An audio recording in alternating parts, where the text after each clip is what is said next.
Hey, welcome to the Crossovers NBA Draft Show. I'm Maggie Gray, and the first pick of the draft will be made in just about 30 minutes or so. Well, that'll be happening at Barclays Center. But here is where you're going to get not only some of the best analysis around, but we're going to give you a unique look at how potential deals get done and what it feels like to be the player who gets drafted #1 overall. We're going to be tipping picks. We're going to be ahead of the TV broadcast. So settle in, get comfortable. In draft speak, this will be a 3-hour NBA conversation with extremely high upside. Joining me tonight, a man who has spent over 20 years in the NBA as the general manager of both the Indiana Pacers and the Minnesota Timberwolves. David Kahn is here, along with senior college basketball writer Luke Wynn, and from the Crossover NBA writer Rohan Nadkarni. And we're going to have a lot of fun on this set. We already have a lot of questions for David about Phil Jackson and Griffin, David Griffin and many others, but this is not it. No, we have a whole second location. Madeline Burke is there with even more guests. Hey, Madeline. How's it going, Maggie? Yes, we have quite the studio here tonight. I am joined by SI NBA writer Ben Golliver and the Kwame Brown 2001 #1 overall pick and the first player to be selected #1 overall straight out of high school. Later on tonight, we've also got Garrett Temple and Kyle O'Quinn stopping by the studio to talk all things NBA draft. But first of all, Kwame, I have to ask you, you remember this night for yourself. It wasn't too long ago. What were some of the things running through your head on your draft night? Well, I'm glad I didn't have to sit there that long because I was ready to fall out the chair and throw up. But I just remember anxiety, just seeing who was going to be that first pick, me or Tyson or Eddie. And when they called my name, I was just overwhelmed with just emotions that you can't even explain. Did you have an inclination? I mean, how much did you feel like you were going to be that pick, or how much doubt was there? There was a lot of doubt because they brought me and Tyson in for a second workout. So at that point, I knew it was either going to be him or me. So I was just excited. I was excited for myself, excited for my family, excited for my city, Brunswick, Georgia, and I was just ready to go with whatever pick I was going to be. And Ben, you've covered many an NBA draft. Do you have a fondest memory from one of those? I tend to like the suits. I mean, everybody talks about the outfits, but I think that we could have a pretty special draft night because not only do we have the potential for trades with big all-stars tonight, we've also got, I think, potentially the story of the night is Lonzo Ball, right? I mean, if he goes to the Lakers, it's a franchise that needs some hype, it needs some help, needs a point guard. He could potentially provide all of those things. And we've got some other, trades that happen at the top between Boston, Philadelphia, already setting the table here for us. I think it's going to be a great night. Plus, we've heard one president of basketball operations, named Mr. Phil Jackson, dangling some possible trading higher into the first round. So we'll see if that goes down later tonight, too. But to talk more about what's coming up tonight, we'll send it back to you, Maggie. Madeline, thanks. All right, let's unpack what's happening with the New York Knicks. And Rohan, I'm going to give you a second cool down after the column that you wrote today on SI.com. Never heard him curse in a column, but sometimes Phil Jackson's move will just be that big. David, as of right now, we're just hearing a lot of rumor and a lot of innuendo. Put yourself in Phil Jackson's shoes. This is shoes that you used to have as a general manager. Would you trade Kristaps Porzingis? It depends on what I was offered. And I think that's probably what's happening right as we speak, probably all the way through tonight. And I think that actually this is one of those rare instances where there is an innuendo because last night Phil Jackson acknowledged that he would be open to listening to an offer if it made sense. Moreover, he seemed very perturbed that Porzingis missed the exit interview at the end of the season. And so I think that it's the old saw that everybody says in every form of professional sports, nobody is untouchable. And certainly Kristaps Porzingis, as much upside as he may have and as good as he's played these first 2 years, you have to be willing to listen to anything. Okay, let's talk about the exit interview. These are ones that you conducted. Two-part question. First of all, how important are they? And secondly, does this just seem like a lot of egos getting in the way? Missing a meeting, is that a tradable offense? I don't know on the second part. Let's start with the first part. How important are they? They are important. In other words, it's the last time that you officially meet the player, and you're not only talking about the season they had, but more important, I think, in today's world, you're talking about the offseason. What are your plans? Who are you going to work with? We have coaches that want to work with you. How do we start to make a schedule together? And so I think it's a critically important meeting for that reason. And I'm very curious as to why Kristaps Porzingis did not attend his last year. I think that missing on all this is that we don't know, and he hasn't said what was bothering him, why he would have blown it off. On the second part, is it that big of a deal? Would you do it? In other words, would it make you so mad that you would consider it? Probably not, but we're not privy to what may have been discussed between the agent and the team these last 2 months. It seems right now, as we sit here tonight, it's not a very happy situation. Ever have a player skip an exit interview with you? Never. And in Indiana, Donnie Walsh ran most of them in the early part of my time there, but by the time I was general manager, I was sitting in on them. I was thinking about that today, of course, because of what Phil said last night. I don't recall an instance, certainly not in Minnesota, it ever occurred. Those were very important for us because in Minnesota was such a young team, setting that off-season schedule with the player, really understanding what kind of commitment that player is going to be making his body better, working on his skills. That's an important meeting. Also interesting, didn't the Knicks part ways with Kristaps Porzingis' favorite coach? Yeah. His favorite trainer / coach, which is a little interesting. Also, it all goes into the stew. I mean, more Knicks stuff, right? The timeline. When you're sitting there in your war room, are you getting last-minute phone calls? Could it come together in 24 or 48 hours that the best player for a franchise would be on the trading block? Those calls have been happening all week long. It's not just today or tonight. In other words, if they've indicated to teams that they're willing to listen to a potential deal with him, those calls have been inbound all week long. And I think the sense is they're probably more inbound, meaning coming in, than the Knicks calling other teams, offering things. So it doesn't happen typically where, boom, tonight something out of the blue will happen. Usually the ground is set and you have had to have some sort of dialogue before that final call is, are you really willing to do this or not? Very rarely does it happen with just one phone call. Okay. Do you think Kristaps Porzingis is getting traded, Rohan? If I had to bet on it, I don't think so. I mean, it sounds like their asking price is really high, and rightfully so. Who's going to be willing to part with, I think they want something like 2 players, 2 picks. It looks like Boston maybe has probably the best kind of, treasure trove of assets to make such a deal. But if Boston is going to make such a trade, do you want to trade for a young player or do you want to trade for an established veteran who can maybe give you a chance of beating LeBron in the East? On one hand, maybe you want to keep building around that young core, but Boston's been, having this dance for so long now. You have guys like Jimmy Butler and Paul George who are maybe on the market. Wouldn't you rather have them and kind of make a run at the finals? So if I had to bet on it, I wouldn't say he's traded. Personally, from a pure chaos standpoint, I'd love to see it happen. It would be hilarious.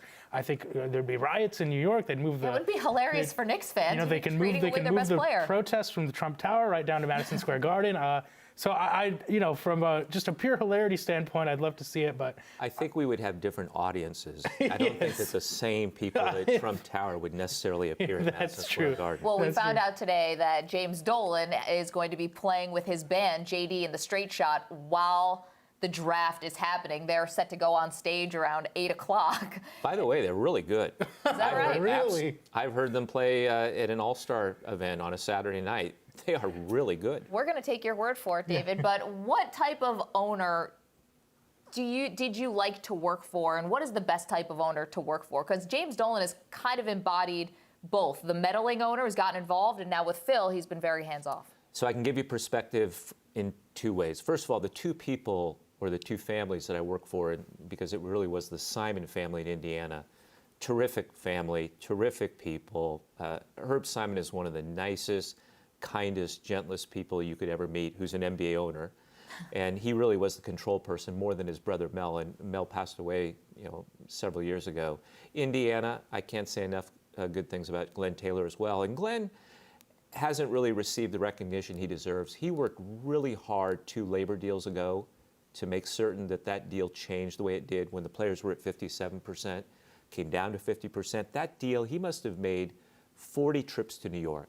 He was the chair of the board, so he and Peter Holt for a while were the 2 most important owners to getting that deal done.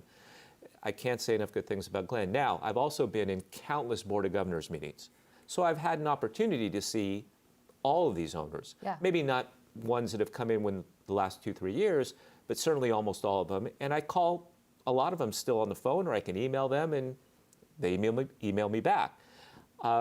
So are you leaving here to go to the JD and the Straight Shot is what you're telling us? You know, now that Actually I know of that possibility, you may, you know, you've now opened my options for tonight, just like a trade. Yeah, do they play like Springsteen? They're just hours and hours. Some owners are difficult, not all of them. Some owners are very hands-on, not all of them. Some owners can make your life probably a little miserable if you're a general manager. I've had nothing but the opposite experience. And so I understand how blessed I was. Yeah. In other words, I know that it's not like that everywhere, and I'm quite aware of the ones that are more difficult than others. I don't think tonight is the night that I'm going to start, you know, revealing my list from top to bottom. But we'll get you there, David. We got a Probably long way to go. It's a long night, by man. pick 25, right? I think 25. We're all- By the time Danny Ainge has unloaded 2 draft picks in the year 2027, we are going to get those names out of you. All right, Luke, let's talk about the college angle here. People are saying that this is one of the deepest drafts that we've seen in a while, particularly more than last year, specifically more than last year. How deep is this going here in terms of best players off the board? What are you seeing? I think it's much deeper than last year's draft. That said, if you're looking at it from the Knicks angle, from what we've just talked about, Yeah. I think that even if Josh Jackson's a great player at number 3, like the value you would get if you traded Porzingis for the 3 this year and maybe the 3 next year, I don't think it's enough. It's like the difference of like downgrading between an actually good band and James Dolan's band. It's like, I mean, you run that risk. Like You don't believe me that they're really good? I do not believe you. I'm sorry. Now, that was a straight shot. I think that, I mean, Porzingis is a guy who would be a clear number 1 pick if he entered the, you know, if you knew in hindsight, if you knew who he was. And I don't think that they can possibly get that kind of value back. That said, this draft has guys. Markelle Fultz is going to be in a great position. I think that pick is pretty much agreed to. He's going to be at the 76ers. It's an ideal spot for him to play along with Ben Simmons. And I'm a big Lonzo Ball fan. I mean, I think that there hasn't been a prospect who the conversation around him has been more distorted from who he actually is. It's because of his dad. But if you just evaluate him as a player, he's the kind of guy that makes people around him better. He's the kind of guy that I think if you keep that pick and have him there, he could actually end up attracting talent because he's not a selfish guy. He actually, I think there's a reason that 3 UCLA guys could go in the first round tonight, and it's because of him. TJ Leaf and Ike Anigbogu, I don't think they would be there if they hadn't had the Lonzo effect around them. So, Luke, if you don't mind, I'm going to put you on the spot a little bit here. And this is a hard question to answer, I understand it, but, you know, there's been obviously, I think the last few years, frankly, the draft classes have been lacking a little bit. Is it possible you should compare this class to, you know, maybe something, you know, since 2000 or whatever? Does it remind you of anything in terms of depth or top heaviness? Is there a class that you can think of that maybe compares to this one? I don't know if there's these like star power at the top just because, you know, I'm not entirely certain that I think Fultz is better than D'Angelo Russell, who's been compared to before, but I don't know if he's going to become one of the top 5 guards in the NBA. So I don't know if there's a specific draft that way. I just think that when you get to that middle period, like between 7 and 15, there are more potential starters available than there have been, I think, in the last few years. And that's the big thing. So the decisions that are made from those teams, the good decisions that are made there will, I think, define this draft because I think there are more starters available in the mid-first round this year than there have been in a while. All right, very interesting. You know, another thing is just about the youth. When you start looking at these players, they're 19, 20. There are so many freshmen that are going to be drafted tonight. And, you know, David, from your vantage point, I mean, from when you first got into a front office or in an executive role with the Pacers to what we see in the NBA now, do you think it's become a better product? Do you think it's hurt the NBA that the players are this young coming in? No question it's hurt. The system is not a very good system in terms of bringing players on board who are ready to play. Also, give me a moment to sort of explain, you know, when you're a young player who's identified at age, say, 12, that you're going to be a great player, you're oftentimes the focal point of your AAU team, your high school team, and now we have a situation where the college coaches, when they recruit you, have to also promise you, you know, we're going to run the offense is going to make you look good, you're going to get minutes with me. That player has been the star from the time he's been a young man, or in this case, a boy. Now they walk into an NBA locker room for the first time. Guess what? They have to fit in. For the first time in their basketball lives, they have to fit in. That's a skill, especially if you've been conditioned to being the man all those years, and now you walk in and you look around and everybody's either as good as you, better than you, more mature than you, more physically mature, more emotionally mature. it's just an awful system that we've created. And I think that the college game also, it's such a distortion of college ideals and academia for so many of these kids to be coming in and literally going to class for one semester, taking classes that in most cases are not really important classes, and in many cases, as soon as the season is over, they withdraw from school. It's really a sham, and I think that it's really hurt the college game in that respect, and it's hurt the NBA game, because if you have a couple of injuries on your roster, all of a sudden that 19-year-old kid is having to play a lot of minutes. He's not ready to play those kinds of minutes. And so we need a minor league system desperately in basketball. The minor league system used to be college, because players used to say 3-4 years. That's not to say that people such as Kwame shouldn't have been allowed to come in and play, but there needs to be an adjustment in terms of the structure of pro basketball so that all of a sudden, like in baseball, there's a true minor league system. Well, let's get the thoughts of Kwame Brown, who was drafted out of high school and taken #1 overall. He's on the other set. What do you think about the youth in the NBA, Kwame, and what it's done to the game? How was it for you? Although I respect his perspective, I just think there's no facts in it. Michael Jordan didn't finish school. He's arguably the best player ever played the game. All of the top players in the NBA right now are either one-and-done players or out of high school. LeBron James is going to be probably either the second best or third best player behind Kobe, who came out of high school. So usually the people who tell you these stories never played the game. So none of it is based in facts. You can't determine when somebody's ready. You take the cap off and you let the kid play. You were young when you went into the league, and you did actually consider going into college before you made your decision to pursue an NBA career. How did you know at that age, at that young age, that, you know what, I'm ready to play in this league? When I started playing against college players and they couldn't deal with me, college would have been a waste of time for me. What is the point of going to college to get double and triple teamed and then to come to the NBA? All it does is when you go to college, it allows for people like yourself not to label me as not ready. Right. As what's happening to the younger players is they're getting labeled. Like I said before in my other interview, people are labeling kids as soon as they enter into school. If you don't have two parents there to represent you, that kid is labeled, and most times it's in a negative way. So stop labeling these kids, give them the ball, and let them play. What would you say, too, though? I mean, I know one of the things, I read an interview that you had done, one of the difficulties for a young guy coming into a team perhaps full of veterans is like fitting in, and how do you fit in with the team in a social or in an off-the-court way? I mean, is that a challenge at all? Sometimes the veterans are the biggest haters. That's why I never hazed a rookie. Sometimes teams allow players that you got to understand something. This is a competitive nature. This is a job. That power forward that's on that team, you draft another power forward, you're allowing this guy to essentially bully this kid that you drafted. Yeah. And so I never did that. I never was a hater. I gave them my per diem. I allowed them to just grow up and grow into the game. But that's not a lot of people's reality. They get in the league, they're told to shut up. They're being told that they can't do something for the first time in their life. And that word is bond because somebody respects the reporter who's saying it.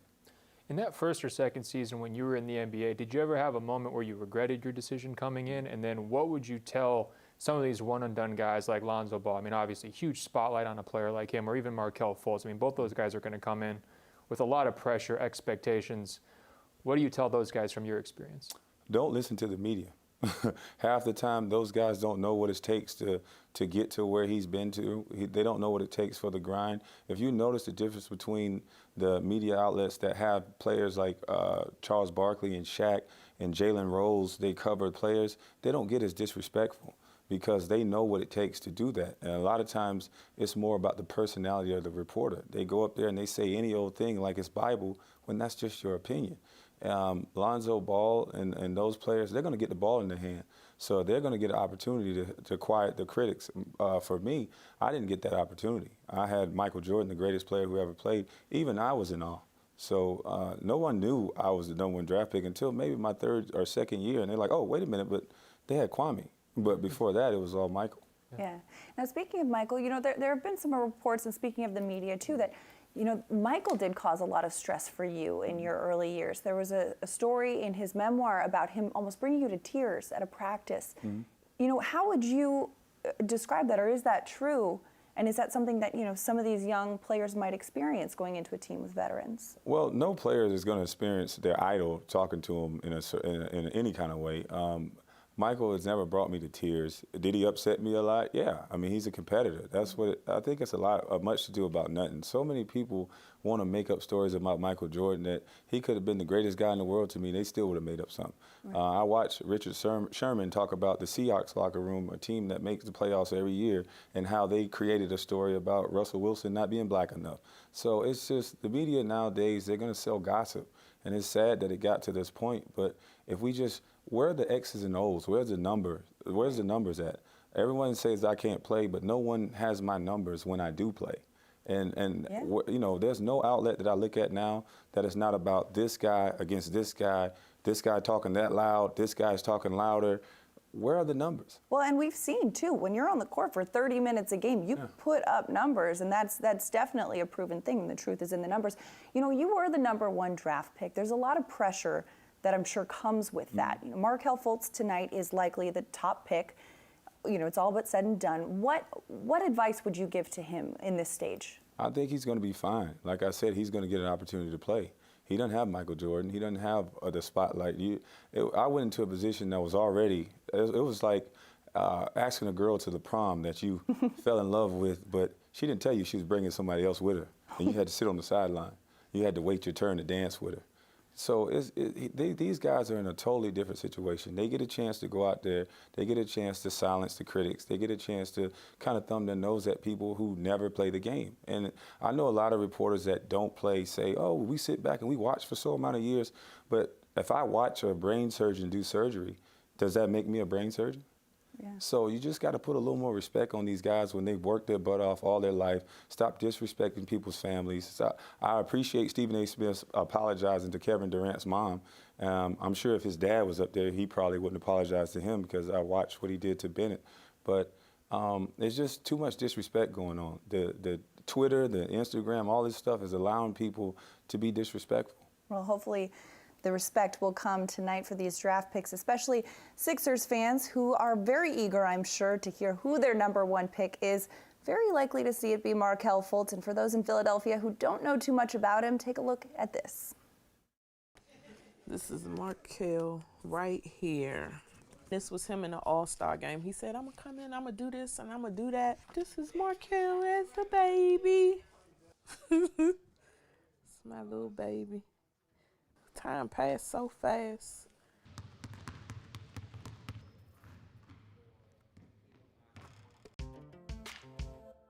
#1 is big for me because I've been dreaming about it all my life, so I really want to go no more. Markelle Fultz with the triple. I want to come in and kill.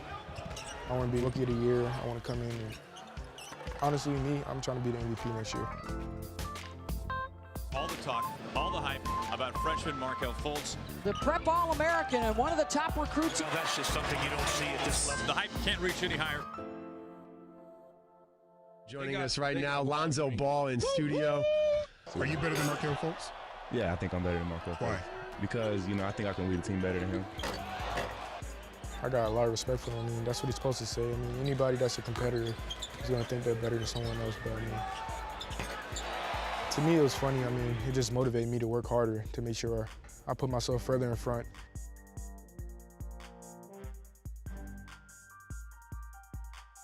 He has 3 sons and speaks proudly of each. His name is LeVar Ball. Lonzo had that same impact Magic had. That Big Baller brand, I told him this is going to be $1 billion thing. I say, them 3 Bs over here, it's going to cost you 1. What are the chances we see you decked out in a Big Baller brand next year? That's a hot chance. That's a hot chance. I was thinking about getting a couple hats for the family. No, you're not. Post a joint on Twitter. No, you're not. BBB. Not wasting that money. But we didn't want to cause it too much. Yeah, I need some things to clean with, so. Do you consider having a rivalry with Lonzo? Yeah, for sure. I mean, he's going to be a great guard in the league, and he's going to be in my position, so I want to get him out the way. I think he matches up favorably. I think he's more well-rounded. I can check each and every box as a point guard. I mean, I can get everyone involved. I can score on all 3 levels. I can go to the rim and dunk. I can block shots. I just think I got all aspects of the game, but I think my playmaking ability is the biggest.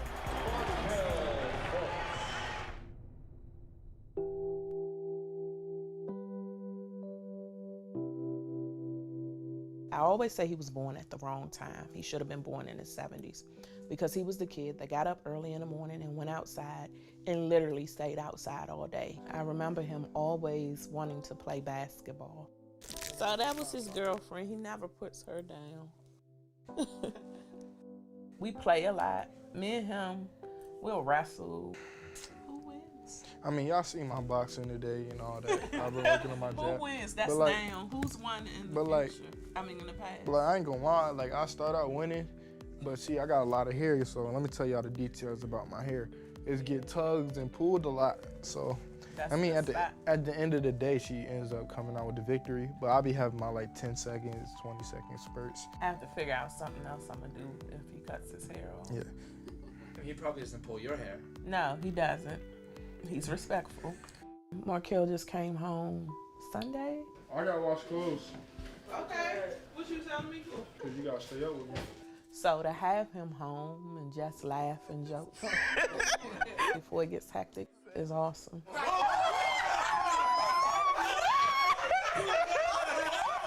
Markel Fultz is projected to be the #1 pick in June's NBA draft, but his greatness wasn't always preordained.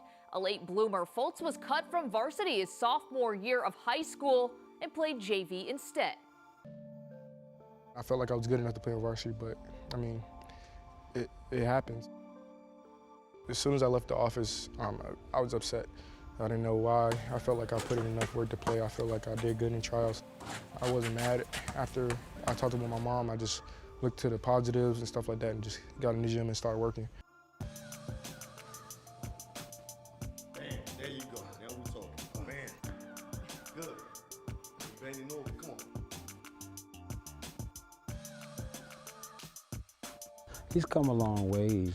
Obviously somebody who wasn't #1 all the time. His grind was progressive. Being that alpha dog that takes him to carry a franchise.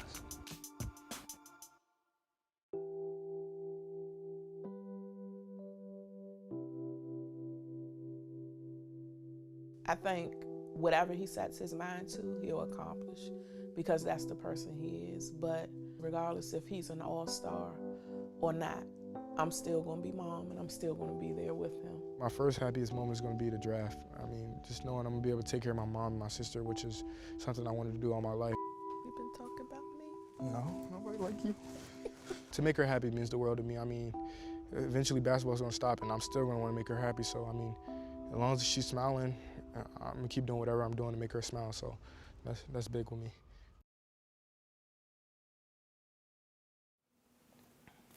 Congratulations, Philadelphia. That's the young man that will be presumably running the point for you next year, Markel Fultz and his mother, Ebony. Right before we threw to that package, a lot of interesting conversation, especially coming from Kwame Brown, who's over in our other set. One thing he said, David, is we're here with David Kahn, about labels and about players getting labeled before they've even had a chance to make an impact on the league. Is that only a media and a fan convention, or does that make it all the way into the rooms of the executives? It can make it into the room, but it's more media, more fan, and it's important for the front office to separate fact from fiction. I'll give you a great example, and I think it's sort of, I think Kwame and I probably agree more than we disagree. D'Angelo Russell was traded this week. I've had so many people tell me this week, oh, he can't play, no good, failure, big problem. Nets didn't get any. It's too early to tell. It's just way too early. This kid had a terrific season at Ohio State. He came in the league as the #2 pick. He's put into a situation in Los Angeles where he's probably given too much freedom or too many minutes to begin with. And now all of a sudden, within 2 years, people are saying, oh, he can't play. And it's just much, much, much too early to make those kind of pronouncements. That's what I've been sort of suggesting with the minor league system. I believe the players should be allowed to come in to the professional ranks as high schoolers or as soon as they're done with their senior year. My problem is LeBron James is 1 out of 100. There's no denying the fact that LeBron is that rare talent that could have immediately walked onto an NBA floor. But for the players like D'Angelo Russell, baseball has the best situation. You come out either after your high school year, but then you're preconditioned, you go to the minor leagues. You apply your trade, your craft, you get better, you start to figure out how to fit in, or you stay in college for 3 years, and then you come out. And so right now in basketball, we don't have either. We don't have high schoolers coming in, nor do we have a mandate that if you stay in college, you've got to stay for 3 years. So first of all, this last show is getting a lot of fun here. We're getting some back and forth. This is great. Let me just say, I'm personally someone who's very pro player. I want to see the players have a lot of options and a lot of freedom. So I'm with David, I'm with Kwame. Let's let these guys come out of high school if that's what they want.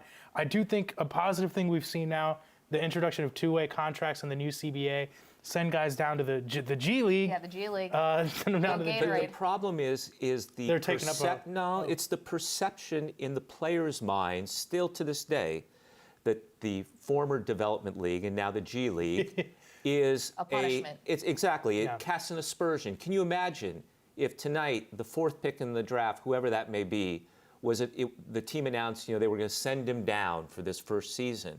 The players don't believe that's where they should be. And not every player is the same. But until we create a culture where it's okay to be in the minors because you're a great prospect, but you need more seasoning, then this is going to be a problem. I will say that I don't hate the idea of a minor league only because I think it can almost extend players' careers. Maybe Kwame, I think Garrett Temple we got over there would disagree with me. But I do think there's something to be said about, you look at a guy like Isaiah Thomas or Kyle Lowry. I think there are a lot of examples of people who kind of blossom later in their careers. I mean, Isaiah was traded from a couple teams. Kyle Lowry was traded from a couple teams. What if the team that drafted them had an opportunity to give them a lot of playing time? Things like that earlier in their careers, and then notice earlier, hey, this guy's a keeper, and maybe they signed that big contract earlier. So I do think there is some upside to a minor league. I just want to play devil's advocate, but we got to toss it over because we want to get the players' perspective. And guys, we do want to hear from you. One thing that I would just say as a devil's advocate, baseball, you don't have a lot of contact. And I'd be wondering if I have such a big asset that is a number 4 overall pick, do I want to send them to the minor leagues and potentially have some player playing too hard or a veteran who might be, disgruntled or something, try to play them a little bit too rough and potentially take them out? But let's go over Kwame, to our please other tell me you set. agree with me. Kwame, you got my back. And Garrett Temple now joining us as well. Just curious, do you think that you would have benefited from a minor league at all? And how would you have reacted if the Wizards had sent you to a minor league before sending you to the main roster? Me? Yeah, Kwame. I totally disagree with that. I think you guys are forgetting the one key variable that nobody thought about is human error. When you have a coach like Doug Collins who will hold that over your head anytime you do or anytime you say anything that he doesn't like, I'll send you to the D League. He was that type of coach. I just think coaches and GMs need to be held accountable. Don't draft a young guy if you know you got a coach that is an old school type of coach who is not going to play a young guy, and then the GM doesn't agree with the coach and you draft that player anyway. So I think a lot is blamed on players. You forget about the process that they go through before you draft them. They're not hiding anything. You test their leaping ability. You talk to them.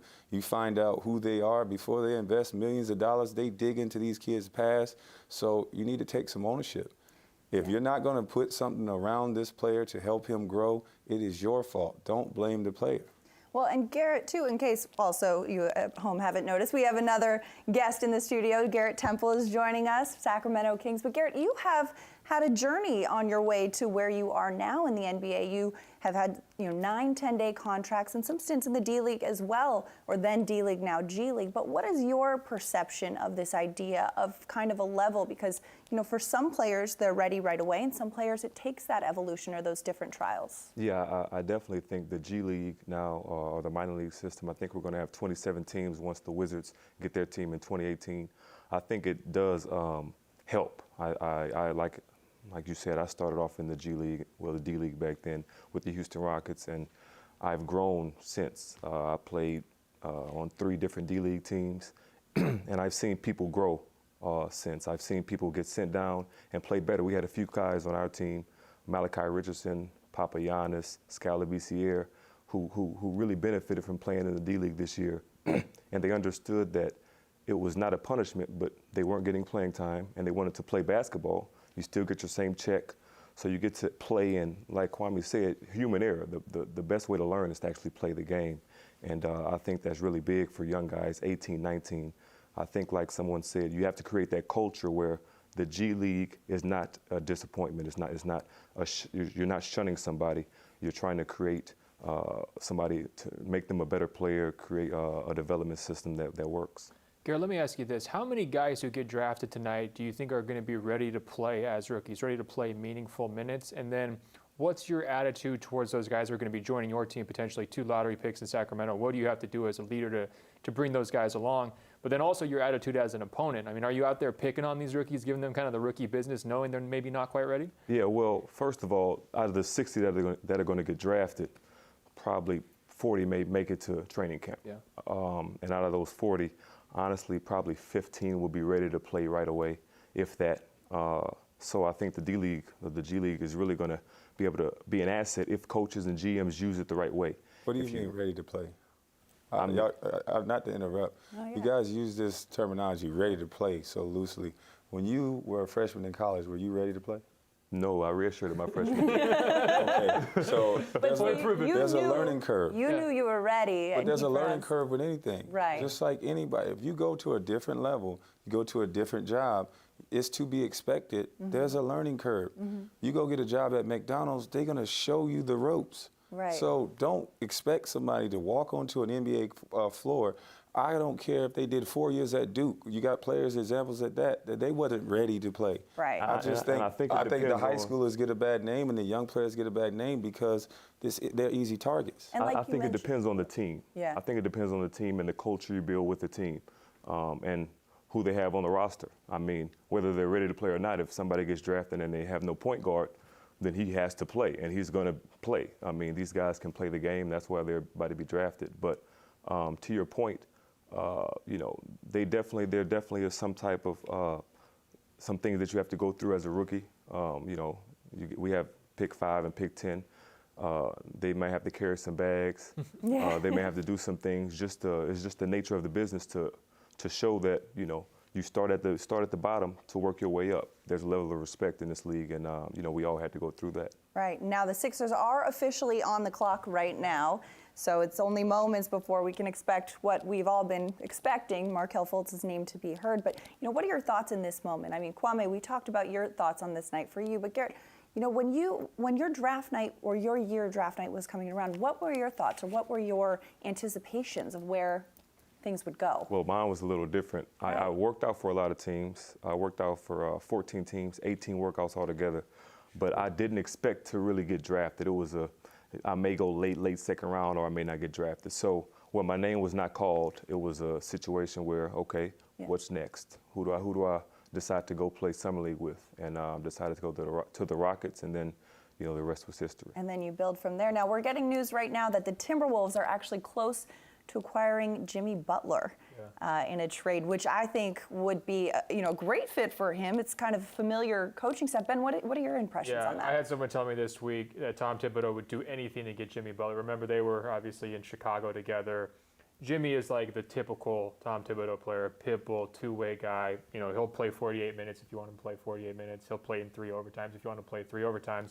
Minnesota really struggled defensively last year, and I think they're looking at their young guys in Andrew Wiggins and Karl Towns and saying, we need to get these guys some help on that end if we're going to make the leap into the playoffs in the Western Conference. Obviously, it's tough to get into that top 8, and they haven't been there for quite a while. It doesn't surprise me that he wants to be bold and aggressive because now is the time to do it. They've got some rookies or guys on rookie contracts that are cheap. If it takes a few assets, draft picks, whatever it might be, to get Jimmy Butler, that's the kind of deal where it doesn't surprise me at all. For Chicago, we got to wonder, what are they doing? Right. What are they going to have left after they trade Jimmy Butler? Right. And now Markelle Fultz has officially been drafted by the 76ers, so the Lakers are now on the clock. But back to this Jimmy Butler, I want to get your guys' opinion on this too. I mean, how do you see him fitting in with that team? I mean, obviously Tibbs is a very defensive-minded coach. It's great to have that two-way player in there. Yeah, I think Jimmy, like you said, is a guy that's perfect for Tibbs' system. He understands Tibbs. He understands the work ethic that is needed to play for Tibbs.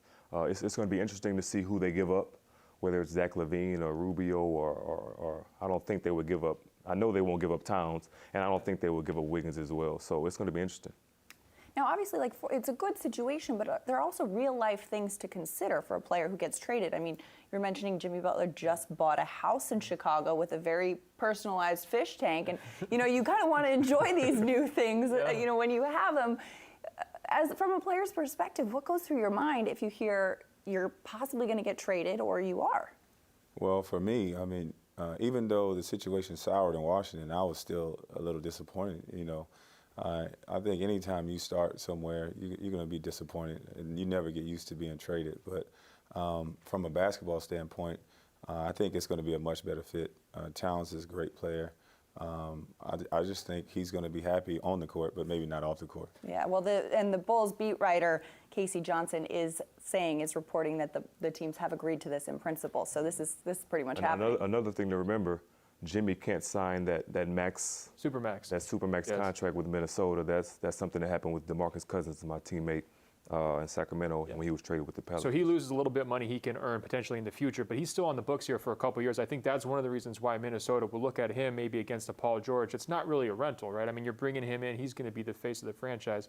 I want to go back to what you said about the coaching situation, though, because I think in Chicago, and Jimmy made this comment publicly, like, Fred's too nice, Fred Hoiberg. I think that they just had different styles. Now he's going back to Tibbs where it's a known quantity. Like, he knows what he's getting from that coach. I guess what I'm wondering is, like, what are some best case scenarios you guys have had with coaches, or maybe worst case scenarios where personality-wise it either worked or it didn't, and how important was that for your success? The two best coaches I played for was Phil Jackson and Paul Silas. Phil was like he played with your mind a lot. He plays with everybody's mind. Probably playing with you guys' mind about the trade. Which we've seen a little bit these last few days, Paul Silas, and I think he was the coach of LeBron when he first came in. He's a player's coach, and that's important. A lot of times these coaches, they want to impose their personality on players, and sometimes, especially young players, that doesn't fit their personality. A lot of times these kids, especially myself, I wasn't from a single mother, but my dad went to prison. So essentially I was raised by just my mom. Not used to a male, especially a Caucasian male, yelling at us all down our face, being disrespectful. And it's a business. You don't have to do that to get the best out of players. And some coaches, they don't know how to mold themselves after the talent that they got. They just, that's their way of the highway. Paul Silas was the type of coach that he meant business. He was serious, but if he kind of give and take, you give him hard work, he's not going to embarrass you. A lot of coaches don't know how to do that. Yeah. Like Kwame said, we played together in Charlotte, for Paul Silas, and like he said, he was a player's coach. You understood that he cared about you as a person first and then a player. The best coach I ever played for was Greg Popovich, and very hard-nosed. If anybody would see him on TV, you'd think he's just a very hard-nosed, no-nonsense guy, which he is, but before all of that, he cares about you as a person first. You go to dinner a lot, you talk about life, you talk about a lot of different things, you talk about, what happened in the paper today, what's going on in China, a lot of different things in terms of social economics, and because of that, you understand that it's not just about basketball. So fair to say, too, it's kind of best to have a coach that understands each individual player's needs as opposed to just the overall. But what I'm interested, too, is a GM's perspective on this. I mean, David, what are your perceptions of this trade and how this goes down, and what goes through Minnesota's mind at what they're ready to give up for a guy like Jimmy Butler? Well, assuming the trade's real, and I guess we're all assuming the trade's real, I think it's one of those proverbial trade that both sides should be very happy about. I think it's a terrific trade for Chicago because, let's face it, they had no future right now. They have three ball-dominant players in Butler, Rondo, and Wade, and I think it's clear that they don't have any near-term way of saying to themselves, we're going to compete for a championship, which people in Chicago are used to. So this is the first step toward what I assume will be a major rebuilding project. And I think for Minnesota, it's a terrific pickup because Butler gives them an established veteran, a terrific defensive player, a guy who can make shots at the end of games. So now they have really three people who can do that with Towns, Wiggins, and him. And I think that it's sort of that veteran presence that can galvanize the entire team. So the guy's already mentioned about his previous relationship with Thibodeau. Clearly, that's a huge asset for the Timberwolves because of the familiarity there. And so, again, I didn't see a future for Chicago in the near term. Now they have a future a little bit. We'll see who they pick at 7. And for Minnesota, this is a way for them to actually say, you know what? we're going to be a lot better next year. Also, Timberwolves going to get that number 16 pick with Chicago, along with, it's being reported, Zach LaVine and Chris Dunn. All right, so I got a lot of thoughts on this Yes, trade. go First ahead. of all, I'm so excited the Bulls get to build around three-time champion Dwayne Wade. He can lead Chicago back to glory. I think Wade's going to have a huge year. Does he what, 23.2 million reasons to do that? In all seriousness, I'm a little less, I think, high on the trade for Chicago as you are. I don't know what Dunn's going to be. LaVine, I think, he's working his way back from injury now, so some question marks there. I mean, we'll talk to Luke about who he thinks. But they're getting three. I know that there's a swap of 7 and 16, but to be able to say we're getting 3 players who are all 22 and under. Very true. And all with some upside. LaVine, big upside probably still. Dunn, we don't know because he played so little last year. I think people expected a lot.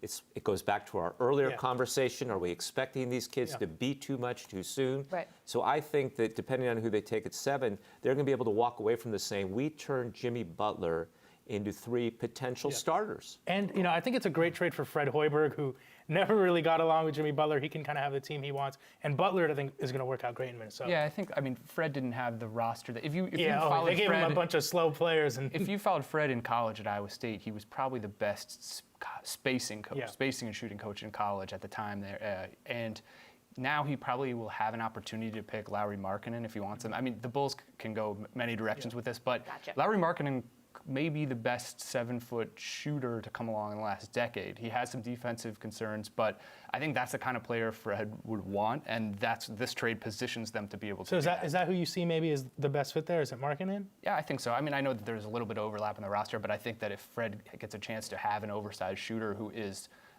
I don't think it's hyperbole to say he really is the best shooter I've seen at that size. But I think that they just need players right now, and they have Mirotic, who's a little bit like that player in terms of a guy who can stand outside and make threes and is very reliable some games, and some games not so reliable. But again, their future is not next year. Their future is not 2 years from now. It's not even 3 years from now. Their future is now 5, 6 years from now when these players fully develop and if they can keep them together. And so what's interesting to me is who's going to come in at 7, because those 3 pieces begin the process of rebuilding the Chicago Bulls. That's really What do you interesting. think of, Meanwhile, sorry to interrupt you, but Lonzo Ball has been selected by the Los Angeles Lakers, so LeVar's premonition has come true. So right now, Boston is on the clock, and it looks like Chad Ford is saying that they will select Jason Tatum with that number 3. David, that's something that you had mentioned when we first met, I think a week ago. You said they were high on Jason Tatum, and Luke, obviously you covered him when he was at Duke. Yeah, I think that they had to make a decision between Jason, or they will still have to make a decision between Jason Tatum and Josh Jackson. You were talking about fit before, and there are players that. There are many players in this draft that have been the guy forever. The reason I actually like Josh Jackson more is because I've seen 2 situations where he's fit into teams without having to be the guy. When he was on the US U19 team, he's kind of like he can be an elite role player. He didn't disrupt. He came to Kansas this year, and there was an established hierarchy with Frank Mason who was the National Player of the Year. Josh fit along with him and Devontae Graham, was a wing playmaker, didn't take over the offense, but added a ton of value, and you could see him being able to do that in the NBA. I actually like Josh Jackson as a better pick. I know that Josh Jackson didn't want to go to Boston. I mean, he resisted working out there. There's a chance that he maybe did a secret workout, but I don't think that happened. But Tatum was very into it. And so I wonder how much the impact of just someone showing up could affect that thing. And I don't think that you want to, in the long run, that's something you might regret. You said we passed on somebody like Jackson, who I think is the best 2-way player at the top of the draft, just because maybe he wouldn't show up. I mean, you had enough film of him, you saw enough of him that I still think that you would make that move if you thought he was better. But I wrote a little bit about this for in Sports Illustrated this week. The danger of a player not showing up, though, is twofold. First of all, it's the physical.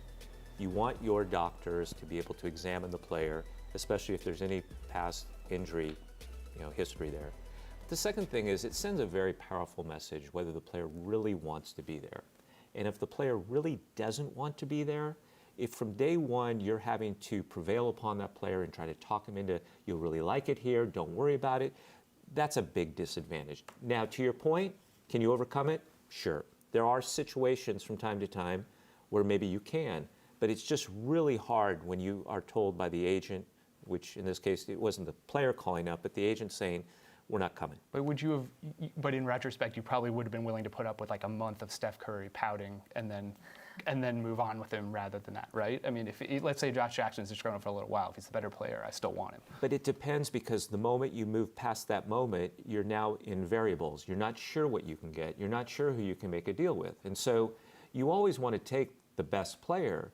But in the case of Boston, I believe that if they felt that he was far and away the best player, they probably would have still taken him. I think that this is a signal that they think that Jason Tatum's going to be a heck of a player. Tatum looks, to me, it's like, Lonzo Ball just went off the board, and I think that people had questions just because he doesn't fit the mold of some of the great point guards right now. Like when someone's a little different, like people have hesitation. Jason Tatum, like obviously fits the mold of an NBA small forward. But what I worry about is that he was probably the best ISO player in college basketball this year, but he didn't make Duke's offense better. I don't know. Duke didn't become a better team when they turned over the offense to him, and I don't know if the kind of shots he takes, he'll put up points, but I don't know if like analytically it actually will make an NBA offense better. Whereas Josh Jackson, I feel like, moves the ball. He adds value on offense and defense. I mean, to me, that's just been the better pick for the Celtics system. I know you're a big Jackson guy. Is there something to be said about the fact that, his shooting was very streaky? I mean, you talk about the value he adds on offense and defense. At this point, if you can't shoot threes consistently, I mean, teams are just going to scheme you out of the game, especially in the playoffs. Like, is there something to be said about Jackson and the percentage difference between he and Tatum are about the same? One thing also, I mean, sorry to interrupt you there, David, but I'd be a little surprised, or it raised my eyebrow a little bit, that a player who has a few off-the-court situations like Josh Jackson also wouldn't want to work out for a team, just in case they have questions that maybe they felt like are unanswered, that he could get his side of the story out there. Of course, charged with misdemeanor, property damage, really just kind of vandalizing a teammate's ex-girlfriend's car, and then after that got into a fender bender, did not tell Bill Self about it. He suspended him for the beginning of the Big 12 tournament. These aren't deal breakers. I mean, in the grand scheme of life, I don't think these are going to stay with him, but he did have to go to anger management, did have to write an apology letter, and cannot use alcohol or recreational drugs for 1 year. So if I was Josh Jackson, I would probably want to go everywhere and tell everyone, don't let any of that stuff, prevent you from possibly taking me. No, David, you've dealt with. I can see both sides of that. Yeah. I'm impressed. I should have hired you as a private investigator. You have, it's out there. You had the whole, litany there.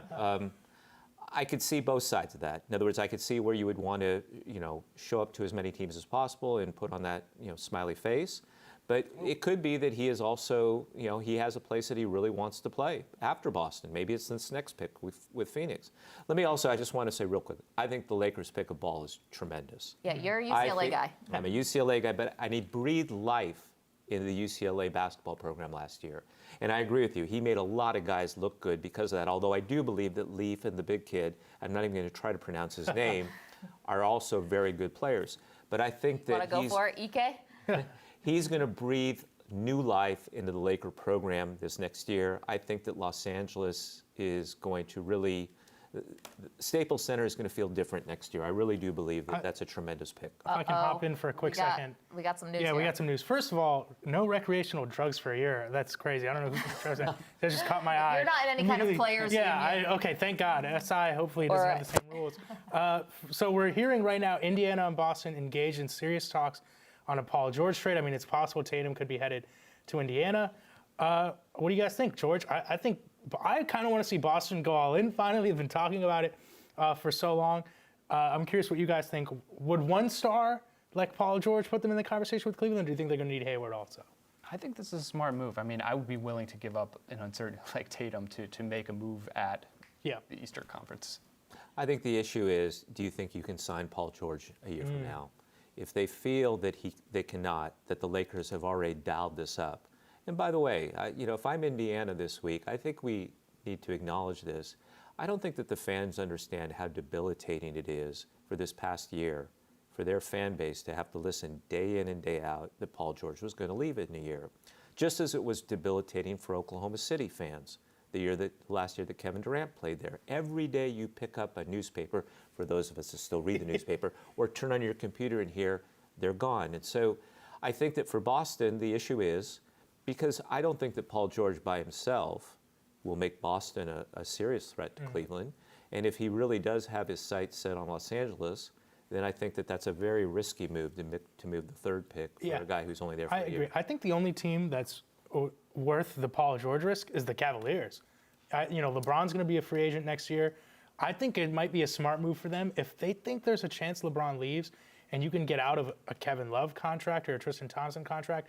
You send those guys over for Paul George. You give the Warriors the best shot.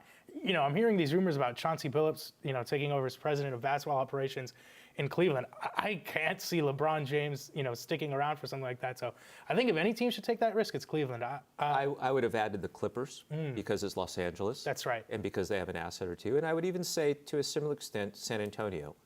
That not because he's going to stay in San Antonio nonetheless, but I could see where that would make a little bit more sense than, say, a Boston would, because they're ready to win right away. And when the season started last year, I told people I thought 4 teams could win it all. The 3 teams that sort of everybody thought at the end, San Antonio, Cleveland, and Golden State. And I thought the Clippers, if they had stayed healthy the year before that, were really good. Yeah. And then, of course, they got hurt again. This coming year, I'd say 3 teams. And so the question is, if you're Paul George and if you really want to win, you almost have to identify, I think, those 3 teams, unless you know somebody else that's going to be joining you with some unknown team that we haven't identified. I think Luke just doesn't want to see Jason Tatum on the Celtics. He's made it clear. He's on the Celtics. That already happened. It's made. It's done. We're seeing now Josh Jackson is going to be going to Phoenix. Let's head over to our other set where we can get the players' perspective. And Ben and Madeline, a lot to unpack there, you guys. We haven't heard your thoughts on Lonzo yet. Ben, where's Lonzo in the top 100? The picks are coming. We have to talk Lonzo. It's been coming so fast, but we got to get Ben Golliver is all about the Lonzo storyline tonight. This is your storyline. I've been living in LA the last couple of years. There hasn't been a lot of from reason LA. to go to Lakers games. He just gave us reasons to go, and I think Kwame, you were saying he's giving you a reason to buy these shoes too, right? Yeah. If he's rookie of the year, I'm buying the signature shoe. Oh, yeah? You're dropping the $500 on it. I'm buying 2 of them. Well, let me ask you this though, you were saying that LeVar's master plan came together perfectly here, right? I mean, he comes out and basically tries to steer his son to the Lakers. The Lakers get the number 2 pick. They take him. He did speak it into existence. Yeah. D'Angelo's out of the picture. Now it's his team. What do you think, looking forward? I mean, do you think there's going to be people now who are copying the LeVar Ball model? I think a lot of sneaker companies are really upset. He is the first to do it, which he has a tremendous target on his back. But if he can play well, and now the whole conversation, the whole dynamic of it changed. You're going to have players saying, I want to be like Lonzo Ball.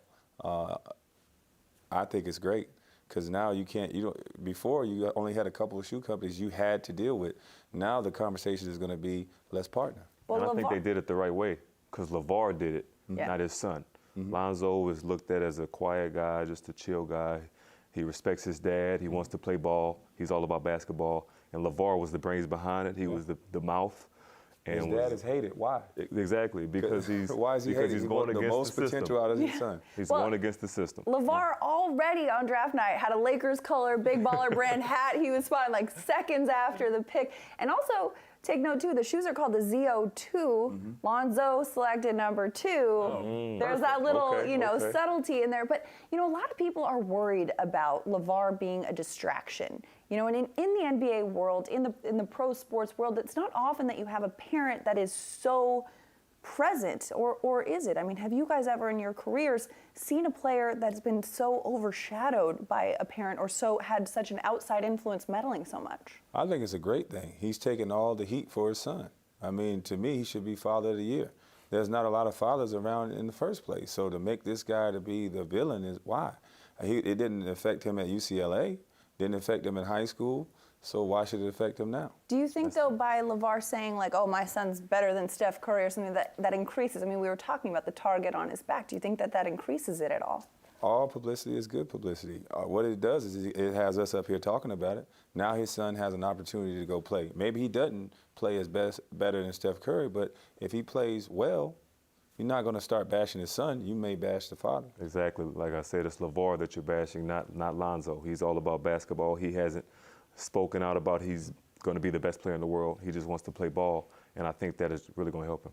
Look at De'Aaron Fox. He's another one of these rookies potentially going here in the lottery. Actually, I'm going to pause you there. Okay. De'Aaron Fox is your new teammate. Congratulations. You got a new Congratulations. teammate. Pick number 5 by the Sacramento Kings. Well, perfect. So let me ask you this. He was talking back to Lonzo and kind of saying, look, I want to show him that I'm better than him. They obviously had a big, head-to-head matchup during the NCAA tournament, right? Yeah. So Do you like that from your new teammate? The idea that like he's the one who's kind of sizing up Lonzo and saying you're getting the hype, but maybe I'm really the best player in the draft. That's what he told Sports Illustrated. No question. You have to have confidence when you come into this league. It's a grown man's league. So if you're coming in 18, 19, however old you are, you have to have confidence when you step on that court.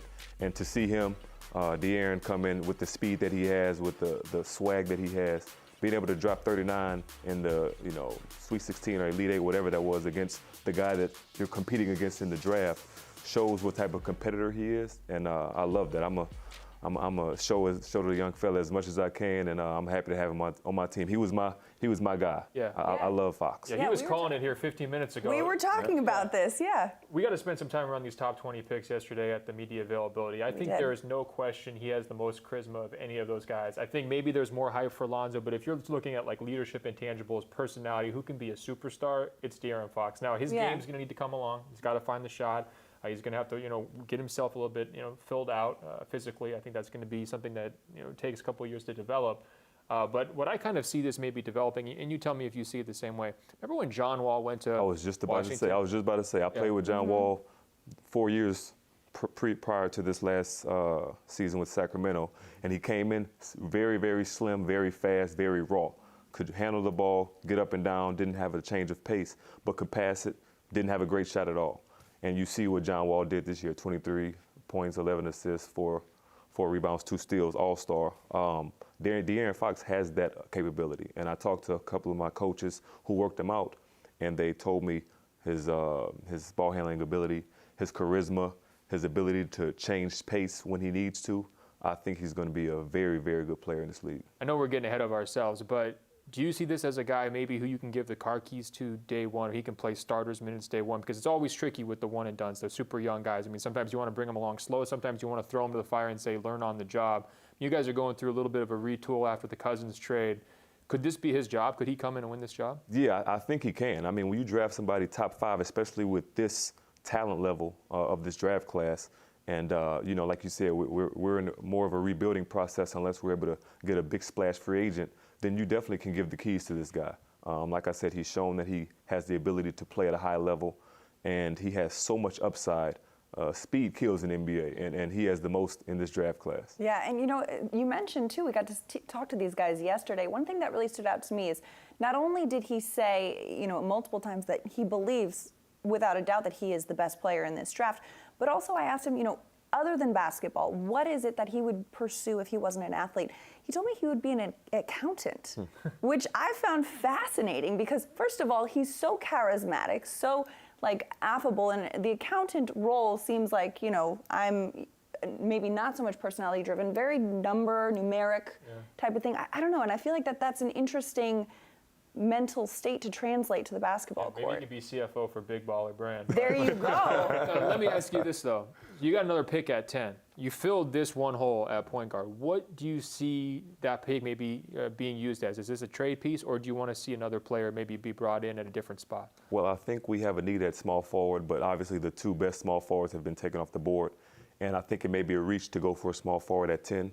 We also have a need for a shooting big, maybe a guy that can play stretch 4.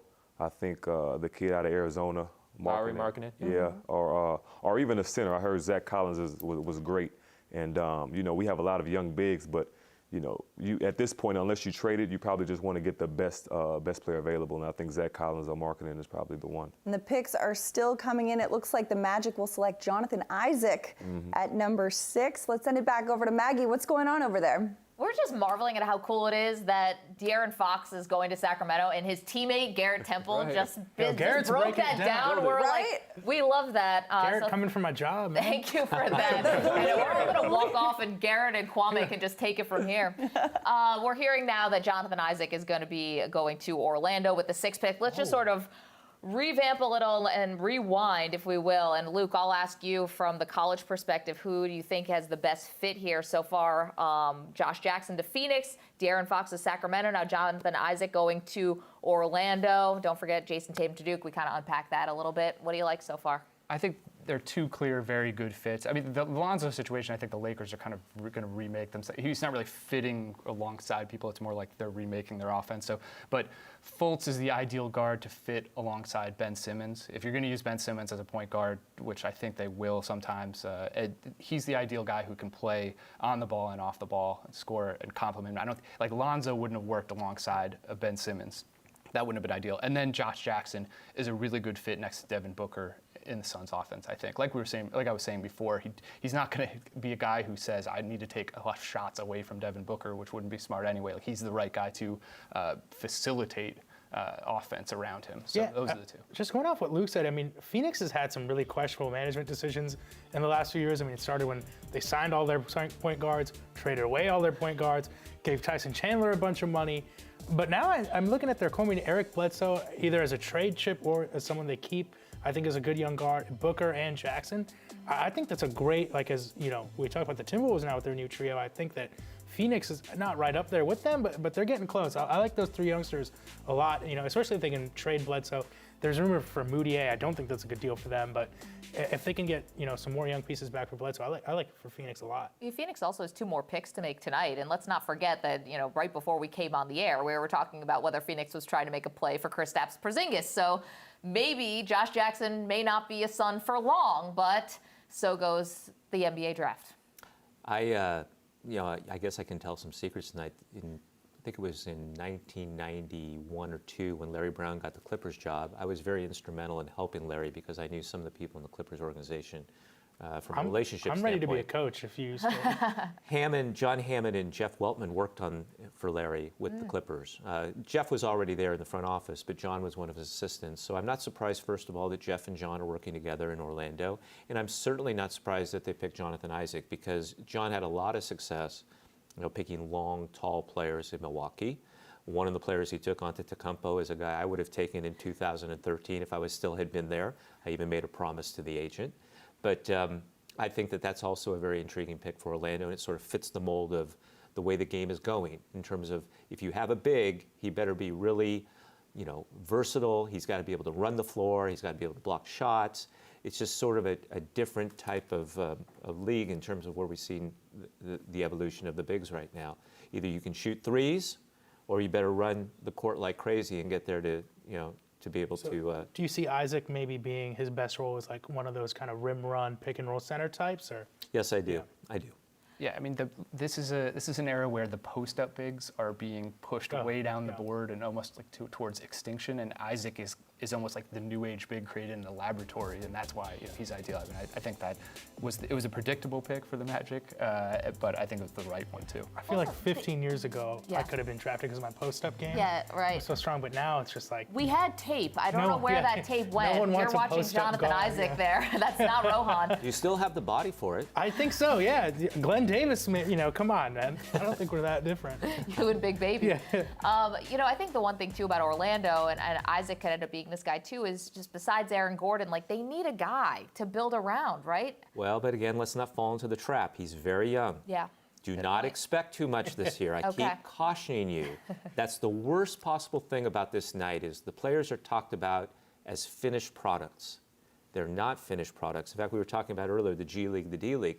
I'm glad it's now the G League because the fact remains the NBA, a subset of the NBA is a development league. If you think about some of the teams last year, Philadelphia, Brooklyn, Sacramento to some extent, the team that Garrett was on, these are really young teams. Yeah. And people should not be expecting them to be good right away. They need time on the floor. They need years on the floor for them to be able to become proficient at their craft. And so in the case of Isaac, again, let's be careful. It could be 2, 3, 4 years from now that he actually becomes the player that we might expect him to be.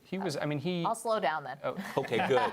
So he's not the face of the franchise yet, is what you're saying. They have Aaron Gordon, though. They do. He'll bring defensive value right away, but if you look at even his role at Florida State this year, he didn't really assert himself on offense. I mean, he was clearly defined. He was a role player. He was the number 3 option in their offense. So I don't think that you could realistically expect someone who was the number 3 option in Florida State's offense to play any kind of sizable role in Orlando. It's just, I think it's defensive value for years 1, 2, and then maybe hopefully by 3 you develop some part of his offense. So, yeah, that's what some of the scouts were saying. Deferred too much at the end of games. We're talking about who's your favorite guy left in this draft. I know we were talking about Markkanen, a little bit. It's still very early, but who are you, and I mean, looking as maybe not a sleeper, but someone you're really excited to see go off the board maybe? Well, Markkanen, I think, makes sense for the Bulls and makes sense for Fred. Yes, he has defensive issues. I mean, my last memory of him is Xavier sending their backup center on like the final play with their game on the line at Markkanen, which was, I mean, that's not a good statement that way, but I think that when you have the opportunity to find a 7-footer who could shoot like that, who hopefully can develop into like a Ryan Anderson or even better type player, like I think that's a value pick at 7. Just described half the league these days. Yeah. 7-footers that could shoot threes. So where do you think now we're going to have Minnesota making this selection for Chicago? Where do you think they're going to go? Well, as I said earlier, Chicago needs players, Yeah. period. And so I don't think you should read too much into anything. It could be anything because they need everything. Best available. I think they got to find the right pieces to fit around Dwayne Wade. You know, who's still the star of that team now. The you know? Miami days are over, Rohan. Listen. He's a phenomenal player. He's a Hall of Famer. You know, David's writing off the Bulls. I see a superstar there. I see a 3-time champion, former Finals MVP. But in all seriousness, Dwayne actually does now have a very vital role to play Yeah. next year. As a professional who's been in the league for a long time at the highest levels, those kids are going to have to look to him for some guidance and some, leadership. And so I hope that that's a nice fit. Do you feel like Rondo's coming back? I think he's gone. All right, looks like No, the I Bulls. don't. No, I think they were 9-2 in his last 11 games. They were starting to play pretty well, if you recall, right before he got hurt Yep. in the playoffs. And I think that you'll see Rondo back next year. Many people thought they would have won that series if Rondo hadn't gotten injured. I don't know if I would go that far, but I think that it would have been much more, even more competitive than it was. 'Cause it was pretty darn competitive. It looks like Luke's dreams are coming true. Markkanen's going. Fred number Hoiberg's 7. streak. Fred Hoiberg's I think he streak. finally got to select someone who fit. Well, So your boy Larry Markkanen is going to be taken with the number 7 pick. I think we have some audio from Markkanen. Is that true? Let's roll it. Larry Markkanen is a lottery-worthy prospect, but he has more defensive question marks than anyone else projected in the top 10 of this draft. Compared to other one-and-done big men, Markkanen's advanced defensive stats at Arizona were noticeably poor. Over the past 10 seasons, Markkanen's defensive numbers are most similar to 4 other one-and-done bigs: Jahlil Okafor, Trey Lyles, Quincy Miller, and Dakari Johnson. It's not the most promising list. The case for Markkanen is that you forgive the defensive stuff because he's a better shooter than any 7-footer who's come before him this decade. Markkanen passes the scouting eye test with gorgeous form, an ideal high release point, and fluid movement and pick and pop actions. In fact, take a look at the Swedish shooting college big men of the last 2 decades. Narrow down that list to first-round prospects, and the only comps are Kevin Durant and Ryan Anderson. Markkanen is clearly no Kevin Durant, and although he has drawn comparisons to Dirk Nowitzki, that's not quite right either. The hope, if you're an NBA team, is that Markkanen turns out to be a better version of Anderson, who had similar defensive flaws in college, but has made himself into a valuable role player in one of the NBA's best offenses. Luke, fantastic breakdown of Larry Markkanen there. It's care to cool how you were in expand? 2 places at once. Really high tech here at Sports Illustrated and the crossover draft show. What do you think? Great fit. Yeah, I think it's I mean, like I said, I sort of contradicted myself in the video. I mean, he has defensive flaws. I mean, but if you're the Bulls in that spot and you already have multiple point guards in your roster, like the best other players available, I think in that spot are Dennis Smith, who's a point guard for NC State, Frank Ntilikina, who's a French Actually point is guard, going to the Knicks. who I think the Knicks will take. Yeah, so I mean, Frank Ntilikina, Ntilikina. French Frank from here on out. We tried it once with the last name. Now he's French Ntilikina. Frank. I saw him play live last week And in France. What was your impression? Liked him a lot. In the system that he's playing in right now, it's hard to detect his shooting skills because they really don't let him shoot and they don't play any pick and roll. But I talked to one of the teams that scouted him very aggressively, and they say he's a really good shooter, that when you go to their practices, you can see that skill. He is really long. He's got long legs and long arms, really high-waisted. Doesn't look like he's a young kid. He looks like he's more, you'd want to look at the birth certificate, perhaps, one of those types of kids. But I was very impressed with his presence. can I ask you this? The Bulls are, reportedly going to acquire Chris Dunn. If you had the chance to build a team around Dunn or Frank, which one would you have gone with as your future point guard? Again, with the big caveat that I don't feel equipped to answer as if I have, the seal of approval, I would say Ntilikina. I like his size. I like his length. I like his ability to guard people a little bit more than Dunn, even though that's one of Dunn's strengths. I just think that he has a lot more upside than Chris Dunn does. I just want to hop back real quick about Markkanen. I'm a big analytics guy. I think it's great what it's done for basketball. I'm a little upset about how much analytics have ruined players who are bad at defense. I don't want to know sometimes how bad my favorite players are on defense. You just want the eye test? Yes, I just want to see someone, I just want to see a 7-footer hitting all these threes, and I can appreciate it, except now I know, how much of a liability he is on defense. So I'm with Luke. I'm all aboard the Markkanen train. Hopefully he works out for Chicago. Well, one other thing about the Markkanen real quickly is that Mirotic is a free agent. That's true. And I would think that this probably signals that Mirotic will not be back, because I think there's just too many similarities between the two players. Yeah, that's really interesting, hitting the market, and we'll see that will go down July 1st. Let's go get the players' perspective over in our other set. Obviously, we have French Frank is going to be coming to New York. Dallas is on the clock. But what do you guys think about what's been happening over the last 10 minutes or so? Well, we're here in the lounge, and we've been discussing Chicago's pick, Lauri Markkanen. And guys, I want to ask you this question, because as they were talking, Lauri's kind of this one-way guy. That's his rep. Shooter, maybe no defense. What we just saw with the Golden State Warriors, with their sort of identity, was everybody was two-way guys, interchangeable. There wasn't necessarily one guy who had to play this position or somebody else who had to play this position. They were comparing Lauri Markkanen to a Ryan Anderson, and I think he has that same knock, as he's sort of a very kind of defined stretch four. Do you see the league shifting to this direction of interchangeable players, two-way guys, more so than maybe a few years ago, where the very clear stretch four was so popular, it was in vogue. Every team wanted one, you know what I mean? Yeah, no question. Like you said, it was only 4 or 5 years ago where the stretch four was something you had to have on your team, and now it's more of a situation where you want a guy that can play make as well as score and shoot. And I think Ryan Anderson, he can shoot it, but he can rebound, a great rebounder. Yeah. So if you switch somebody on him, he's going to be able to get in there and get you a few offensive rebounds. That's one thing that Ryan can do. I don't know if Lauri can do that.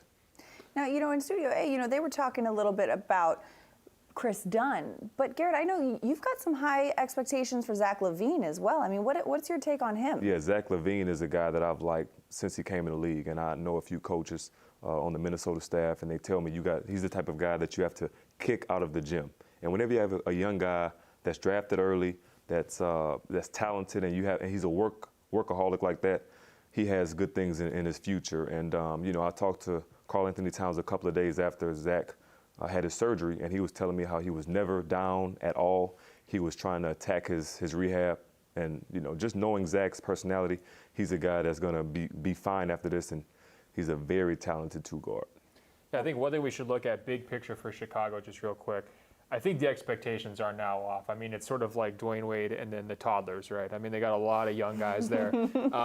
So that could be really good for Zach LaVine. If he's coming back from an injury, no huge rush. Get on the court when you're healthy, work your way back into the game, and you're good to go. And same thing for these young guys, too. Even a Chris Dunn, he should have a bigger role next season than he had this past season. And same thing for the rookie, he should get some minutes as well. So this is kind of setting up pretty nicely for Chicago. I mean, if you do have to part with a player as talented as Jimmy, you want to have a clear direction. And I think they've sort of got that kind of rebuilding. And you never know. Chris Dunn may play a little better under Hoiberg's, the way he coaches, like we talked about. We know Tim Thibodeau's system, and the way he coaches is very straightforward, right on the guys. So, Chris Dunn didn't have a great rookie year. Maybe he needs that different type of coaching style to be able to blossom. Like we were talking about earlier, too, you got to be able to coach to your players' strengths. But now the Knicks select Frank Ntilikina. We're gonna get that pronunciation down by the end of the night. French Frank, though. But Kwame, you have a relationship with Phil. You understand him. I mean, he's pretty high on kind of long guards, right? Oh yeah. I think a lot of the guards that he drafts are coached, except for Derek Fisher. They're tall, 6'6", 6'5" guards with long arms. He even slid Scottie Pippen and Michael Jordan to the point guard in different situations, and he would make them guard point guards because he the smaller guards they would wreak havoc against them. So he knows how to set players up in positions to do well. So. You mentioned earlier he's the master of the mind games. He's always playing mind games, playing mind games with us as the media. I'm wondering though, now he's in this GM role. Is it a different way he has to approach things? Because clearly there's some friction here with Porzingis. The trade talk, maybe that happens, maybe it doesn't. But if you have a coach who's trying to push your buttons, it might work in a different way than if the GM does. I mean, can you explain how that dynamic might be? Or did you ever have a GM you felt like you couldn't get a clear read from? No. Usually I played for coaches. Doug, he really didn't deal with GMs. He would let them know that this is my locker room and you're upstairs. So I really don't know the GM aspect on it, but I would imagine it's different, coming from upstairs. But I still think that, this is New York, and New Yorkers are not going to take well to him trading Porzingis. So I don't think he's going to trade him. He has you guys talking about it, and he's going to leave it alone. But if you're Porzingis, I mean, as a player, you understood and still understand that Phil does that, kind of pulls the puppet strings and likes to play with someone's mind. If you're in Porzingis' shoes right now, do you see this as, oh, he's trying to play with me, or do you feel threatened at all, or what would you feel like if you were in his shoes? It depends, because Porzingis is not from here. He's not from our culture, so he might take it different. But if you get to know Phil, I mean, that's just what he's going to do. And he's probably just trying to send a clear message that you're not above being traded. You can't just not go to the exit meeting. Now I got to ask you too, Big Three League coming up for you, Kwame. You see any of this meddling in the Big Three going on so far? I'll say you were in some good shape. The Big Three, okay, I got you now. The Big Three, you got a lot of former teammates that you're playing alongside with there, a lot of former colleagues and stuff. Like, what's going on with that picture so far? Set that up. It starts this weekend. Oh yeah, guys are just ready to have fun. It's going to be an exciting league. We play every other weekend, 10 weekends in a row. They fly us out to whatever city we're playing in, then we go back home. It's kind of real chill.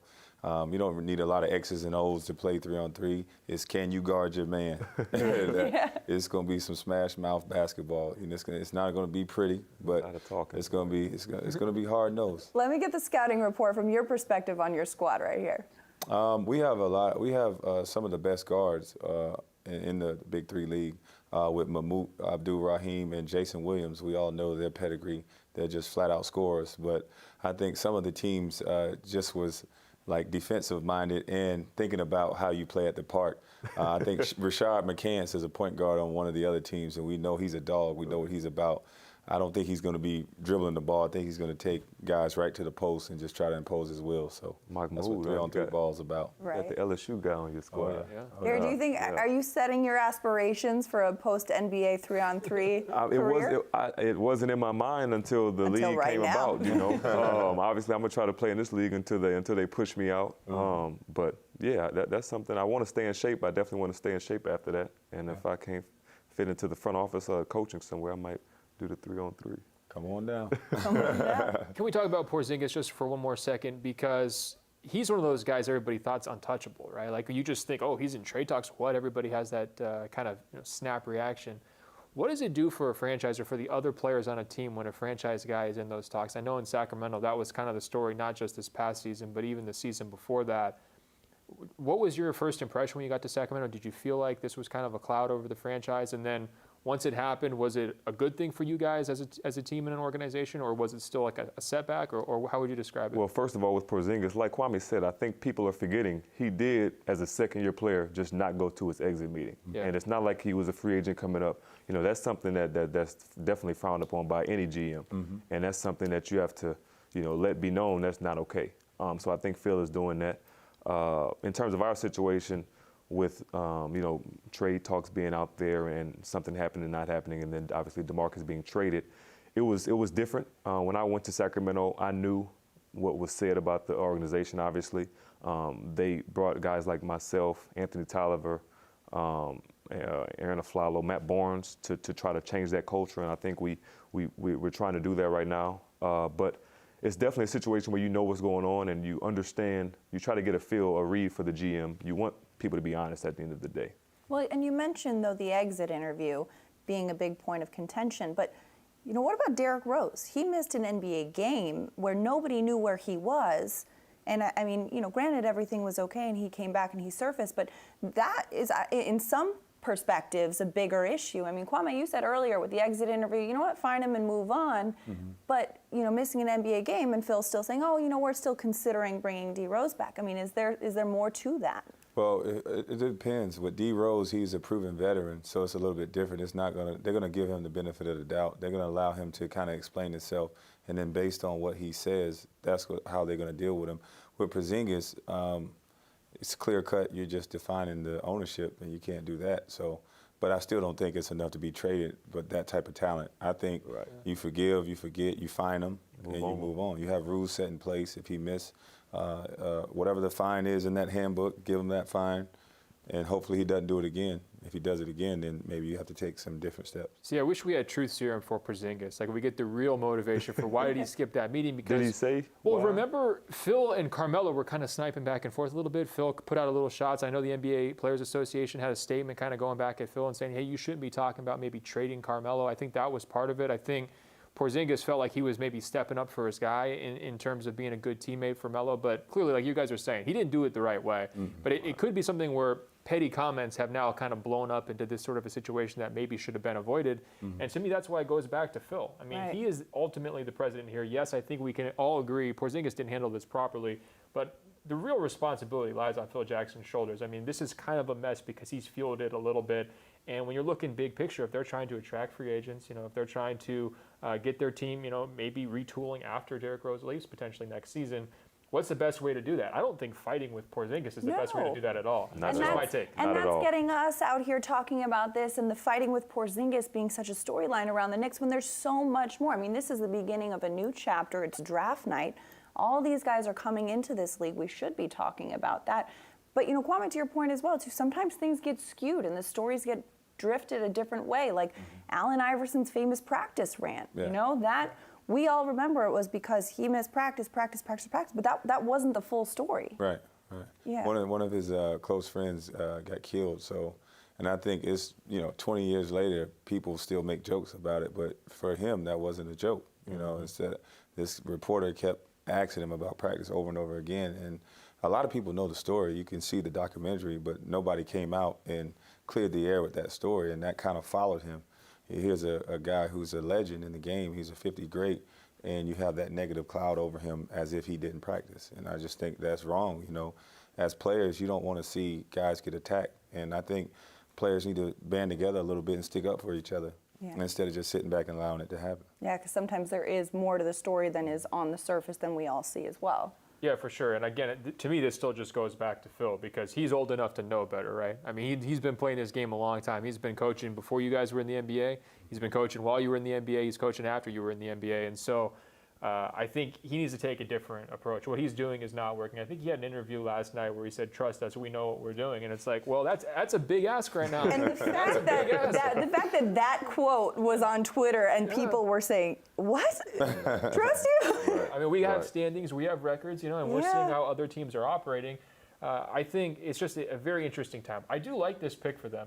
I think they're probably going to get some flack because remember when Porzingis was drafted, there was some disappointment, some shock. Who is this guy? My favorite headline was Knicks fans boo and cry when Porzingis is drafted, and then now they're begging, now they're booing and crying if he's going to be traded. Exactly. That's America 2017 right there. Right. Welcome to the instant reaction. Right away. But I think we know they have a good international scouting department. I mean, it's not just Porzingis, Hernan Gomez. I mean, they've had some other guys here coming up through the pipeline in a couple of years. Clearly, they see something in him that maybe some other teams didn't. I think a lot of the mock drafts even had him a little bit lower than where New York took him. Right.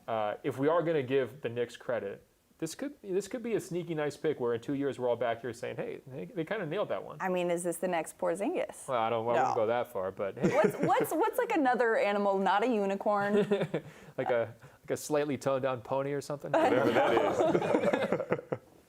That could be. Well, Kwame, I know you've had a long, storied career in the NBA and now heading into the Big Three. But before we let you go for the night, I know we want to look back on a few photos that we have. Because photos never die. We are here at Sports Illustrated, so we got to illustrate this. Maggie, what do you got over there? I think this is actually Rohan's play. I'm going to let him take over. All right, Kwame, I was emailed this photo earlier today by someone on the magazine staff. I said, this is perfect. We got to bring it up. I think Alex is going to bring up the photo for us. I just want to know what look you're giving the camera right now. What do you call that? Is that your blue steel? Just tell me what you're calling that look Magnum. During this photo shoot. I was told I have nice eyes and to look down at the camera. That is an amazing look like that. Yo, Kwame, thank you so much, man, for joining the show, by the way. Yeah, great perspective. And honestly, if you put that photo up side by side, you haven't aged a day. Not a second. Your secret. Thank you so much. Yes. Thank you. That glare says he's going to win the Big Three right there. Big Three champion right there. I mean, you heard it here first. Yeah. This is just the Barclays, just the draft, just warming you guys up for Sunday. That's going to be a lot of fun. Just going back to French Frank into the Knicks pick, Ntilikina, pardon me. You like this pick on several levels for New York. I like the player, as I said earlier tonight. So I think that the player has a lot of upside. But I was thinking to myself, he had already said publicly that he had no problem playing the triangle offense. And I think it's interesting, the European players who are so system-oriented are much more conditioned to play a triangle offense, a read and react offense like that, whereas the domestic players that come up through the U.S. ranks, if you go to an AAU game, you typically see pick and roll, pick and roll, pick and roll, and you do not see the fundamentals that are really displayed in the European game. And so I think it's no accident that the Knicks have looked European the last couple of years in terms of finding players who are willing to play that style and can play that style because of the read and react. That's a really interesting point. Meanwhile, Dallas has taken Dennis Smith from NC State. Luke, tell us about him. I think he's a point guard who really passes the eye test. I think coming into the season, he was looked at as a guy who might even be the #1 pick. But then once we got a full year to evaluate him at NC State, he came to the year with a team that we projected to be a top 25 team, and then they were under 500, and he didn't. In the way that Lonzo elevated everyone around him, everyone around Dennis Smith didn't almost underperform projections. And also there was kind of things like D'Angelo Russell 2 years ago. He had pretty good advanced stats, but when you started looking deeper at them, they really dropped off against good teams, and I thought that was kind of a little bit of a red flag. And Dennis Smith is the same, is kind of fits that same profile where. Some of the draft projection systems liked him, but you looked at his performance against top 50 teams, it dropped way off. And I guess that gives me a pause as to whether he can actually produce right away in the NBA. He also doesn't have, with Frank, he has almost a 7-foot wingspan. You know that even if the offense isn't there, he can defend 3 positions. Dennis Smith is 6'3" wingspan. I think he has good defensive instincts, but he doesn't have that kind of elite physical profile either. Plus, he had a serious knee injury his senior year of high school, didn't play at all. So all of those things combined, I don't know. I guess I don't think he's a lock to be good. So we got a trade coming in real quick. Sacramento's trading number 10 to Portland for 15 and 20. But I just want to hop back, Luke. You obviously cover college basketball very closely. I'm curious, so is it his play against top teams? Because I remember at the start of the season, I'm hearing Dennis Smith as someone who's maybe going to be one of the top picks in this draft. What changed? I mean, what was, I think if you had to point to one thing, how does someone like him kind of drop from, the top of the lottery to mid-lottery? Well, one, I think that Markelle Fultz, who was a late bloomer, his momentum as a #1 guy really took off. Even though, Markelle Fultz and Dennis Smith were in similar situations where they were on bad college teams, but Markelle Fultz had a lot less talent around him this year. I think that scouts are willing to excuse it a little more, whereas Dennis Smith came in with a team that arguably could have been ranked, had enough talent around him, and I think that his inability to maybe elevate them or really, and he had some moments. He had a game against Duke at Cameron where he was unbelievable, but his cumulative performance against good competition, and that's what scouts don't care that much.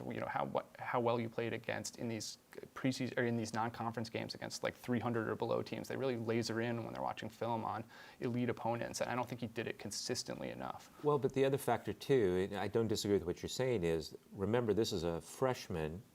And what you want to see as a freshman, he's getting better month to month to month. I remember talking to Mike Dunlap, I think is a terrific coach. He's at Loyola, he used to be the Denver Nuggets head coach.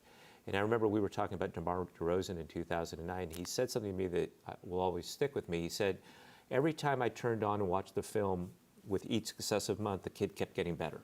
He was young and he kept getting better because he was only 18. He was supposed to keep getting better. Mm-hmm. And so in that sense, it's not so much that the scouts don't want to look at the non-conference games, but I just think that you want to see the player, how did he develop from point A to point B to point C, but the last month in terms of development is by far the most important month. Yeah, and you have, NC State closed the season by losing all but one game against Georgia Tech. So they closed the season on a pretty notable slide, and he, it wasn't like it was his team. It was his team that he had to carry. I thought that he could have done more to make them an NCAA tournament team.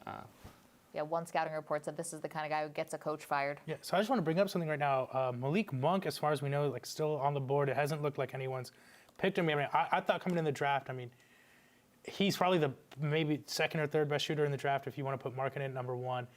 He has, in my opinion, that NBA-ready skill in shooting.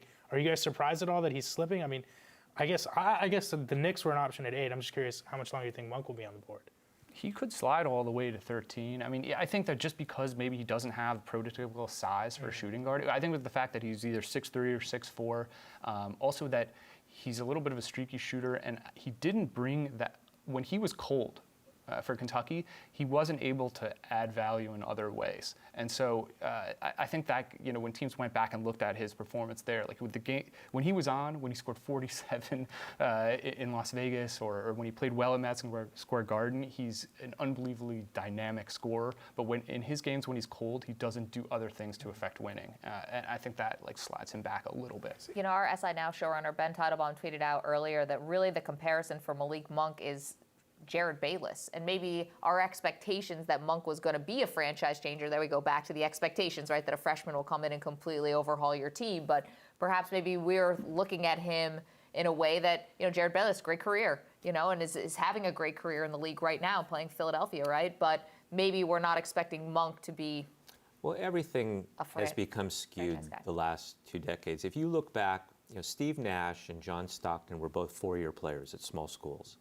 If you look at their statistics, their first couple of years in the league, in the case of Nash's first 3 years in the league, those are very mediocre statistics. Now remember, these are 4-year players, not 1-year players. These are 4-year players. So now we're into year 5, 6, 7, and now we're talking about this kid from NC State after just 1 year of college. Well, next year, if he doesn't do this, the coach could get. It's just to me sometimes so mind-boggling how culturally the whole league has changed in terms of how we think about these players, how we evaluate them, and what we expect from the moment they step on the court. So this is something I think we got to ask David about. Roger Sherman from The Ringer just tweeted, they made Lauri Markkanen do a Timberwolf howl at the in-arena interview booth. Did you ever make any of your draftees howl? No, and I'm really surprised since that trade had been so public. I don't understand why they would have done that. A completely unnecessary. Well, here's a little bit of news for you. We should just update it. I would love to get Garrett Temple's thoughts on Sacramento trading these the number 10 pick to Portland for 15 and 20. But in the meantime, it looks like Portland will select Zach Collins from Wake Forest with the 10th pick.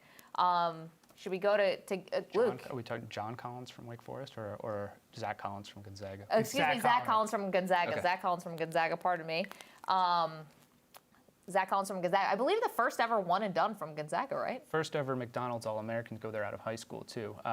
He's maybe the biggest case in the draft where an NCAA tournament momentum pushed him in. I don't think Gonzaga thought at the start of this year that they would only have Zach for one, but his performance, like you were saying, he got better over the course of the season, was really good in March. He was, even though he's skinny right now, you can see that he can add weight to his frame, but he was an excellent rim protector without fouling. He projects as a guy who can stretch out his game. He was an effective shooter. He didn't take that many threes, but he was an effective shooter, good free throw shooter, really good hands around the basket. I thought that he didn't, there were many situations where a freshman would have committed a turnover in traffic when he was fed the ball, and Zach Collins would usually turn it into 2 points. I just thought his feel for the game is excellent, combined with, there weren't many great rim protectors in this draft, and to me, he was the one who could actually do that in the NBA. So Luke's analysis is a professional and well-balanced as always, but I think as a fellow Northwestern alum, he'll agree with me. Gonzaga's a fraud team. They shouldn't have moved past Northwestern in the NCAA tournament. Was it Collins who got the goal? Yeah, well, okay, I said rim protector. He's a cheater. He's a cheater. So you're saying it's too soon. I think Zach Collins is a cheater. I think he should be back in He's college. so good at rim protection that he can rim protect through the rim and get away with it, which I think that it's also a sign of. Let's go over and get the thoughts of Garrett Temples. We're seeing Zach Collins, the hottest. Garrett agrees with me. You could see it in his face. Garrett knows. He's over here clowning you, Rohan. Stop it, Benjamin. Maybe a little bit. But, Sacramento's trading down. They're getting 15 and 23 rookies in the first round. I mean, talk about this youth movement you guys have. Yeah, we had 3 rookies last year in the first round and added Buddy Hield during the trade. So, like you said, we're in a rebuilding process. So if you're going to rebuild. And obviously these are assets as well as just players that we get. And like I said, we were looking for a point guard and maybe a small forward. There wasn't a small forward really in that mix at 10, so try to get some value for it rather than trying to reach for somebody that you don't really want. And like we were saying too, with rebuilding, I mean, how beneficial is it when you're trying to rebuild a team to have so much youth as opposed to, some younger guys coming into a group of people who are kind of set in the ways of the way things were? Yeah, it's a blank slate. Yeah. And, Coach Yeager has his certain style, which is a great style. We're trying to change the culture, as we said. Vlade being the GM, bringing in Ken last year, Cantanella, and obviously bringing in Scott Perry this year in the front office. And, having that point guard in terms of De'Aaron Fox and, Costa Koufis, myself, a couple of veterans that hopefully can be great pros to these young guys and show them the way. It's a really interesting trade from Portland's perspective because they're almost in the opposite, where they've already made their commitments to like the whole team, right? Everybody got paid. I mean, they shelled out a lot of money last summer, and they got basically all 5 spots covered. They don't really have any major holes. They had these 3 first-round picks. Well, what do? I mean, they're not in the same situation as you guys are, where they can bring in 3 young guys. Those guys are just going to sit. They're not going to play. Right. So it's kind of a consolidation trade. I do wonder, though, 2 first-round picks to only move up 5 spots. I wonder if maybe we should give them a little criticism for that because it's not the biggest jump in the world. Clearly, though, they were targeting Collins. I mean, Collins was kind of their guy, and you wonder they're probably going to want to create some role for him. Does that mean there's trades here with some of their front court pieces? Maybe Myers Leonard becomes available. Maybe it's a Noah Vonleh. I mean, they've had, or even an Ed Davis. He could potentially be a trade piece. They've got some guys there they might have to clear out if they want to have a role here for him at all. Otherwise, we're talking about this being a longer-term play, and we might not see him play a lot next year. But I mean, as familiar as you are with the Blazers, if they're trading up 2 picks to move up 5 spots to get this guy, they must have some really high hopes for him. I mean, would it be strange to expect that they're going to make a trade with how deep that position is? I'd say this, though. Remember the Doug McDermott trade in Chicago? I mean, that one was sort of similar. You trade 2 for 1, and you really have this guy you lock onto.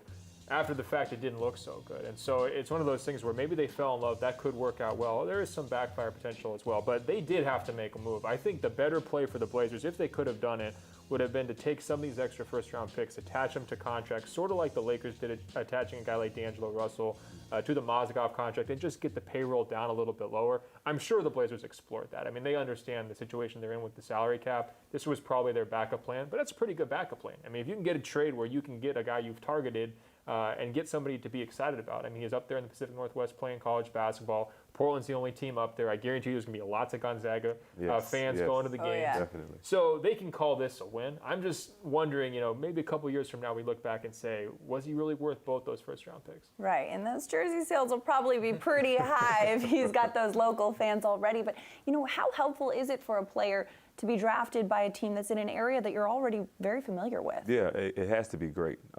Obviously, Lonzo Ball going to L.A., Zach Collins going to Portland. You're familiar with the area. It's not the best weather. It's overcast. you know that. So going in, you just know it. If I was in New Orleans, I would know the humidity. I would know it would rain a lot in the wintertime. So those type of deals you don't have to really worry about. But like you said, he's going to have a lot of fanfare from people coming there to watch. Portland already has great fans, so they don't really need any extra. Almost as good as Sacramento, not as good as Sac, not as good as Sac-Town. But I think Zach's going to be a great fit there. I'm wondering how he's going to fit with Nurkic, who they say they really like. That's they traded their guy for. now. They traded for. Well, they traded for him too. So yeah. In today's NBA, you really don't play 2 bigs much together. So it's going to be interesting how that works. They obviously like him a lot to move up to get him. That 4 spot for them has been weird because they've gone to the smaller lineups. They played guys like Aminu in that spot or Harkless in that spot, but then they try to sometimes sneak in a Vonleh, and the bigger lineups where they played the 2 bigs haven't worked out quite as well. So like I said, this could be a longer-term play where he's maybe the heir apparent to some of these guys who are there currently. I do want to ask you about Coach Yeager because he's a guy maybe smaller market when he came up. I think he came up through the D-League. He's in Memphis. He goes to Sacramento. My guess is he probably doesn't get enough attention, or I would guess you'd think he probably doesn't give enough attention in terms of his style and who he is as a person. How is he going to do, or what makes him the right coach for this huge youth movement that could be 3 first-round picks? Like you said, he was a grinder, and that's one thing he told me when he was recruiting me to come there this past summer. He liked my story. It was the same type of story as his. And in Sacramento, they love people that work hard and worked for what they got. So, people love his mindset. He's a defensive-minded coach. that embraces the new style. He's not a guy that's going to stick to his own, his ways from 10, 15 years ago. If he sees that this isn't working, he's going to adapt. And I think that's the biggest thing about Coach Yeager. And obviously, he's a player's coach as well. He can really relate to the players, talks to the guys. He's not a guy that's going to berate you. So having a young team, he hasn't had this before, which is new to him. He was in Memphis with a veteran squad all the time, and he didn't really, have to, I guess, teach nearly as much details. I think this past year, he learned how much he has to teach these 18, 19-year-old guys that they just don't know. And so last year definitely helped him out in that regard, and I think he's going to be even better at it this year. Yeah, definitely a lot of. We've got some news coming in as well. Charlotte is going to be selecting Kentucky's Malik Monk with the number 11 pick. Now, Monk is a guy that we've been talking about off camera for a little bit here. We're all pretty high on him. I mean, what's your initial impression on that? Scorer. And with them getting Dwight Howard, you have a guy in Kemba Walker that's a ball-dominant point guard, an all-star, great point guard. And they were trying to find two guards. They drafted they got Jeremy Lamb in the trade. They traded for Bellinelli. It hadn't quite worked out. You like Batum really at the 3, especially since you're going small now. So I think Monk really feels a need there in terms of a guy that can really get buckets, whether it's off the bench or as a starter, and doesn't need the ball in his hands to be effective. And Monk is a guy that I've been kind of surprised that slipped this far. I mean, Monk, was a 2-guard in college, but in high school he was a point guard. His scouting report going into college was that he was very athletic. He can drive in the paint. He can penetrate. But to be a team-first guy, when he got to Kentucky, he said, "Oh, I'll take that off-guard role, and I'll let De'Aaron Fox play that role, and I'll do this." And he could still fill it up. So I do like this guy because I like the fact that he can play a very versatile game. We didn't see a lot of that in college, but over the arch of his career, we've seen a lot of it. And, I think that, his personality shows. He's a team-first guy. Yeah, maybe a little bit of a Bellinelli replacement. I mean, they did have to trade Bellinelli to go get Howard. That just creates a roster hole. Maybe he can plug in there. You're not going to ask a ton of him. You've pretty much got your starters locked in there. Like you said, I mean, Kemba, you've got Nicholas Batum. And one other issue I think Charlotte's dealing with is they've got a few non-shooters in the rotation. You got Michael Kidd-Gilchrist, unbelievable defensive player, but he's collapsing the court on offense. Cody Zeller is a nice quality spread big, doesn't really have the three-point range. So when you're mixing and matching some of these lineups, you're trying to get whatever shooting maybe you can get on the court. That might not be, he might not be ready to do that day one, but I could see, a year or two down the line, we're saying, wow, Malik Monk, he's really given them a nice, spread option, nice creativity as a scorer that they didn't have with their previous personnel. So I think it makes sense as a fit. Exactly. I saw a comparison to Lou Williams, and if he can fill it up like Lou, Lou has one play that everybody knows is coming, and he either gets fouled or still gets a bucket on it. And, I think he's slid a little bit. Defensively, they didn't really see as much as they would have liked, I think his arms aren't as long as, definitely not as long as De'Aaron Fox. And, GMs really look at that. If you're 6'3" with a 6'4" wingspan, something's to be desired. So, but one thing he can do that will translate is he can score that basketball. Yeah, and getting buckets is definitely strong case in this league. Yeah, Charlotte's going to be an interesting team to watch, too. I think they're in a position potentially playoffs next year. They've been bouncing in and out of that postseason. To me, what they didn't have was the kind of consistency factor in their front court. Like, anytime Zeller got injured, their whole team fell apart. That's a problem. Exactly. I mean, that means you're not in a great situation. If you have one guy go down and you don't have the depth to sustain it, that's an issue. I think Dwight helps solve that. Now you've got two options at that center spot. You can move Zeller down to play the 4 if you need to. And I think this is, a guy who I think he can contribute a little bit. I'm not sure he's going to light the world on fire in year one, but it's going to be a defined, 6th, 7th, 8th man type of role, real clear. Just go out there and get buckets. Be a scorer, maybe even a little bit of ball handling in the second unit. That's a nice fit, and it goes with what they've currently got. I mean, I like the fact that their main roster pieces have now been together for multiple years. Batum, Williams, and Kemba Walker together, those guys fit pretty well. I mean, they keep this floor spread. They're complementary. They move the ball. They create the space for Kemba to do his thing one-on-one. I mean, he's almost an all-star this year. I would expect again. So I think they're kind of a team on the rise. Well, you did mention, though, Dwight Howard. A lot of people looked at that trade and thought that they were almost giving Dwight away. He seems to have fallen so far out of favor from, his 2009 Orlando peak days. Is Dwight's game able to evolve to the way that we see the modern big playing, or is Charlotte going to play up, the vintage look that he's got? Well, when Dwight came in, he was playing the exact way that this big is playing today. Yeah. Getting lobs, getting rebounds, protecting the rim, and every now and then a ducking. Stan had shooters around him, and he was protecting the paint, and that was his area. He had a lot of shooters around him, and great shooters at that. So I think Dwight, obviously his back issue, his surgery, and he's 31 now, but he still can protect the rim. He still can rebound. He's averaged a double-double, I want to say, 12 seasons since he's been in the NBA, which is nothing to sneeze at. I think he's, top 3 in that regard. So let's not forget what he can bring to the table. And he has a ball-dominant point guard in Kemba who, can create without a pick and roll, and is a guy, obviously Nicholas Batum, who's a unselfish 3-man that can play make as well. So I think it's going to be it's a good change of scenery for Dwight. And he should be able to blossom there. And he said he's open to working on that 3-point shot too. So we'll see. Who knows with Dwight? To me, the challenge is for the coach Steve Clifford, because I think you've got to sell Dwight on his role and his sort of changing abilities as he's getting older. To me, Dwight Howard's a Hall of Famer. I don't think there's any question. Some people might debate that. I think it's pretty clear he's a Hall of Fame talent, but he's not that guy anymore, right? He might even be in a situation where they want to use him off the bench. I mean, there was times during these past playoffs where he wasn't playing in the fourth quarters. I mean, that's tough for a guy to take. He probably doesn't feel like he's there yet. I'm sure he's going in training camp thinking this is going to be my team. He's going to have that mentality as a competitor. They played so well with Zeller at the center, though. I mean, that's a tricky kind of thing to balance. So maybe you try to start both of them and sell them both on that. But that's why it's on Steve Clifford. And I think you mentioned this being a good change of scenery. That's why it is, because they already have that relationship. Steve Clifford going back to Orlando with Dwight. If he has to give him bad news, I trust Steve Clifford to be able to say, hey, look, we need to cut your minutes or we need to take you out in certain situations. Whereas with every coach, maybe not able to get through to Dwight on those kinds of things. And like you said, I was going to say, we were talking about Charlotte. We have to mention how great a coach Steve Clifford is. I've heard things about him, only positive things about Steve Clifford. And I didn't know that they went back to Orlando, so that's definitely going to help him. If you're going to say, Dwight, this game, we may start you, but we're going to take you out at the 8-minute mark, 6-minute mark, things of that nature. Because like you said, it's an ego thing when you're a Hall of Famer eventually, and it should be too, right? No if you're that good, you've earned it at that point. So. Yeah. On that note, Detroit has selected Luke Kennard out of Duke, and for reactions on that, let's send it back over to Maggie.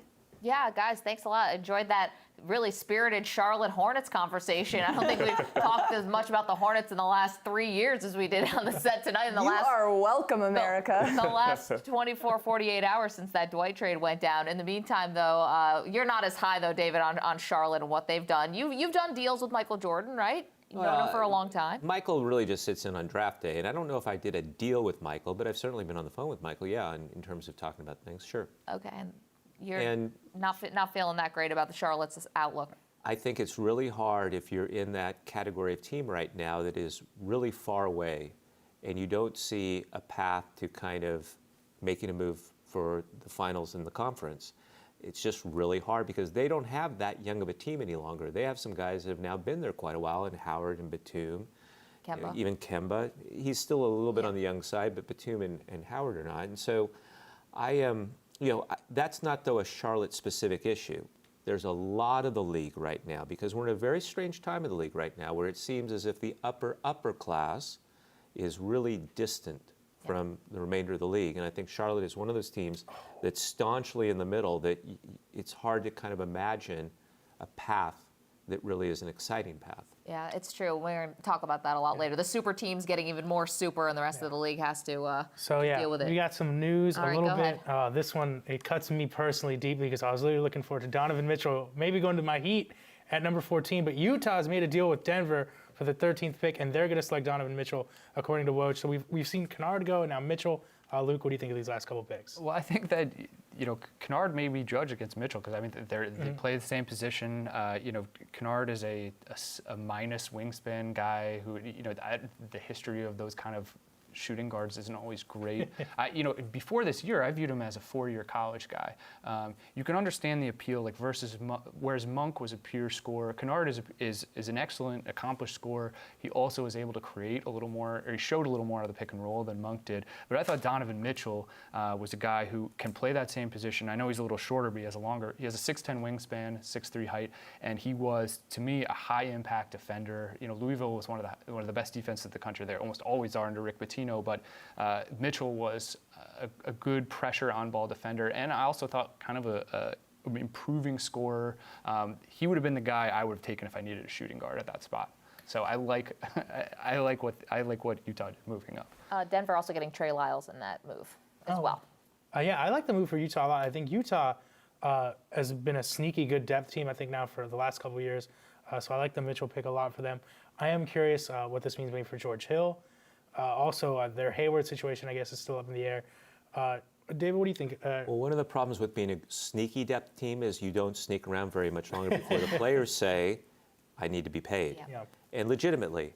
And so as a result, they will have, if Hayward does come back, and there's an open question there because he's a free agent, they will not be able to keep all their players. That sneaky depth is going to start to dissipate some.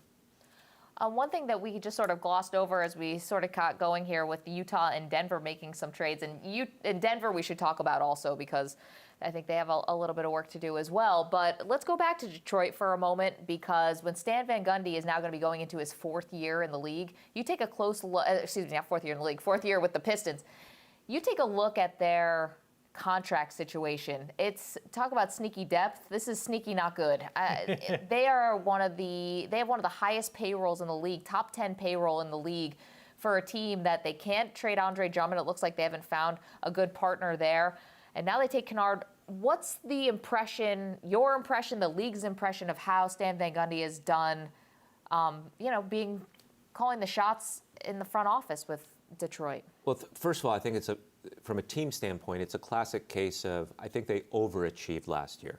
I don't think anybody expected them to sneak into the playoffs last year. They were still so young. Yeah. And when they did, that immediately sets expectations up for the following year. Well, even if it was the 8th seed and they got swept? Yes, because I don't think anybody expected it. Okay. And I think if you make it as the 8th seed, and there was a sense, okay, they'll give Cleveland a little bit of a challenge here. They didn't. But I think you just expect the natural progression. Okay, that means 7th seed, 6th seed, whatever. And so they took a step back this year. And I think that it seemed to me, just in listening to Stan's comments, I don't think that it's that secretive to say that there seemed to be some issues that he had with players. And I think it's a big challenge. There really is only one example that I can think of in the league right now where the coach has personnel power and it works, and that's San Antonio, where Pop clearly has control over the entire basketball side of the organization. And I think that the fact that Budenholzer had to relinquish that control this year in Atlanta, I just think that it's an open question how viable it is to have one person who sort of does everything. And I'm not saying that's the problems that they have. I just think that you asked the question about Stan Van Gundy, and I think that maybe even on some of his lousy days, he's driving home and saying, you know what did I sign up for? Why am I doing both of these when it's really coaching that I want to do? Yeah, I just want to jump in. I also think the Pistons got a little bit unlucky.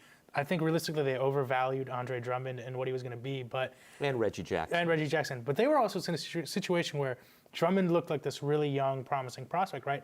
And I think Van Gundy's looking at him as, maybe I can use him as some kind of facsimile for what Dwight Howard was for me in Orlando. The problem is I think Drummond, like a lot of centers, maybe wants to be a little bit more of a back-to-the-basket player. He's not really athletic enough. I mean, he's still kind of a big guy. He's not extremely athletic enough to be one of those rim run centers like a DeAndre Jordan. And they just got caught in this position in the league where you can't really have those kinds of players on the floor anymore, especially when they can't shoot threes. Well, I mean free throws. Free throws, rather, yeah, yes. I mean, I think that's really the biggest challenge with him and guys like DeAndre Jordan is you want to have your best players out there at the end of the game, but in his case, you can't. And until they change the rules, and if they change the rules in terms of the Hackett rule, then that's a problem. And so I think that they've now seen that problem, and it really is a very hard problem when you're paying somebody the kind of money where he is supposed to be out there at the end of the game, and yet he can't. Yeah, but I will say just like you think even maybe 8, 9, 10 years ago, if the Pistons had this exact team, maybe they're a little bit better only because Drummond can kind of stay on the court and be that post presence, whereas now those guys kind of get run off the court to some extent. Well, they're in a tough spot, and a little bit like what we were talking about with Charlotte. Yeah. There are a lot of teams, not only in the East, but league-wide, but I think there are more of them in the East right now, where it feels as if, well, how can they change this? Because they're so far away from the top. They're kind of, as you mentioned, Maggie, they're sort of stuck because of the salary structure, and it doesn't look like there will be any relief for at least 2 to 3 years. That may sync up well, by the way, with whatever happens in Cleveland, but it's just, as I know, it can be very painful having to wait. While we just have a moment here and we're waiting to see what's going to happen with this Miami on the clock here, Rohan. By the way, my mom's liking all my tweets right now. Hi, Mom. Yeah. Hi, Yeah. Mrs. Ned Carney. Yeah. Okay, hi. Thank you for watching. I think probably all of our moms watch, right? Let's talk a little bit about, we're talking about the haves and the have-nots. No, let's stop that. We have a moment. We haven't really talked about the Cavs, and you mentioned that. And David Griffin, who let go just days before the draft happens. I'm not sure how much of a shock that might have been to people inside, considering they hadn't extended his contract and they were getting towards sort of the drop-dead hour. But for Cleveland, who has no picks tonight, what does this do to their front office? And, I mean, just because you don't have picks doesn't mean you can't get involved, can't start making trades. How are they supposed to navigate this draft with their GM gone? That wasn't, I think, a significant issue. There are people still that were left behind in the front office who can pick up the phone and talk on behalf of the organization. Of course, in situations like this, especially if it's a big deal, I wouldn't be surprised at all if Dan Gilbert was the one who sometimes may have picked up the phone. Well, I think Jimmy that Butler's gone, so that ship sailed. Yeah, I don't, and I think in David's case, you made the point. If they didn't pick up his contract or extend his contract last year, clearly they were in a wait-and-see type of situation because that's such a volatile situation. I'm not using the word volatile in a pejorative way. Like it's just when you're trying to win it all, and that's the only positive outcome you can see, there is a certain amount of volatility that goes on, especially whenever the Cavs had a bad spell. The world was going to come to an end. Remember? The world was going to come to an end. I wrote that a couple times. Probably. And then the team got really good in the postseason. Yeah. And then everybody got excited about the finals, and it was clear that they just didn't have the same number of players as Golden State did. So I think that David actually, these are my words, not his. My sense is he's feeling somewhat liberated. That's a really, really hard job. You're navigating landmines every single day. Your star player is not at all shy about saying what he thinks the team should do and is very clear about it. The owner is, we talked about this the other night, maybe one of the more, challenging owners in terms of being involved and making certain that, his viewpoint is heard. And so I would expect this week David might have even had a sense of relief. Well, the one thing about that, it almost reminds me, though, when Ty Lue said, I have the toughest job in the NBA, and people really got on him for that because they said, go talk to Brett Brown or, someone, go talk to Frank Vogel about that. And is that the same thing with David Griffin, though? It's like you do have all these problems, but at the same time, you do, it seems like, have a blank check to write to try to put together a championship team. I think that they're both right. In other words, I thought that Ty Lue, he does have a really hard job, just as David did. And certainly Frank Vogel in Orlando had a really hard job last year. I mean, when you really think about it, I think that there's a lot of fans who just don't appreciate it as much as maybe they should. Most of these jobs are pretty miserable. Now, Steve Kerr says it very well, and although he's in now maybe the best job, is that we're all paid a lot of money to put up with that misery. In terms of the conflicts that you have to manage nearly every day. I mean, as I told. People used to come up to me in Minnesota and they would say, well, you must be having a lot of fun. I'd look at them like they were crazy. It's not fun by any stretch of the means. It can be energizing and it can be adrenaline filled, but it's not fun. There's a lot of misery. Pat Riley said it many, many years ago. There's winning and then there's misery. Most of the jobs in the league have a lot of misery attached to them because there is so much negativity that is just, it's almost like a constant barrage of feedback of negativity. Yeah, great transition there. I don't know if you meant to do that, talking about Pat Riley while Miami's on the clock. Yeah, I need Luke to tell me how I need to feel right now. The Heat made their pick. Oh, I also want to say, I think. Bam Adebayo. Also, I think David Griffin's probably enjoying his life right now. He's got no pressure. He's probably at Lola in Cleveland getting a nice steak or something. I'm happy for David Griffin, man. Enjoy your life. Ben, or Luke, rather, tell me how I should feel right now. I'm a little surprised that Bam went off the board ahead of some other big men. I mean, he's clearly like physically imposing. I mean, when people saw him at the end of his high school career, they were already saying Dwight Howard. They're already making conversations body-wise to Dwight Howard. Just an incredible physical specimen. I guess I expected him to do more. He's a defensive pick. I think you're looking at a guy who can, bully. He's not going to get pushed around in the NBA, and he's athletic enough to switch. But I thought he would do more defensively at Kentucky, I guess. I mean, a crazy thing to think about is that actually like Wenyen Gabriel, who's still at Kentucky, and Derek Willis both had higher defensive rebounding percentages than Bam this year, which is a little wild. And he wasn't a great rim protector.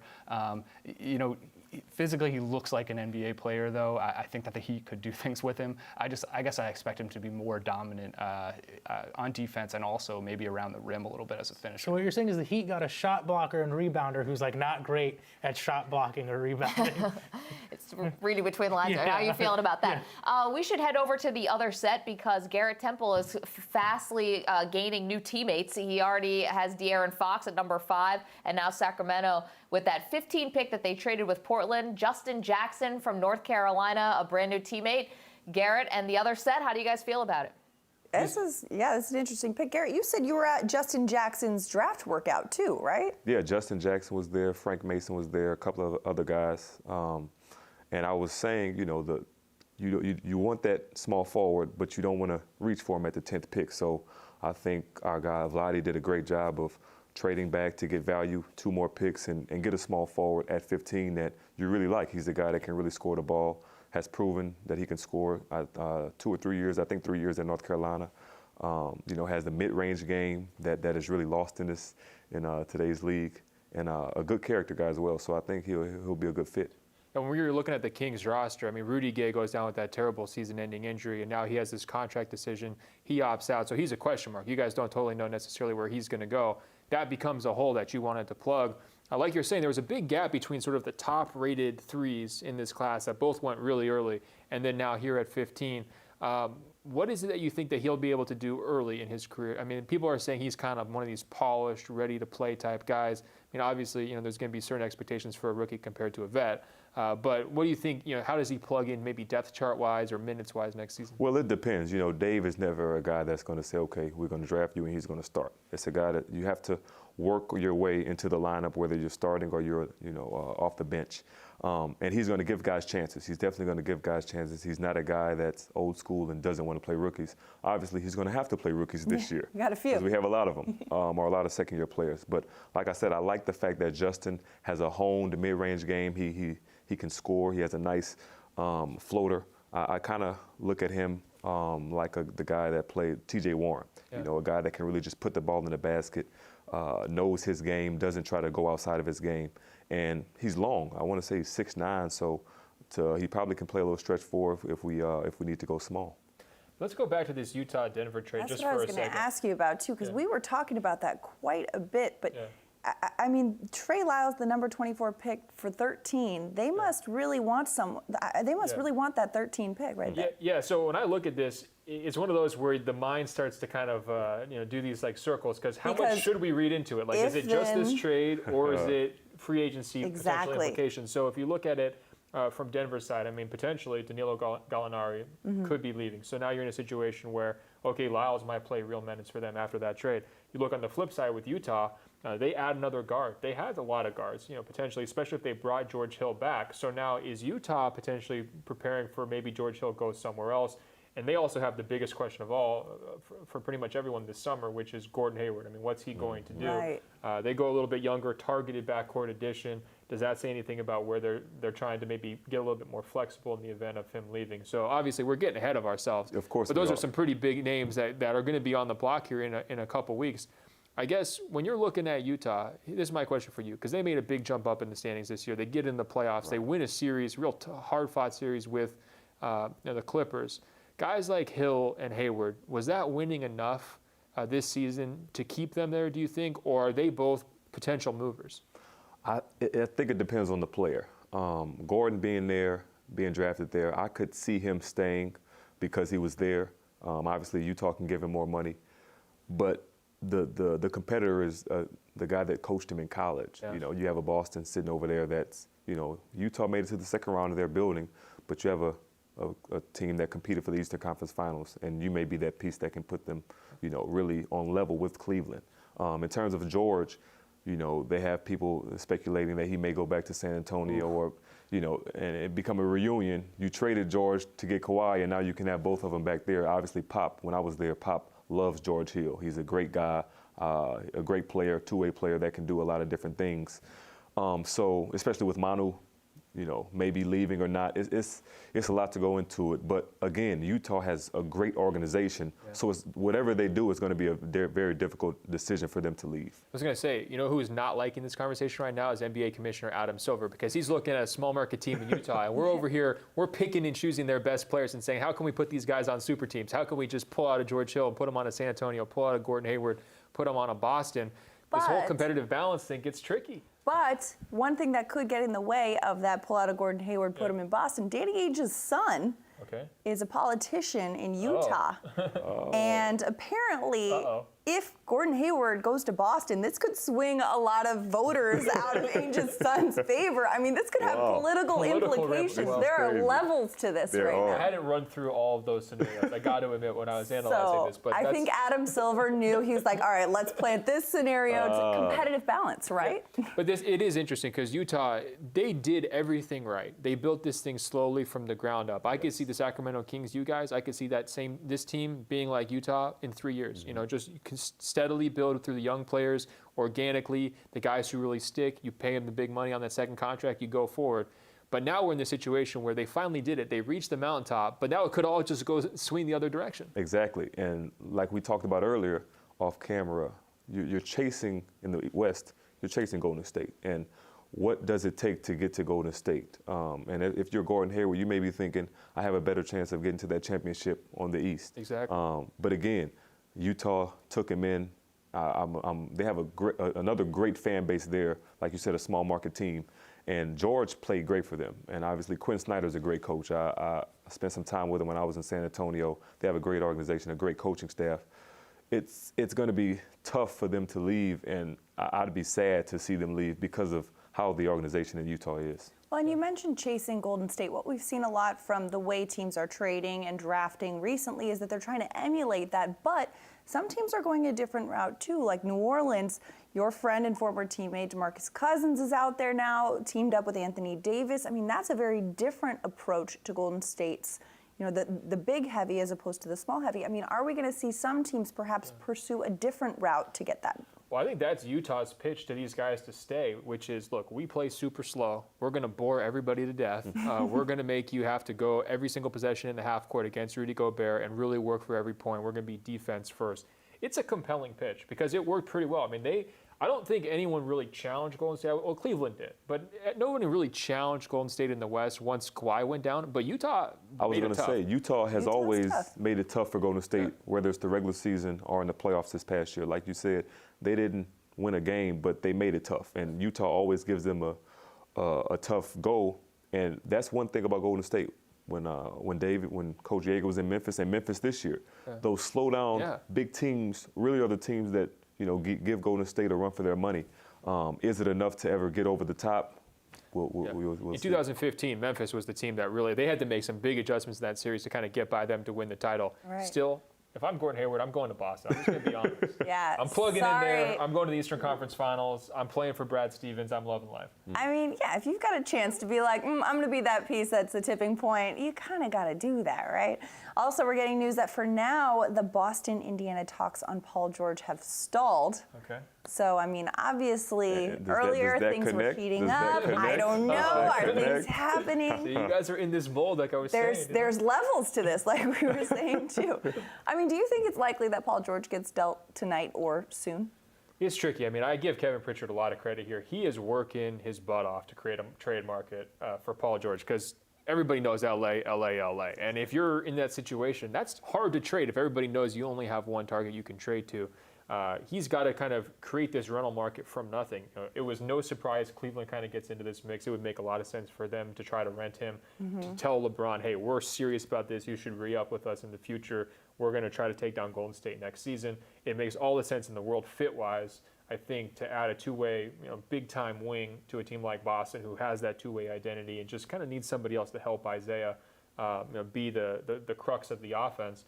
But still, I can see why these teams are not trying to just blow away Indiana, right? Try to steal them. I mean, and also, too, they know that they can get a steal because they know realistically he's out in a year anyways. So if I'm Indiana, I'd rather take, half off and get something for him than let him walk. But at the end of the day, too, you're going to get some lowball trades. It's a balance. You have to figure out exactly how much you can say no before they pull out. Right. And it's a situation where, like you said, Cleveland can do it. They're in a situation where they could use a Paul George right away for this year to try to win next year. And then LeBron's a free agent, and you see what happens. Boston is the same way in a situation with Isaiah becoming a free agent the next year. But then if you still have Gordon sitting out there that you can sign for a long-term contract. So do you spend anything on Paul, or do you just wait and assume the relationship between Brad and Gordon works out? One other thing we should say here is that Jimmy Butler trade helps set the market too, right? And if you're Boston and you're saying, here's how much Minnesota gave up to get Jimmy Butler, do you want to pay more? Do you want to pay less? If you only have 1 year of Paul George, you're probably going to want to pay less. Right. I thought it was a good package for Jimmy Butler. I didn't think it was some crazy overpaying package. And I think if you're Kevin Pritchard, you were kind of hoping, right? That you were hoping Minnesota just throws crazy assets to get Jimmy Butler, because now you can say, hey, look what they did over here. Because in these days leading up to this draft, we've been talking Jimmy Butler, Paul George, almost neck and neck in who's going to be dealt first, who's the star that's going to be dealt first. Yeah, and from Boston's standpoint, this maybe does pick up the urgency to trade for Paul George, because now you only have one of these big-time wings available. Jimmy's off the market, right? So if you want to get better next season, if you want to make the finals next year, to me, you have to add a player of Paul George's caliber. If you can get a Gordon Hayward in free agency and trade for a Paul George, all of a sudden that's an incredible team, right? And if we go back to the trade deadline, that's what Cleveland's GM said he was afraid of. Well, his former GM, because David Griffin's out now, but he said he was worried that they were going to be able to put together one of these situations where they added 2 impact wings in Boston. That's still in play here, but they're going to need to try to figure this trade out. Well, and if they're trying to make a trade too, and they've let go their GM relatively recently, they've got someone new stepping into those shoes. I mean, that's kind of tough to be like, okay, I'm thrown into the fire. Let me see if I can trade for this all-star. Yeah. I mean, I know we've got someone over on the A set who's relatively familiar with that situation over there, David. I mean, you're familiar with what it's like to be thrown in as GM with just, maybe a month's notice. I am. I think that now that, assuming that Paul George isn't traded tonight or hasn't been traded tonight. So far, yep. So I face this not exact, because I think Paul's a better player than Al Jefferson, but in 2010, I tried very hard to trade Al Jefferson as part of the draft. Al and Kevin Love, in my opinion, just never fit. Both of them are very offensively oriented. Neither of them changed ends very well defensively. And I really didn't think that Kevin Love could ever become Kevin Love with Al on the team. I really thought that Kevin had a much higher ceiling, but as long as Al was there, it wasn't going to be realized for him. And so we tried to trade Al during the draft, tried to trade him in Indiana, in fact, talk about irony, and we couldn't. And so what I told the staff that night after the draft is, we have to put Al Jefferson in free agency. And they looked at me like, well, he's not a free agent. What do you mean? No. What's going to happen now in free agency is there's going to be winners, got teams that get players that they want, and there are going to be losers, teams that don't get players that they've targeted and they want. Those losers, the ones that need players, are going to now come to the forefront in the next several weeks, and they may be willing to rent Paul George for a year, thinking that he's going to go to the Lakers. And so we were able to trade Al Jefferson, just to complete the story, the following July. I was very happy because he had a lot of money left on his contract. We got 2 first-rounders from Utah and didn't have to take any salary back, which was, I think at the time, the biggest contract ever traded without having to take, or at least the biggest contract ever traded with as much money on it. It was a hard contract to trade. Paul is not the same thing in that respect. But my point is, now that Paul George, if he passes this night, Indiana now needs to think of Paul George as he's in free agency. He's our free agent, and we're going to send him somewhere this summer. You mentioned you weren't, you were surprised. You didn't think Kevin Love could turn into Kevin Love, playing next to Al Jefferson. Did you ever think Kevin Love could turn into a Banana Republic model when you had him in Minnesota? Actually, Kevin was very, very self-aware of his appearance. Okay. He's had his, his jaw has been fixed. I mean, these are all things he's talked about. I'm not talking out of school, and I think he's had, he's done a lot with his appearance. And so I think Kevin, I've known Kevin since he was in high school because I'm also from the same city as him. And he played for your Bruins? And he was heavier then, and I think that he was always kind of the chubby kid. And I think that Kevin has done an amazing job with his body over the years. And now when you look at him, he's svelte, he's great looking. He's really He's wearing those striped sweaters all the time. Dating a Sports Illustrated swimsuit model. He can be on the cover of GQ. He's part of the family. He's Right. part of the family. Okay, so put yourself now in the Cavaliers' position. David Griffin is not there, but would you be looking to trade Kevin Love if you're trying to re-up for another shot at a title? Same thing. It's what's the deal? Right. In other words, I think that it's clear that Irving and LeBron will not be traded, Kyrie and LeBron. But I would think that every single other person on that roster, Kevin included, probably has to think that there's a possibility. And I think it's awful in today's world because Kevin sees himself traded literally not just every day, but almost on the hour. Yeah. Especially a week like this. In fact, it's kind of comical because if you were to write a list of the players who were supposedly going to be traded this week, you'd have about a third of the league that would have traded, that would have traded teams. So to answer your question, of course, you have to consider trading Kevin Love. You have to do whatever you can because you know that team wants to win it all again. They don't want to finish second. I actually asked the question wrong.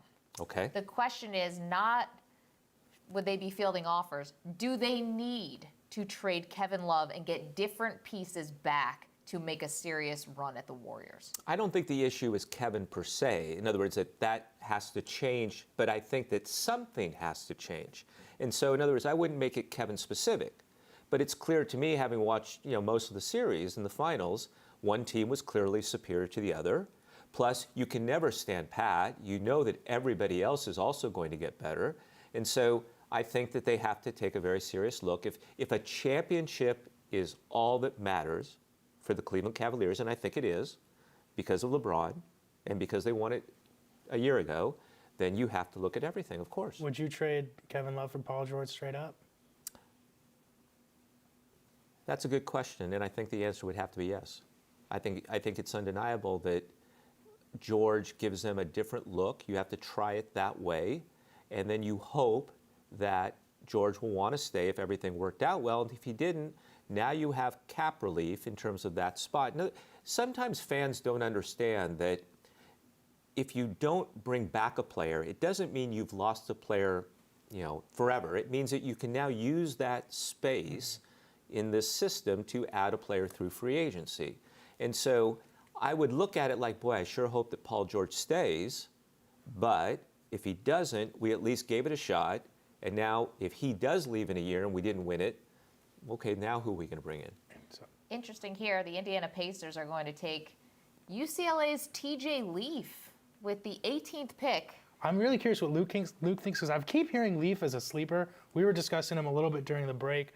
I feel like maybe I might be the highest on him. What do you guys think about Leaf? I do think that playing alongside Lonzo helped him, but he is an offensively advanced big man. I think he was probably, of this pool of guys who started going after outside the lottery, he was the most advanced, could shoot threes over 40%, finish around the rim. He was a really good complement to Lonzo because he could find, play off of him, finish. As long I think that defensively, UCLA was not a good team this year, and I thought that a big problem was that their bigs' inability to defend the pick and roll, and he was part of that. But you're getting enough offensive value that I think makes it worth it. I don't necessarily think he was the best guy left on the board there.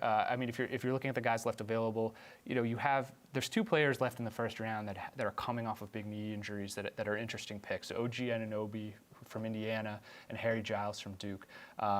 Giles I'm a little worried about because he's had multiple knee injuries coming off it, and when he came back, he really did not look like the same player, and I wouldn't draft him until I had seen a little more flashes of what he used to be. But Anunoby, I think, is a really good kind of buy low stock guy right now because he is clearly an excellent switchable defender on the perimeter, like a 3-and-D guy who, interesting thing is like people evaluate prospects sometimes look at just the class, are they a freshman, are they a sophomore?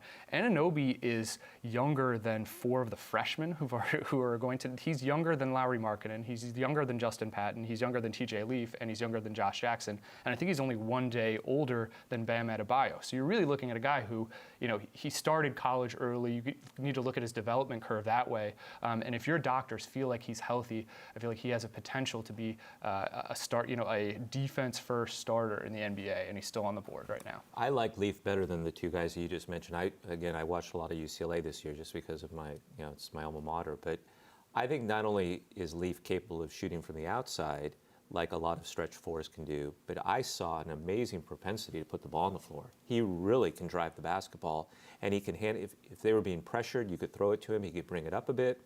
I agree with you. I think that his defense still leaves a lot to be desired. But again, he is a freshman. Yeah. He has not been in any kind of setting other than high school, AAU, now UCLA, and I think he has a lot of upside. I really thought that I think that's a very good pick at 18. What about him playing alongside Miles Turner? Because that's the piece in Indiana, right? You were a former GM there. That's the piece. How do you see that? And I think are you not looking at it that way? No, I wouldn't. I think you can get caught up in, well, are they the same or are they too simple? Yeah. I think that you need players.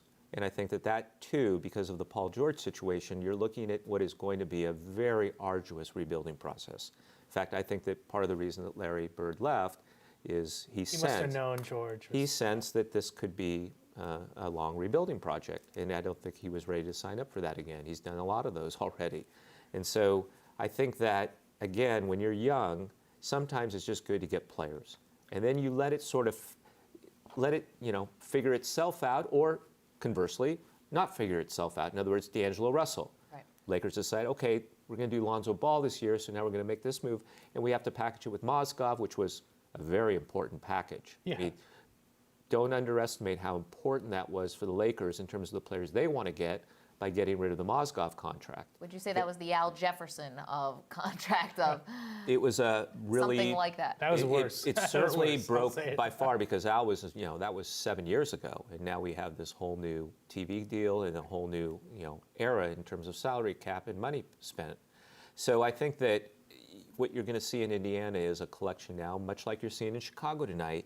And I think some of it's influenced, just to sort of harmonize everything, some of it's influenced by the fact that a lot of these teams also realize their horizon is not 2-3 years away, it's 4, 5, 6 years away because of the current disposition of the NBA. Yeah, I mean, Al Jefferson actually playing in Indiana now, so teammates of all of these guys. Yeah, I don't playing know, a little. I don't know what Indiana based this pick on, but I do think that their analytics guys have to be happy about it, because TJ Leaf, I mean, he really was one of the most freshmen over the last decade who was one of the most efficient scorers from inside and out. I mean, to be able to do what he did, which is like his advanced stats as a freshman are well beyond his projections. That bodes well, I think, for his development as a scorer in the NBA. So I don't hate the pick at all. I really do think that he has a very good offensive future in the league. Okay. I didn't say that you hated the pick. I didn't mean, but I didn't think. I think you liked the pick. John Collins, meanwhile, gets picked by Atlanta. This one's interesting. Like we talked about the decline of post play in the NBA, and Collins was a guy who almost 50% of his offense was in the post, but he was an amazing scorer, and he's also a guy who's really young, who's development. He's younger. I think he's younger than Bam Adebayo. He's younger so he's almost like a freshman in age. But if you're taking him here, that I think you're expressing a belief that his offensive game could change, because he's just not. You're never going to feed the post. I don't think you're going to feed the post that much. And if he's going to have value later on, he's going to need to stretch it out. And they must have seen that in workouts, because it wasn't something that he showed at Wake Forest this year. Interesting, because Atlanta's got some. They have some decisions they have to make, really, about Paul Millsap, I guess, is the only one. I don't think it looks like he's going to be returning the trade of Dwight to bring back in a Plumlee. What do you think? Or maybe I'm reading that wrong. Is this you have not to pay signal? somebody. I mean, the thing about this system, is you cannot do what baseball teams do and simply have a $40 million payroll. you have to pay 95% of the cap. You can't be the Padres. So now that they have eliminated Dwight from the payroll, they still did take in the Plumlee contract, which is a big contract. I mean, for Plumlee, Miles Plumlee, I had to look at it twice again today. But I think that it would be premature to say that they would not bring Paul Millsap back. I think that Tony Ressler, the owner of the team, I know him a little bit. He's a very competitive person. He's a very upbeat guy. I know he wants to compete very badly, and I don't think you're going to see Atlanta now undertake a full-scale rebuild. Okay, interesting, because I would. That's surprising to me. I mean, you have the relationship with the owner. When they traded Dwight, I assume maybe they're, whether it's letting Millsap walk or sign and trade, maybe try to get something back. That's kind of the route I assume they were going down. Well, but I read that a little bit like, and I think this is, I alluded to earlier that Mike Budenholzer had relinquished, the player personnel job.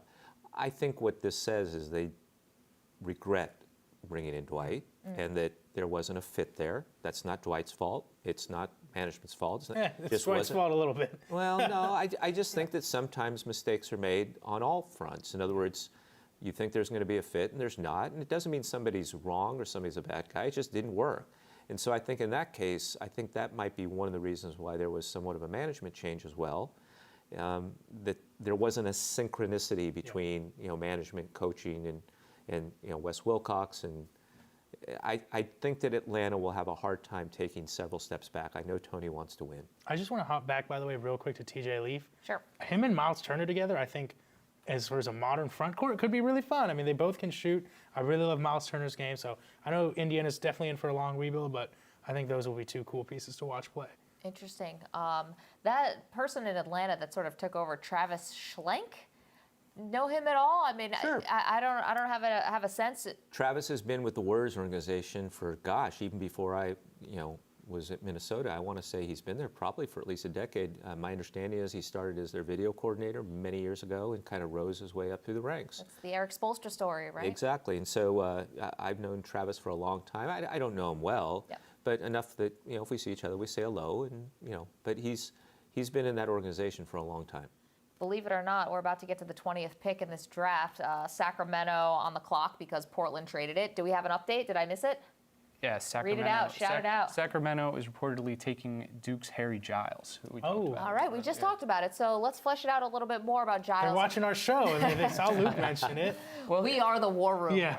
I'm actually surprised he went off before Anunoby. But if you look back 2 years ago with Harry Giles and you go to the U19 World Championships, he's on a team with Jason Tatum and Josh Jackson. And Harry Giles was at times the best player on the floor. People looked at him as, a kind of a new Chris Webber type power forward. Huge upside. I mean, he'd come off of a major knee injury, but he was fully back and recovered quickly. His explosiveness was there.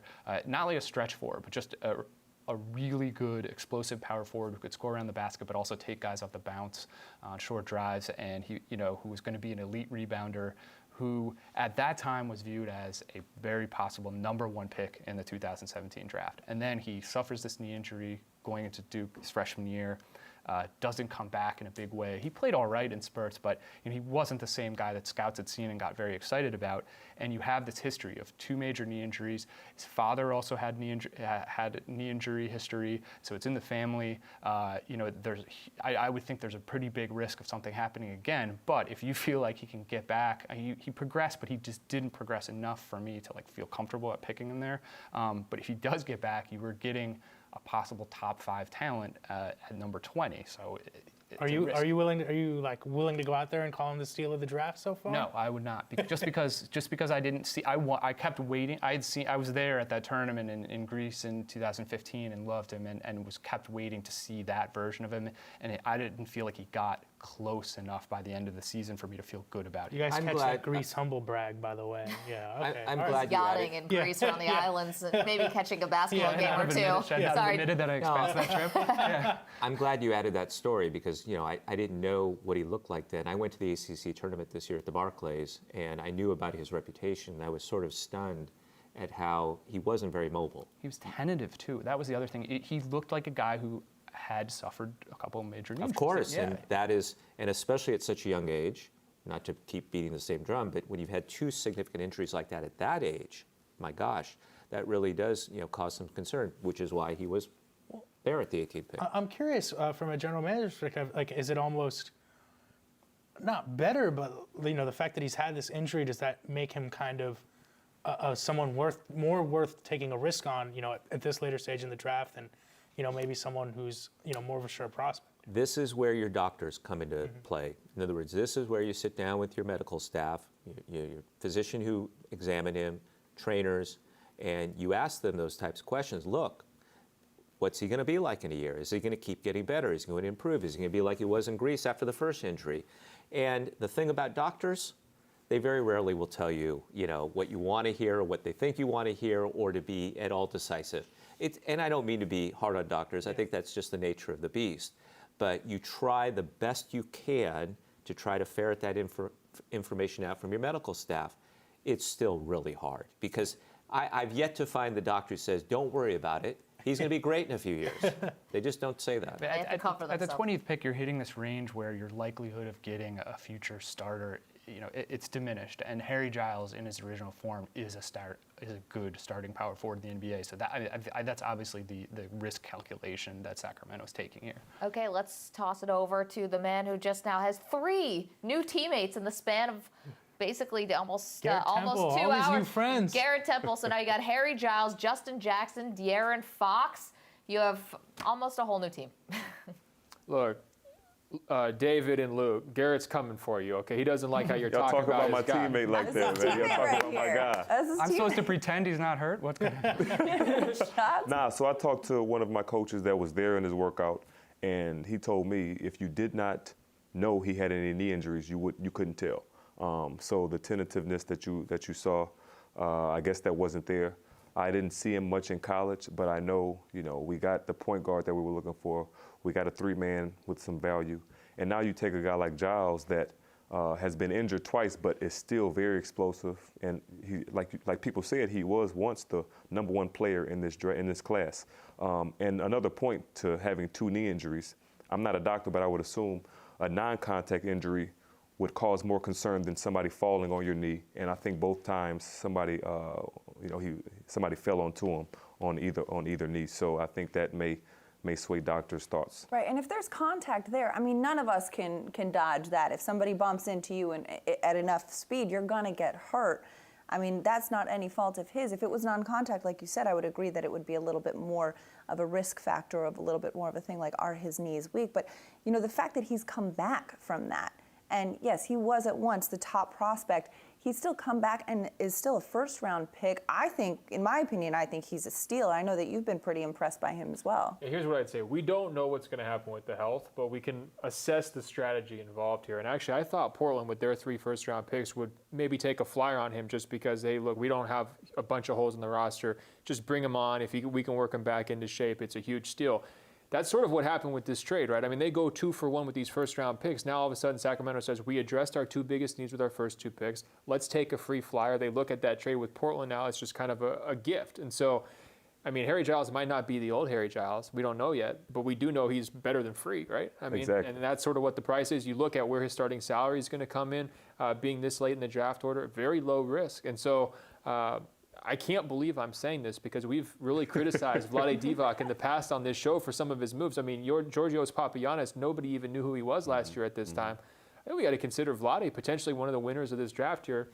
I mean, as much as he flopped in the league, he is not flopping on this draft tonight. There you go. He's standing up. So. Yeah. He did real well today. I'm really happy and really proud of our team, what we did in the first round, turning those 2 picks into 3 picks. And like I said, Fox was the guy that I know Coach Yeager really likes him a lot. We talked about that. I really like him a lot. That was the one guy that we hoped was able to drop to 5 for us to get. We got him. Again, we needed a small forward. We're able to fit that need in Justin. And then, like you said, Giles, who knows what he's going to be able to get. But at 20, like he said, you're not really looking for a guy that's going to be a complete starter the rest of their career. Right. As a veteran, though, on this Kings team, I mean, you've got these 3 young guys now coming into your squad. What do you say to them? What is your advice to them when you see them, when you greet them for the first time? Work. Understand that this isn't going to come easy. This is just the beginning, and it gets harder. And I think these guys, from what I've heard, a lot of these guys have great work ethics. I know De'Aaron, Justin as well. I don't know much about Harry, but to see him come back from 2 knee injuries and be able to come back and be a first-round pick that shows the type of perseverance he has. So my main thing to them is just to work, to understand, enjoy the process, but make sure they continue to work hard. Last thing I'd say about you guys, you have the best Summer League team lineup right now. I mean, you guys are going to probably be killing Las Vegas Summer League. I'm a nerd, I'll just admit it. I go there every single year. I stay there 2 weeks and get in the 110-degree heat, get in these gyms, watch these guys go. But, I mean, potentially you're bringing back some of the guys from last year's rookie class on that team. Now you've got 3 first-rounders on this squad with some big storylines, too. I mean, we want to see, like they're saying in the ACC tournament, he looks one way. Well, now let's use that comparison point and compare it to July, see what he looks like in July. Is there progress with his comfort, with his feel, and so forth? So, I don't know. Exactly, and I don't think they won a game last year, so they definitely had it on their mind. When I went back 2 weeks ago to work out with the young guys, and they were saying, "Oh, I can't wait till Summer League. I want to at least get a couple of wins." So, I mean, you mentioned too, some of the coaches and the front office guys have kind of tipped you off or included you a little bit in the conversation. But are you going to get out to Thomas and Mack Center this summer and, I'm gonna try check it to. out? I'm actually going to Thailand for one of my best friends' wedding. So I'll be in Thailand for about a week, beginning of July, but hopefully around the 10th, 11th, 12th, I'm going to step out to Vegas. So once they make those late push and He'll be there for the finals. For the playoffs and the finals, exactly. The championship banner presentation. All of that stuff. Yeah. Hey, just to shift gears here real quick. I mean, you guys are rebuilding, young squad, but some of these other teams out there, these second-tier teams, are chasing the Warriors, and that's been a big storyline, I think, especially with these Paul George trade rumors going in Boston.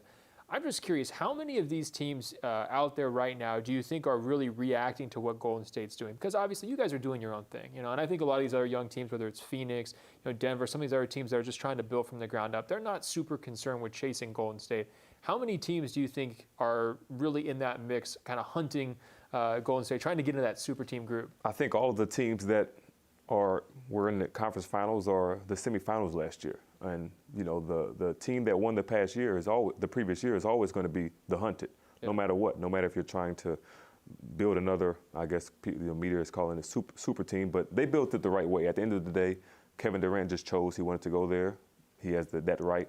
And the other people that are there are draft picks. So, but in terms of Paul, thinking about Paul George, talking about going to Cleveland or talking about going to Boston, I think those teams are definitely looking into, okay, we need another big-time all-star to try to compete with these guys because, you look at it, they go 16-1 in the playoffs. That's pretty dominant. Yeah. Did LeBron start the super team? I don't think LeBron started the super team. If you look back, you look at Boston when KG went there and Ray went there. One of them was traded. But at the end of the day, LeBron did go to Miami. And I think the biggest thing was that Miami was not his competitor at that time. Mm-hmm. I think the biggest thing, a lot of players were surprised at KD because they had just lost to Golden State the previous year and had a 3-1 lead on them. So guys were saying, you have another All-NBA player on your team, you can compete. But obviously, he wanted to go somewhere and win, and he did that. See, I want to see Bill Russell at the Finals MVP trophy celebration say, you know what, guys, I started the super team. Give me my respect, all you young guys. With the eight teams in the league. Get out of here trying to say you did it 5 years ago.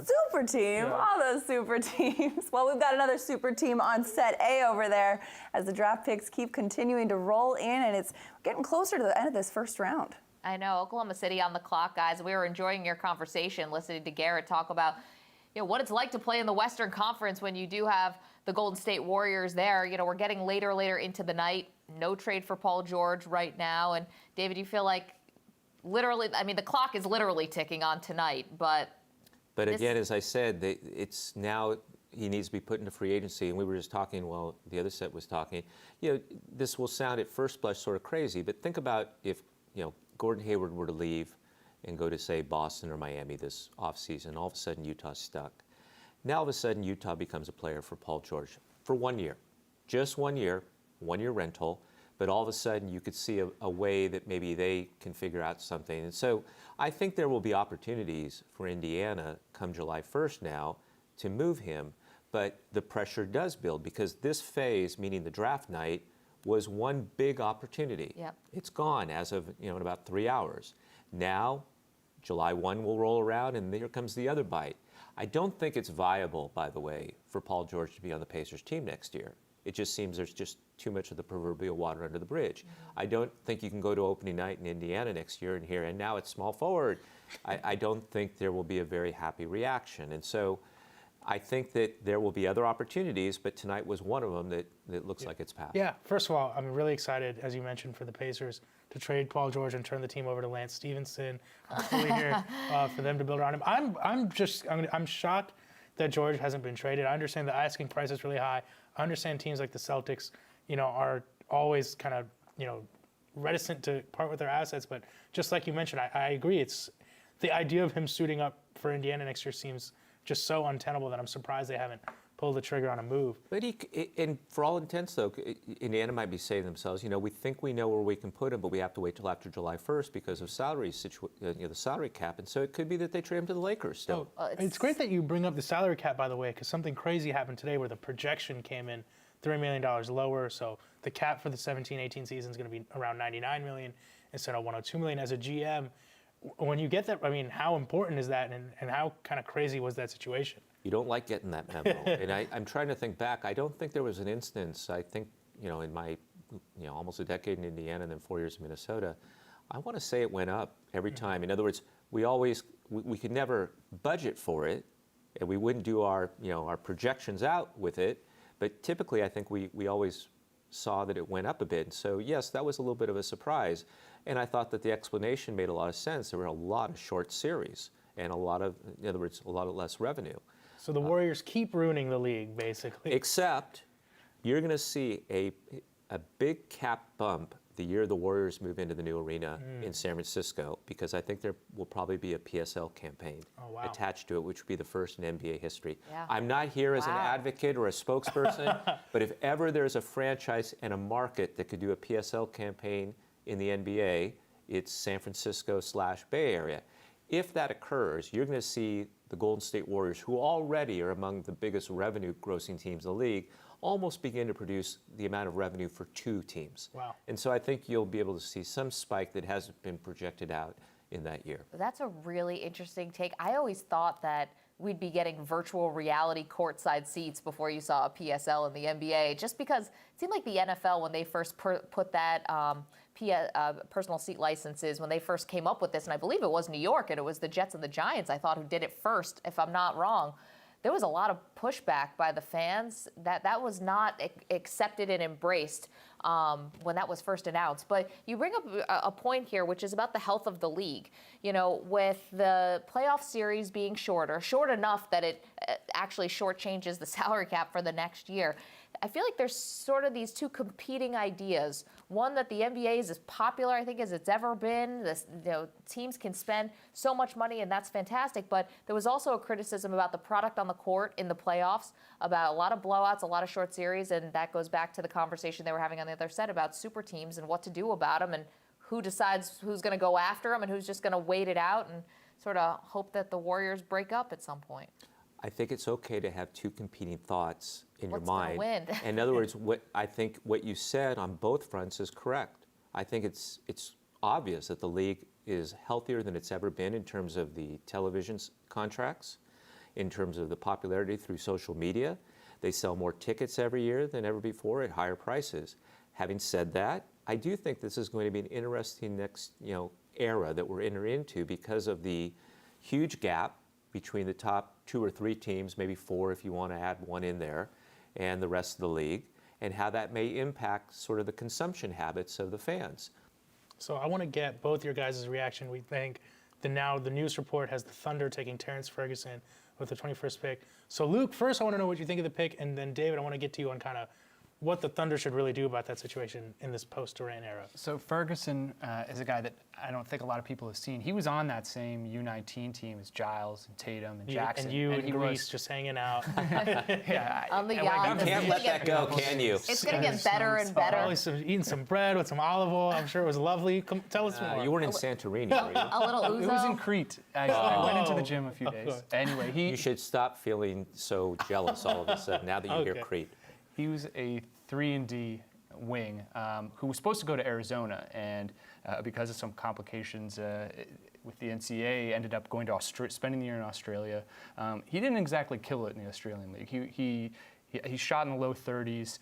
His numbers outside of shooting didn't didn't suggest first-round pick, but I think teams see the package of length, of athleticism. He's extremely athletic. He's not just a shooter. I mean, his dunk reel is excellent. It's one of the best in the first round. And if you were going to take a 3-and-D wing at this point, you're probably choosing between Anunoby, who has the medical concerns, maybe like Wesley Iwundu out of Kansas State, and Terrence Ferguson. And if you feel like that's a buy low candidate, which he really is, I mean, he was off the radar for a year. You had to send scouts to Australia to see him. And if he had stayed in the U.S. and played at Arizona, had a big year, might have been an end of the lottery guy. So I think it's a nice gamble because I like the package of athleticism, length, and shooting. David, if you can, and he's young, so I think the percentages will go up. Yeah, just 19 years old. I know that front offices like to leave no stone unturned.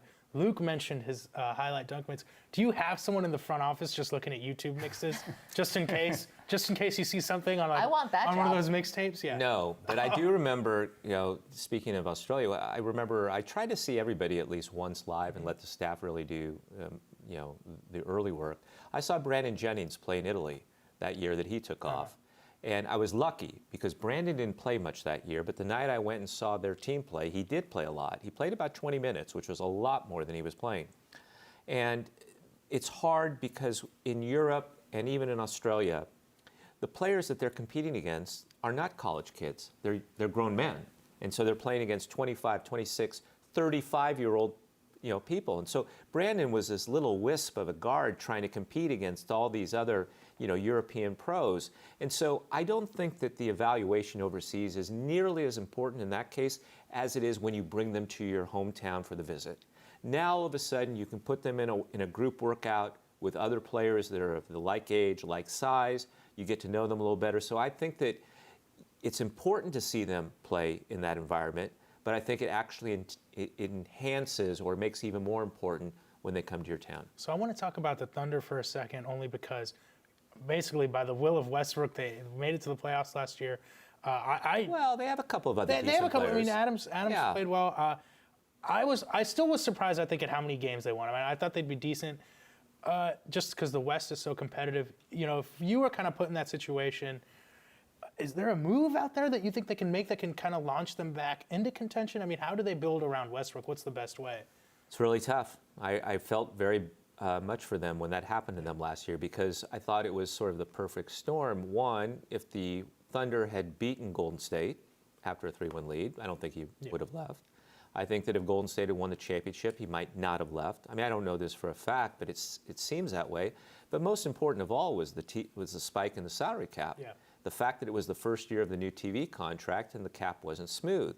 That really did pave the way for him to leave.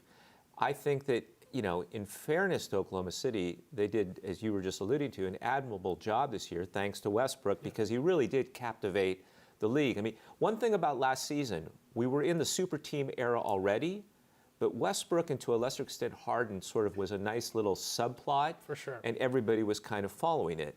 And so now going forward, it's just tough because they don't have a lot of room, and it just really set their franchise back a bit, and not just a bit, a lot. And I felt very badly. And again, as I said earlier tonight, I don't think the fans understand nationwide how debilitating it is or was for the people in Oklahoma City the year before Durant left to wake up every day and we're told he's leaving. I mean, can you imagine living in that community and knowing for a year, oh my God, this is going to end poorly?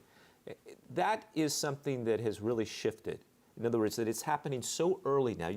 People are already talking about LeBron a year from now. And I really don't want to engage in that because it just seems almost, I don't know, there's something almost unseemly about it at this point.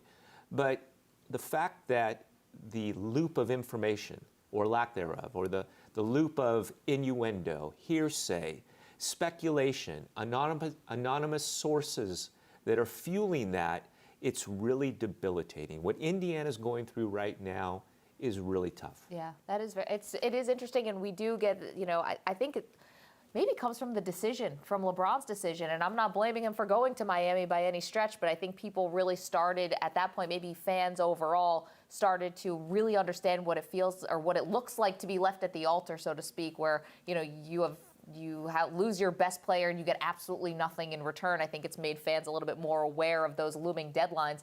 Meanwhile, deadline's looming. I mean, we're getting through the draft here. Kristaps Porzingis, still a member of the New York Knicks. Maybe this was just a whole bunch of ado about nothing, David. Oh, I don't think so.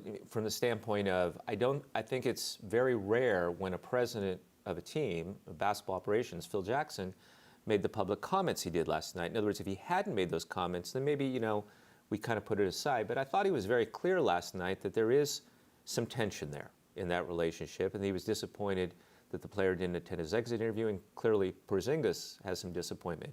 And so what will be very interesting, to use maybe a non-controversial word, is being in New York the next few days will be very interesting, because now you have not one but two players, Carmelo Anthony and Kristaps Porzingis, who you don't know if they want to be here, or if the team wants them to be here, or maybe the team kind of wants them to be here, but they're also looking for something better.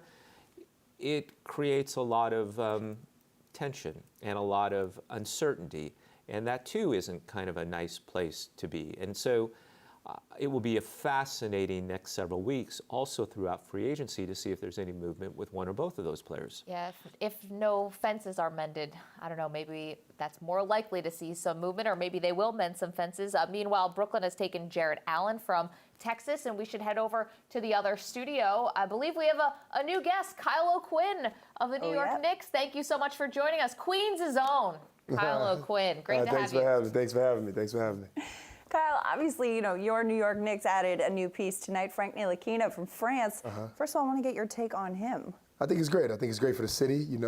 We've had success with the European players. Last year, Kristaps Porzingis took the city by surprise, and I think that this new kid from France, he could do the same. And speaking of Kristaps, obviously a big storyline the last couple of days has been, his relationship with Phil Jackson and him not going to this exit interview and such. I mean, what's your perception of that from a player within the organization? With me being closer to the players than I am to the front office, I feel for them, just to see your name in the headlines every day, people have an opinion about you, and you're just trying to get better throughout the offseason, like most pros are trying to do. I think it's tough, but at the same time, this is a business, and we all understand that, and those are the things you have to be presented with when you're a superstar. And you were at the gym this morning at the Knicks facility. I mean, what's the vibe at that? What's the vibe around there? The vibe is pretty good. I think everybody's excited to go in the right direction, but, with the media in New York, we all know that it gets blown up a little bit more than usual. And I think that it's under control. I just think you guys hear about it a lot more than you would in another organization. Sure. And obviously, the book on Phil Jackson is that he knows how to pull the strings and how to kind of manipulate people in a way to get something out of them, and maybe to get the best out of them or what have you. But from your perspective, I mean, is that what he's doing here? Is he kind of trying to pull the strings a little bit, or is this a legit rift? I really don't know I really don't know Mr. Phil Jackson personally. Yeah. On that level to know exactly what he's doing, but I guess he has a method to his madness, what you would say. But like I said, you just feel for the player. You just hope that everything goes well at the end, and it's for the better of the team. You mentioned direction. I think it's a big summer for New York, right? I mean, you got a decision here on Derrick Rose, potentially new rookie point guard coming in. He could play a real role for you guys next year. I mean, what is your perception of where the Knicks are going to be entering next season? I mean, assuming Kristaps is still there. I mean, he hasn't been traded yet. We're going to assume he is. I mean, what kind of a team do you expect to be next year? I think we'll be better than this year. Over time, things get better. People get the chemistry gets better, and this will be our third year together. And I think that we'll make a push, hopefully to the playoffs. That's what everybody wants. But I just think as a team we'll get better outside the noise, because that has nothing to do with what we do on the floor. We were just talking about, or they were just talking about Westbrook, and sort of, he's an MVP type candidate. Here's my question for both of you, though, and I'm just curious about this.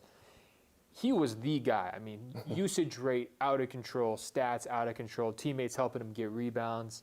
That worked really well for them for 1 year. I'm just wondering, is that the kind of a situation where everybody can revolve around one guy? Can that work for 2, 3, 4 years? Or is at some point the team dynamic kind of get thrown off? When you say work, do you mean can they be a 7th, 6th seed? Yeah. I just mean, like, are they going to be on board?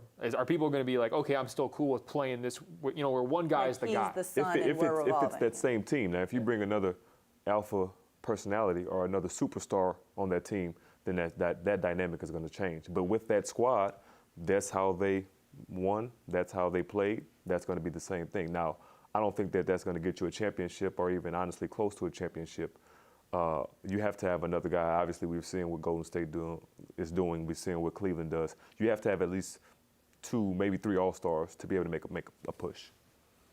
I agree with him. You know, at the way the league is going right now, you have to have some firepower. It's more than just one guy. Russell Westbrook is a phenomenal talent, as we can see. You take a team that far in the MVP race, it goes to show you how talented you are, but you just need a little more firepower. And I think that, you know, to take down the champions and the defending champions, I think you need a little more than just one guy. I'm going to be honest. I've been catching flack. I voted for Harden. That was my official vote. I went Harden, won Westbrook too. See, you're rolling your eyes already. People have been making fun of that for about a month. If you had a vote, I mean, who would you guys vote for? And personally, I would take Russell Westbrook. Why is that? You know, just simply averaging a triple-double. Yeah. I think that's one of the toughest things to do. You know, it's hard enough to average a double-double, but to do it all season in three categories, I think that's very impressive. Yeah. I'm taking Russ as well. You saw my face when you said James. And nothing to take away from James. If it was any other season, James, no question. Because people forget James did average 8+ rebounds a game as well and led the league in assists. But to average a triple-double, but not only that, average 30 points a game, lead the league in scoring, and lead your team to a 6th seed. It's not like they were out of the playoffs. The fact that he played 35 minutes a game and did that, that's MVP. Well, and James Harden had his collection of triple doubles as well this season, so no shame to him. Oh, but I mean, I am on this Russell Westbrook train as well. Like, I was trying to be nice about it, but realistically, when you think back 5-10 years from now, and you think back on this season in the NBA, you're going to remember this Russell Westbrook season. You're going to remember this historic run of all these points he garnered, all these triple doubles. I mean, this is a record. This is an Oscar Robinson record. I mean, this is history books. And when Oscar did it, the pace of play was a lot more, and Oscar was playing 40 minutes a game. And not to mention, he was getting triple doubles, but he was scoring and getting 50-point games, triple doubles. Obviously, getting game-winning 3-pointers, game-winning shots. You know, so he had a very, very special season. And is it sustainable? I don't know. We'll see. Yeah. I'm looking at their roster, and this move to me, this Terrence Ferguson draft pick, that says we're still building around Russell. I mean, they really have no choice. You know, he's going to be their guy. They need shooting. That's what Ferguson's going to try to bring to the table. Maybe not immediately, but you kind of work him in that direction. I'm just curious, when you guys are playing around star players, I mean, can you just describe that experience for me when you realize I got to compliment what this guy does well, I got to cover up maybe for what he doesn't do so well? I mean, what's your process when you're going through that? I think as a role player and you're playing around superstars, the best thing you can do is play your role to the maximum. You know, just really do what you can do every night and let the guys depend on you. You know, star players, they have enough on their back when it comes to scoring. You know, just in the fourth quarter, late in the game, those are critical times in the game that they're really being, you know, looked at to perform. I think throughout the game as a role player, you just need to do your job all night long. I agree. I think you have to be counted on, like Kyle said. You know, when I played with John last year, 2 years ago, you know, he was stepping into that role, and Brad as well, but John was that guy for us. And, you know, whether it's, you know, guarding the point guard, giving him some time off defensively so he can have some legs come fourth quarter to make those plays for us, because we relied on him so much to make those plays, and he could do it for us. But if he had to guard the best point guard, you know, all 38 minutes, then it was tough for him. So if I gave him 10 minutes rest on defensively, things of that nature is things that you can do to try to step in and help. So what you're saying is when July 1 comes, all these superstars are going to their GMs. They're saying, hey, get us some help, right? I mean, that's pretty much what these guys are saying. Hey, we had to pick Brooklyn Nets. They took Jared Allen. I think it's kind of a long-term project type center. I mean, you slowly develop him, but I think their real story was the D'Angelo Russell trade, right? Yes. People are saying it's kind of a second chance for him. I mean, do you feel like he was a victim in LA, like just distractions, wasn't able to reach his potential, maybe coaching issues with Byron Scott? I mean, how well do you think he's going to work here in New York and in Brooklyn? Yeah, I think Byron is a tough coach to play for when you're a young guy. You know, Byron is more of the old school mindset, hard worker. You know, D'Angelo is going to be a change of scenery, which is good for him. LA, as New York is, honestly, it's tough to come in as a rookie, 19 years old, with all of these lights. Like Kyle said, everything is, you know, more here, especially the media. So it's going to be tough for him. But obviously being in LA, now coming to Brooklyn, not having nearly as much pressure, it's going to be a new scenery for him, and hopefully he blossoms. He's a guy that does have a lot of talent, can really score the ball. And I mean, we've heard the stories. He's made his rookie mistakes with the Nick Young situation and stuff like that. I like that. Did you make that rookie mistake? Did you make that? No, I didn't. Give us a real take on that. I mean, that But was. if a guy like that is coming into your locker room and you say, okay, I remember this one situation, like obviously he learned from it. He did that commercial where he made fun of himself and chucked his phone out the window from that. But is that something you remember as a player and you're kind of wary of? Yeah, I would remember. I don't know. Here, I'll give you guys cover. I crushed it for it because I was just thinking with my friends. I wouldn't want my friends to do that. I mean, just keep it real. And it's not even about that, but it's just anything like conversations and stuff like that. Sometimes you just want to be able to feel comfortable that you can trust a friend. It's a tough situation, Some guys, I'm sure, can look past it. Some guys can't, but he's just added something to himself that he has to get over and deal with. Yeah. You feel for a kid that's 18, 19 years old, but at the end of the day, he's a man in this league, and he has to deal with his actions. And I think it'll definitely follow him through his career. Yeah. Do you think being from New York prepared you to be a Knick? I mean, understanding you probably grew up with it, right? Man, you grow up to it. You grow up with a certain degree, but I mean, New York, New York media and New York fans are definitely one of a kind, and I think that I had a jump start, growing up here, but at the same time, you never know about it until you're really in it. Mm-hmm. What would your advice be for the young players coming into this market? The best thing you could do is come in, get your work in, play the best way you can, and try not to read Twitter. Seriously. or listen have a lot to the to news. say. I mean, it's tough because the way social media is now, you look at it, one guy loves you, one guy hates you, and then kids, they're so used to everybody loving them.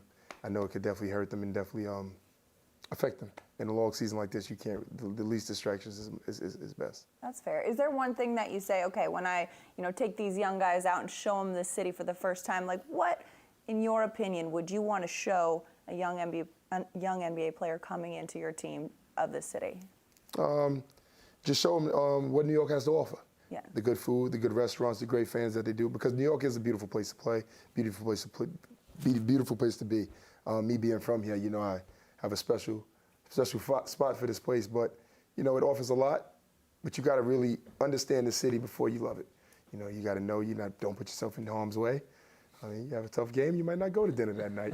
You know what I mean? You might go home and eat something at the house. One thing I've noticed, you were mentioning Twitter. NBA players are clapping back on Twitter at fans. What do you guys think about that? I mean, that's like kind of a careful one you got to walk. I mean, for some guys like Damian Lillard of the Blazers, he's always going back at fans. Or Joel Embiid is also kind of coming back around and saying some stuff too. I think fans forget that we're humans as well. Yeah. So when they say something to us, we read it and we're gonna respond, whether it's on Twitter or in our minds. And a lot of guys, say, well, I'm just gonna respond. I'm a human just like you are. I have rights just like you do. So a lot of the things that they say to us, they would never say to us in our face. Yeah. Obviously the negative things. So I think in situations, media as well, you have to realize that we're human beings and we're going to respond just like anybody would. Yeah, and people have emotions. People have these, slumps. And like we were talking about earlier in the show as well, sometimes we don't always know the full story. And, again, to circle back to this Kristaps Porzingis, Phil Jackson thing, is there more to it? Like perhaps why, from Kristaps' point of view, would he want to miss an exit interview? Or why would he, want to be in that position? I mean, I don't know. Kristaps Porzingis, he was a professional before he got here. You can't question a man's professionalism. If he makes a decision, he makes that decision.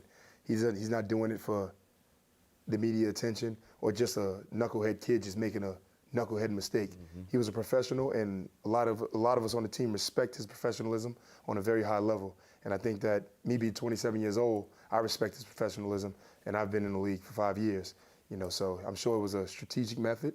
Whatever it was, he said it. He sent the message that he wanted to send as a professional in his career, and I think that you have to do nothing but respect it. Yeah, I can understand that too. And we were talking about too, perhaps as well, coming, different cultures, different things, different expectations perhaps.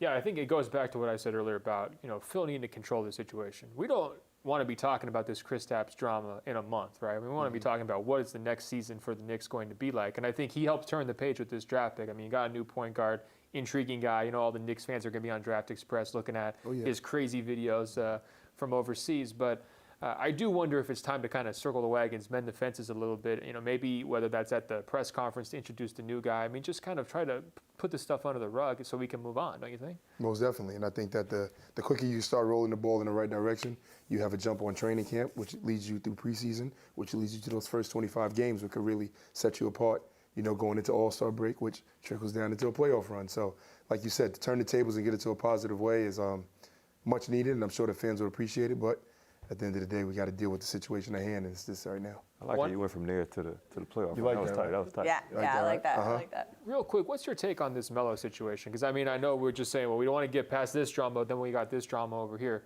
It seems like Melo's standing up for himself. He seems like he's been a real straight shooter throughout the whole thing. Phil's kind of maybe throwing a little darts here and there.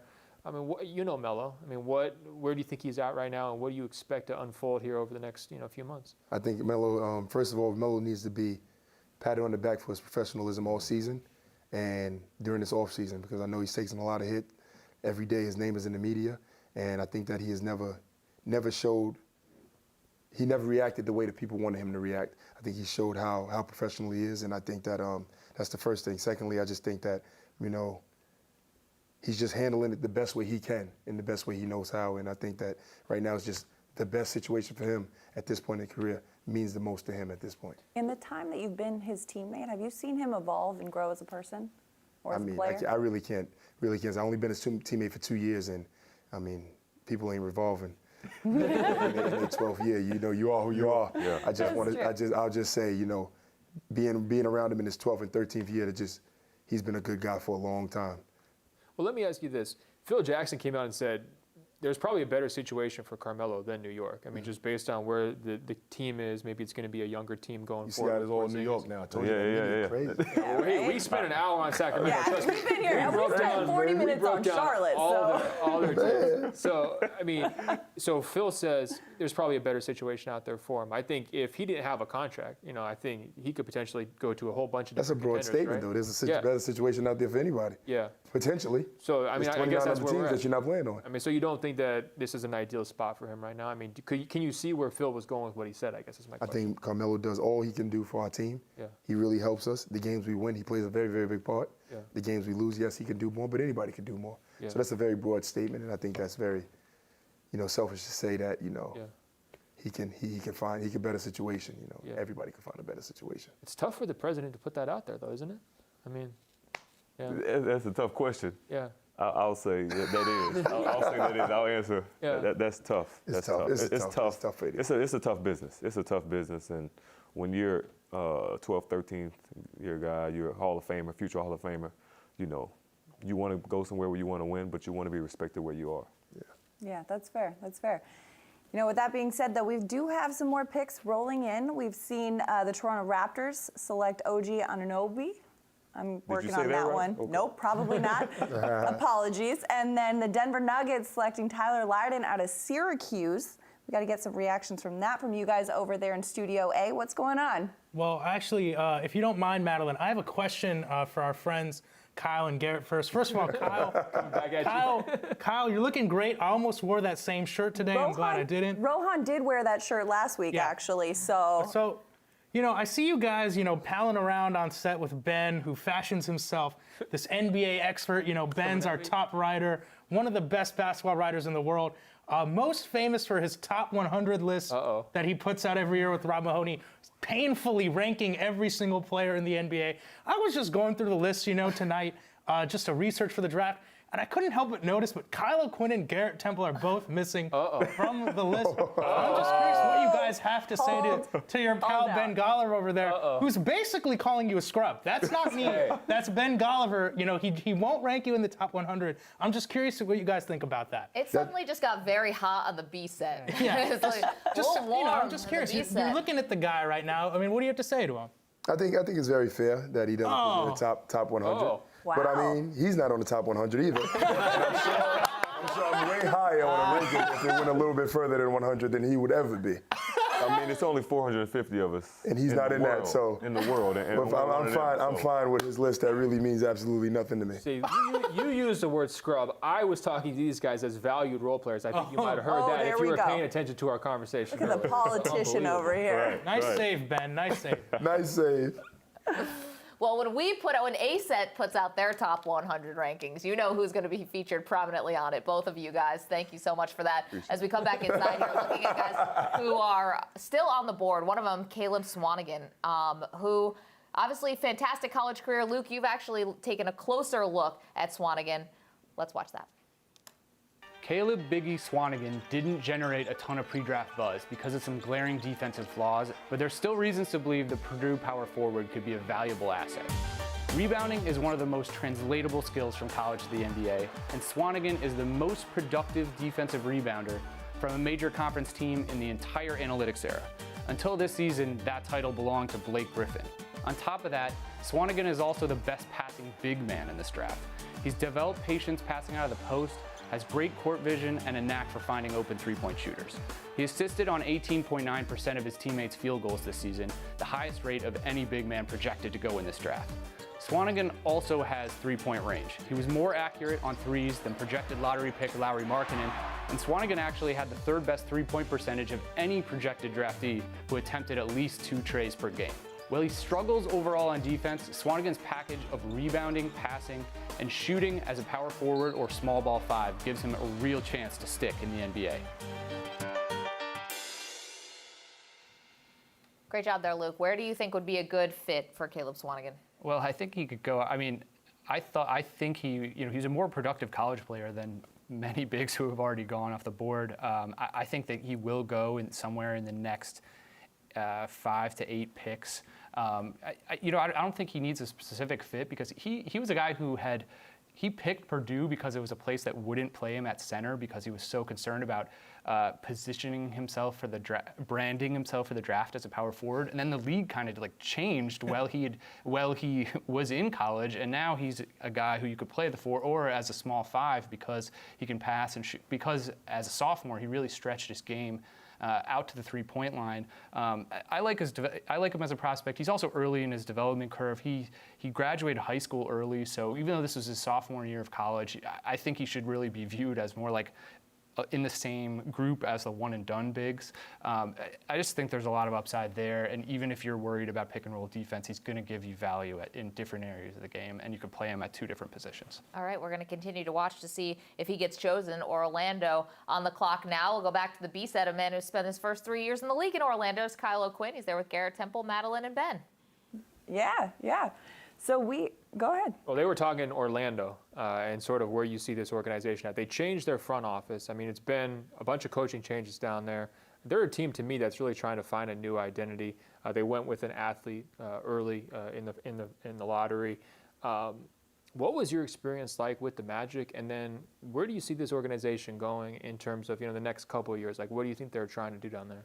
The organization was great. It was obviously a family-based organization, and they really took care of the players and the families. They made it a great experience, especially for me in my rookie year, my first 3 years in the league. What they're doing in the future, yeah. Who knows? Who knows? I don't know, and I'm not a part of that organization right now, so I don't want to say I don't care, but I have other things to worry about.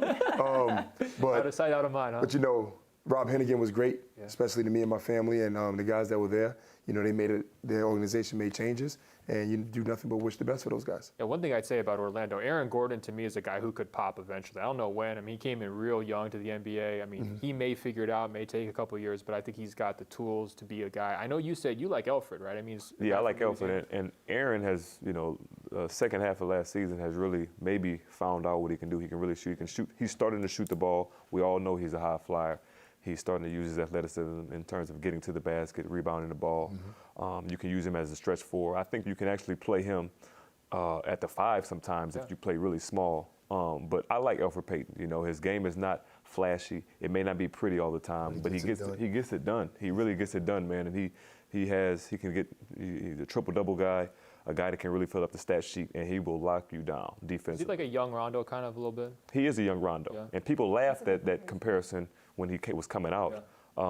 But he's definitely a young Rondo. If he can get that jump shot right, which is possible, you can teach people how to shoot, he'll be a good player in the league. One thing I like about the Magic, so they changed their front office, but they had just changed their coach last year. So they didn't change their coach again. I like that decision. I mean, they realized they had to kind of go a different direction with the front office. But if they had gone away from Vogel and tried to bring in another coach, now all these young guys who have been there for 3-4 years are kind of doing the thing maybe in Sacramento a few years ago where those guys were like, how many coaches are we going to have over the course of 3 years? So I like that they kept Vogel. Maybe he can figure it out and go forward. I agree with you 100% on that. With all the changes that were going on, and you see the possibility of change after change and how it affects players, I like that they stuck with him.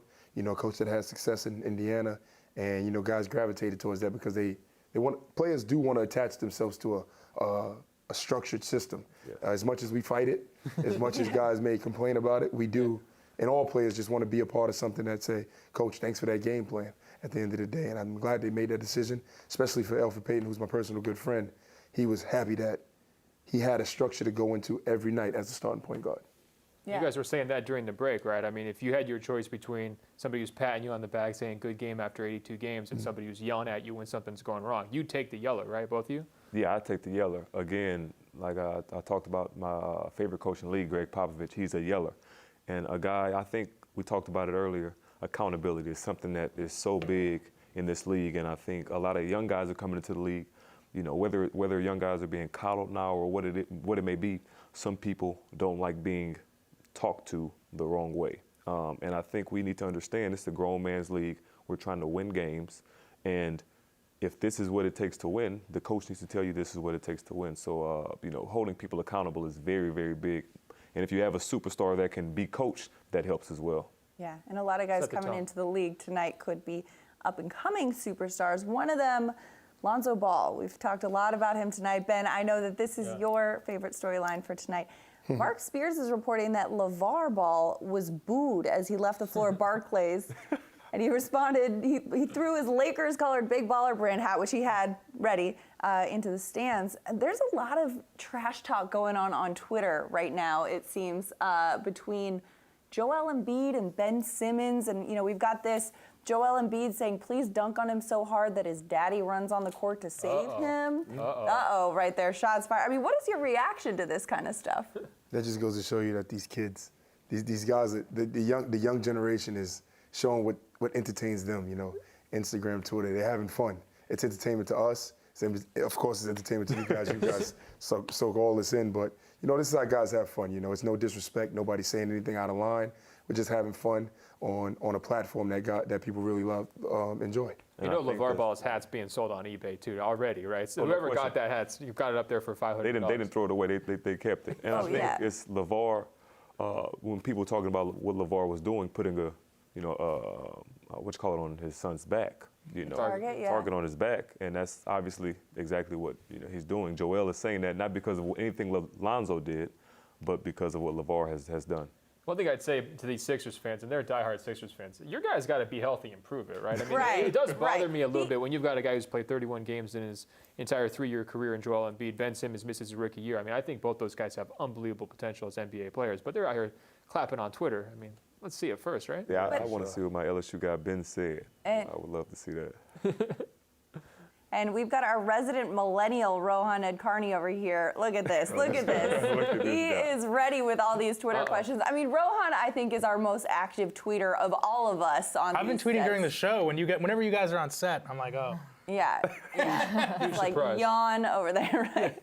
How are your feet doing, Rohan? Oh, it's doing great. My mom's liking all my tweets. The engagement's blowing up. You guys know how it is. I actually have a question from my man Kyle. Now, he mentioned the youngsters and their entertaining Twitters. Kyle, you have a very entertaining Twitter, a very mysterious Twitter, sometimes just tweeting out a string of letters that we're all trying to figure out.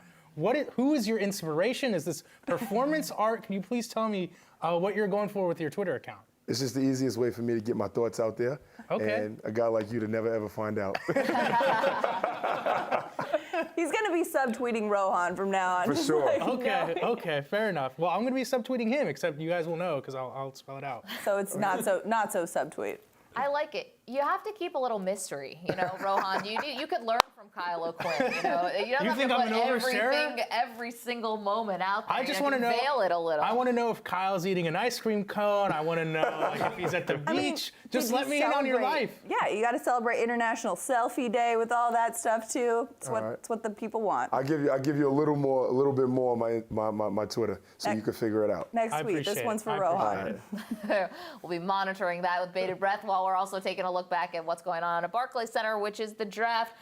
Philadelphia acquiring Orlando's 25th pick to select Ante Pashesniks from Latvia. It's really Latvia, the center of the basketball world tonight, for sure. We've been talking about Kristaps Porzingis, but also Pashesniks. Luke, had you seen any of him? I'm sure Luke's been to Latvia many times. While you were in Greece. Yeah, he's on the way to Greece. Yeah, just John over to Latvia. He's a 7'2" center, kind of a pick and roll big man. Not really a pick and pop guy, but a good rim runner, lob catcher. I think that he could work in pick and rolls with Markelle Fultz. He's not a guy who's going to ever threaten Joel Embiid for the starting 5 spot in Philly if Joel's healthy. But I think that there's some offensive upside there, and probably this is a weak draft internationally, and he I think was the most intriguing big out there, and this could be a decent value pick at that stage for a backup big man. All right, we're looking at the clock right now. Let me just throw it out there. I mean, he could be called upon to be more than a backup big man, right? I mean, Embiid's the injury history. I'm just going to say it. It's a little worrisome. Like, could Are he you writing be off Jahlil Okafor? The Sixers are We're writing not off the only Jahlil ones. Okafor. Yeah. Is there any chance he could be a long-term option there? I don't think so. I mean, I think that if he really had like the upside of a starting 5, you would have seen him go off the board earlier, because so many. I mean, the bigs that were taken in the teens were mostly guys with question marks, and some of them who had less polished offensive games than him. I think that if he's like an offensive prospect without the defensive value that Porzingis brings at all, and it doesn't stretch it out as far as Porzingis either. So I think he's more limited. Okay, very interesting. Portland selected Caleb Swanigan, so clearly, again, front offices tapped into Someone was listening. draft show. Just basically tapping our phones, computers. It's happening right now. Let's look at what's happening, though, which is the Lakers are on the clock, back-to-back picks, 27, 28. David Kahn, what do you think what's your best guess on what LA will try to do here? Is it possible that a Paul George play could be happening now in this later stage of the first round? Could. Yeah. And there's no question that that's a possibility, because I think that it's inevitable that he's going to wind up there in a year, or at least almost certainly will wind up there. The other thing that LA could be doing also is it seems to me that having so many young players on the team, it's hard to bring on 3 rookies, 3 first-rounders. I would think that at least one of these picks will either be traded, or maybe they take a player who's in Europe that they can stash for a year. But Lonzo, as much as I like him, he's still young too. They still have Ingram, who's very young. That's just a really young team. Randall. And so I would be very surprised if the next 2 picks are players that end up being on the roster next year. Let me get your thought. Or Luke, do you want to jump in first? I think that one guy who's in play is Derek White, who, we're reaching the stage in the draft. There's some interesting stories of guys who have really, Swanigan, although well-known high school player, he went from being over 300 pounds when he was 13 to remaking his body. I think is a great story to, getting a guaranteed contract in the NBA. Derek White from Colorado, who's still available, who's kind of a combo guard. He, to me, is the guy who started the farthest off the radar. He graduates high school. The only look he had from a team was from a culinary school in Colorado. There was an NAIA initially. And he, a coach at a D2 school, a coach moved from a culinary school to taking a job at a D2, University of Colorado, Colorado Springs. He goes there. He becomes one of the most efficient D2 players in America, and takes a gamble. Transfers, sits out a year to play his senior year, to play 1 year at Colorado to kind of audition. And he started out this year like not really on anyone's radar. He plays in a game against Texas at the Barclays Center. I think there were a lot of scouts there to see Jared Allen, who already went off the board, and they see this guy Derek White. And I think that's the introduction. People got very intrigued in him as a playmaker and a shooting guard, and now I think he has a chance to be one of these last few picks in the first round, and it's a really cool story. It's very similar. 22 years old, which would make him one of the veterans of this draft class for sure. Do you know something about the Lakers? Yeah, I just wanted to get, first of all, by the way, Derek White, very They have similar. a pick, by the way. Very similar to my What is path it? into journalism. I was also, Recruited at school. Maggie follows me on Instagram. She knows I'm an aspiring chef. Yes. But David, let me get your thoughts on the Lakers, because you brought up how they have such a young team, and it seems like this sure thing they're going to bring in Paul George. And we saw the A year Timberwolves from now, a year from now, perhaps, or sooner if they can swing a deal. and we see the Timberwolves doing something similar, bringing in Butler, and they have a young core. What do you think of the idea of bringing in a veteran when you have guys that are maybe on a different timeline, and now it's accelerated for them? Is that the best way for the Bulls and maybe the Lakers to build their teams? Well, I think in both cases, I think Minnesota's ahead of the Lakers right now, but in both cases, they have a lot of young talent, like you mentioned. And I think that in both cases, they want to make the playoffs. It's not so much right now competing for a championship, but I think both franchises desperately want to get back into the playoffs. And so I think in both cases, you're going to see that being the rationale more than, say, a championship run. And I think that in that case, they could be both very valuable, pickups. So something that's interesting to me, I mean, we've seen this situation play out in Philadelphia for years, where Sam Hinkie was, at least at one point, given carte blanche to lose as much as possible and pick up all these draft picks. When you were in Minnesota, so you're mentioning the Wolves maybe want to get back into the playoffs. Did you ever have a moment maybe with Glenn Taylor? Is he ever giving you a directive like, hey, we can't tank, I need you to get this team into the playoffs? What are those conversations with an owner like? No, I think the conversations that I had with Glenn at the time and his son-in-law, Rob Moore, were more about fiscal issues. In other words, the revenues that the team needed to generate weren't being generated at the time because the team had been poor for a number of years. When I took over Minnesota, there wasn't much infrastructure there. And one of the things I'm most proud of when I was there is that we were able to kind of create some semblance of an organization and to use the word again, infrastructure. And so no, Glenn was really, I always made certain that Glenn knew everything that we were going to do before it happened, be it a trade, and he was certainly in the draft room. There wasn't anything of significance that he wasn't apprised of, and with the understanding that he could push back if he needed to. But he was very, he allowed me a lot of freedom in terms of what we decided to do, and of course I relied heavily on the staff in that respect. And so we haven't touched upon it much. I mean, Fultz was obviously going to be the #1 selection for Philly, and they talked about it a little bit just before, the Sixers fans really start celebrating what they can do on the court. But your thoughts on kind of the strategy they used? A lot of people have said this is bad for the NBA.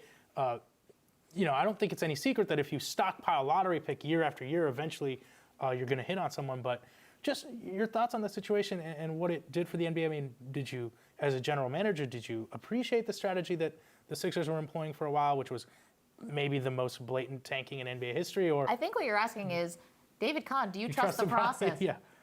I don't think that, I think it's easy to say today, oh, it all worked out well. Mm-hmm. But, remember, 4 to 5 years were lost in the process, not to overuse the word process. And I think sometimes, it's the old, the end justify the means. In this case, perhaps, but you burn a lot of seasons when you're not trying to compete. And it's also very risky. And the risk isn't over there because 2 of their top players have had, significant injuries, missed a whole season in the case of Simmons last year. And even last year, Embiid wasn't healthy for the entire season. In fact, he played less than half of it. So it's what they did was still fraught with peril. It's good to have a lot of assets. It's good to have a lot of picks. It's clear that Boston is sitting on a motherlode right now with all of their picks that are stacked up now for the next few years. I'd rather have it than not, but it doesn't necessarily guarantee that everything will work out in the end. And also with each successive season, that's one less season that you're trying to compete. And I'm not saying that's what Boston's trying to do. Yeah. I want to be very clear about that. That was really about what Philadelphia engaged in the last several years. Did you ever deal with Sam Hinkie, or did you know him Oh, at all? sure, Yeah. of course. Is he as weird as that resignation letter would suggest? And does this validate him in a way? I mean, do you think he's going to get another job or another look from a team now that Philadelphia, it seems like, the process is bearing fruit, put it that way? Well, but has it yet? Yeah, In other words, I think that we still need to be patient because I don't expect the Philadelphia team next year to be at the top of the Eastern Conference. Those players are all, again, really, really young. I think that they'll be much more competitive and start to look like a basketball team next year for the first time in a long time, and that's good. But I don't think many owners in the league, these are very competitive people. It's really hard to buy into, you know what, we're not going to try for the next several years. We just want to stockpile assets. I think it's not going to become the norm. I think it's still going to be the exception. Very interesting. I'm glad. Yeah, I just want to say I agree with David. I mean, I understand the excitement from Sixers fans, but there's still some huge question marks there in terms of Embiid. We haven't seen Simmons play a game yet. There were some knocks on him coming out of college. So I think they're far from a sure thing. So I'm really interested to see how that turns out. In the meantime, Los Angeles has made some moves here. With the 27th pick, they took Kyle Kuzma. And then with the 28th pick, they traded it to Utah for Tony Bradley in the 30th pick. So I'll take some credit because I said that they weren't going to keep both picks, and sure enough, they traded one. It's just hard to bring 3 rookies onto a team. It just is. But that's, you know, if you have a 15-person roster, that's 20% of your roster that is not played a game in the league. And if you add maybe a second-round pick or you're a free agent that didn't get drafted, now you're at 4. It's just hard. So that doesn't surprise me at all that they decided to let one of those picks go. You know, Garrett in the other studio has been very eloquent talking about, you know, the young Kings team, and now they're made all their selections, so they're going to have three rookies, presumptively. Presumptively? Yeah, it's 3.5 hours into our draft show. I'm losing my words a little bit. But if we go to the other studio, you know, Garrett, you're so measured in everything that you've said. You've seen a lot. I feel like you've done a lot now in this league. You're going to have 3 new guys coming in. What's the one thing that you can sort of tell them maybe on day one to try to help them get acclimated? To make sure that they work hard at the end of the day. I mean, it sounds cliche, but Kyle can attest to this. Hard work trumps anything when it comes to whatever you have to go through business-wise through the league, whether you get traded, whether you get cut, whether somebody is trolling you on Twitter. Hard work trumps everything. And seriously, and when you can do that and have that work ethic from day one, build that work ethic, and that's one thing that I will try to do as one of the leaders of the team, make sure that they understand that putting that work ethic in early on will set their career path on a great note. That's something that they really need to do. Are there as well like team building things that you guys will do, like things to get the guys not just on the same page work-wise, but on the same page as a group? You know, going out maybe, you know, going to a show or going to dinner or something like that. Yeah, I mean nothing really can be better than just getting the guys together before a game, going to a good steak dinner, and and just enjoying each other's company over a glass of wine. You start to know guys personally, and that carries over into the court. You could talk to them a little differently when you're out there on the floor late in the game if you enjoyed a good dinner with them the night before. So I think that those kind of things mean a lot, and rookies, they look forward to it. You got to think they're in college, wherever they played the year before, 2 years before, and they're checking out your game. So they would love to go down and have a dinner with you and your teammates and just enjoy some time with NBA players. I'm sure you've had a lot of these dinners, though. Is there one that's maybe most memorable to you, or maybe when you were early on in the league? I think my favorite was when I was in Orlando, and we were going through things in Orlando, but we had great veterans from Jameer Nelson, J.J. Redick, Al Harrington, even Big Baby, and just hearing those Celtic stories, it's just like, man, I used to sit in the dorm room and on a small TV and watch it with my roommates, and to hear these stories from somebody that played a key part of that championship run it was just, my God, as a young guy, you can't put a price tag on that. And I think, go same ahead. thing with me in San Antonio. I think it's better when the players organically created, but even if a coach, Pop used to have us going out for dinner after games or the night before a game, and it wasn't mandatory, but it really was, because you want to get that camaraderie. And Pop I'm not a drinker, so Pop would have us trying wine or trying different foods from different restaurants, and just to see Tim Duncan and just to talk to Manu and just, like you said, get that camaraderie, it's a whole different aspect when you're on the court. And, perhaps one idea, I'm just going to throw this out there for a team building experience for the Knicks, might be to go see, there's this band that I've heard is really tremendous. They're actually playing tonight. Oh. They're actually playing tonight. I believe Who's that the one of the headliners is James Dolan right here. This is his costume change mid-set. But I mean, have you gone to see him play, or maybe bring some of the young guys out? I have yet to go to a show. I think I'll let it go out into one of those non-mandatory but mandatory meetings that we have to go to. I think that'll be the first time I'll go. but I don't think that I'll take a rookie to that first. I think I'd rather take him to a Ease him in quality Italian out here in the city and enjoy a dinner at Tao or something like that. Is that outfit? Is that the James Dolan you know right there? That is not the James Dolan I know, and I would hate to have two visions of him, when I see my owner, of the team. Here's one question I have for you guys, because I mean the draft is a big milestone, right? And free agency's coming up. There's a couple other things here during the summer, but like, what else are you guys doing this summer? Like, I mean, these young guys, they're getting introduced to the NBA life. They're probably going to be spending most of the time working out, getting their bodies ready for the NBA. I mean, what are you guys doing this summer? You get to travel at all? You get to have some fun? Are you in the gym every day? I mean, what are you guys doing? Well, I just got back from China with the NBA, actually, basically a basketball without borders type deal, which was great.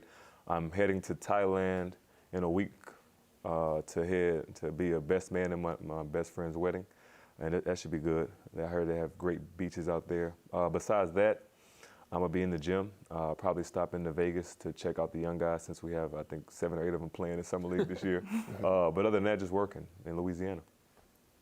Every summer I do my basketball camps down in Virginia, my second home. So I've been down there the last 2 weeks, actually going back tomorrow to finish up the first session, with the kids. And after that, I head down to Summer League, hang out with the guys, like you said, because, when I played Summer League, it was always good to see one of those veteran faces, hang out with the guys and just get it in a little bit. And then I do my second part of the summer in Vegas and just work out with Impact, the place I've been working out for years. And you guys have had a lot of opportunities as well with the Players Association. It seems like more so for other growth and development in different areas of your career, correct? Actually, I just finished up the broadcasting graduate program. And here you are. And I am. So I guess I did okay at the graduate program. This is your final exam. This is my full-time internship right here in New York. But no, it's great. The NBPA really does put on a good program. Great, grade A.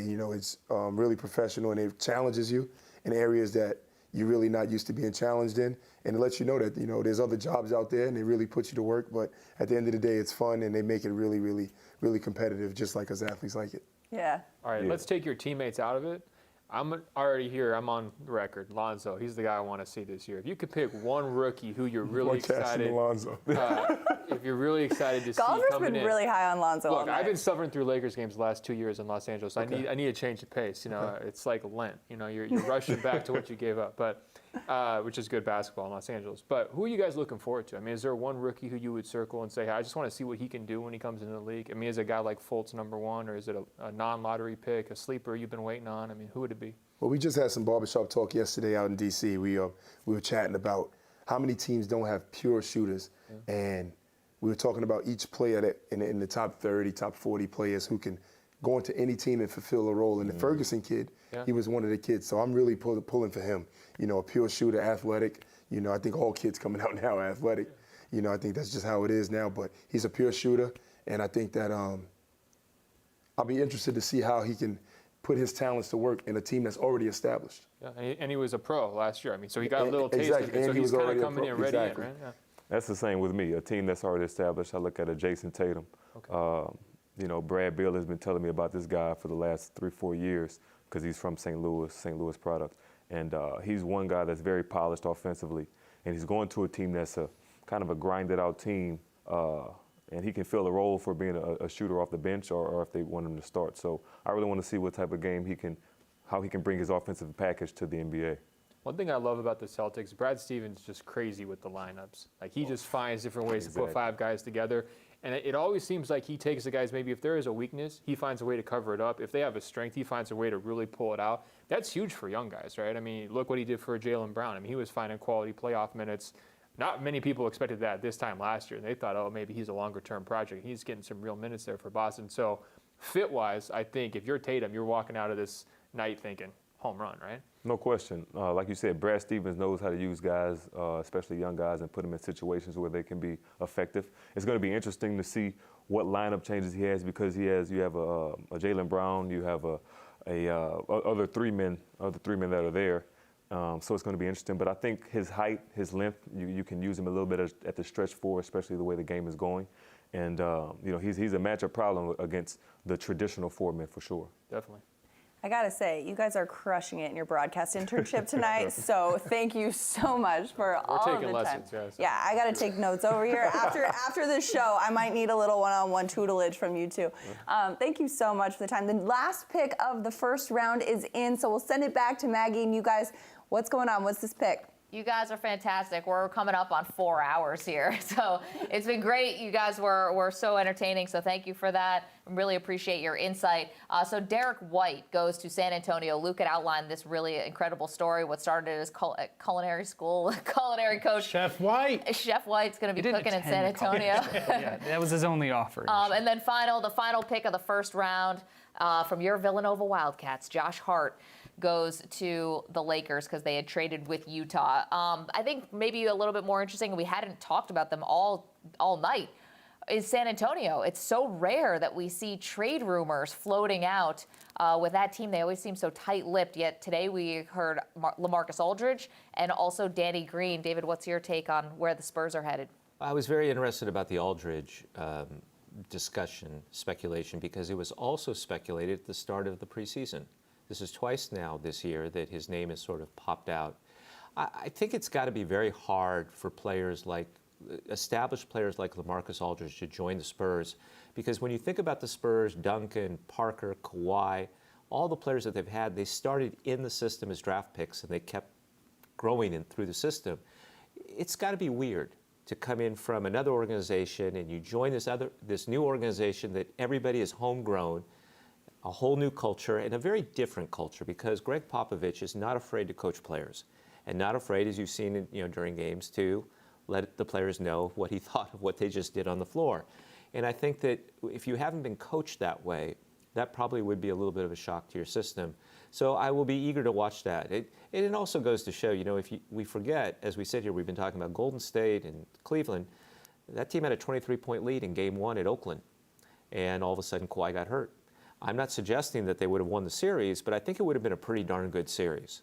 And I think it would have reinforced the notion there were probably 3 teams at the end of the year that could have won it. And now, they're in a situation where you really wonder, okay, how are they going to reload? How are they going to make certain that they stay competitive?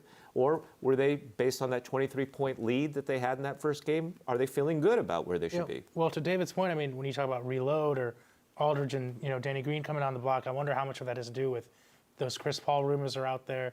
Maybe he'd be interested in San Antonio. Is this just about clearing cap space for Chris Paul?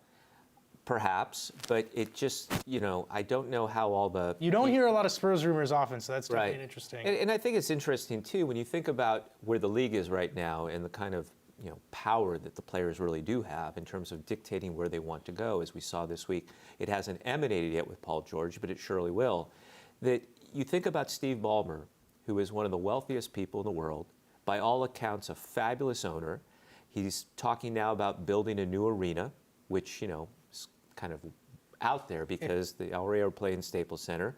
He just signed Jerry West, big move, has demonstrated he'll do whatever it takes to win.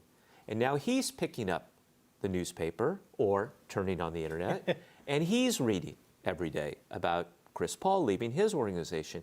Again, I think that I want to say it one more time, how debilitating that must be to have to even consider that, and the sort of anonymization, if that is such a word, that it is traced to.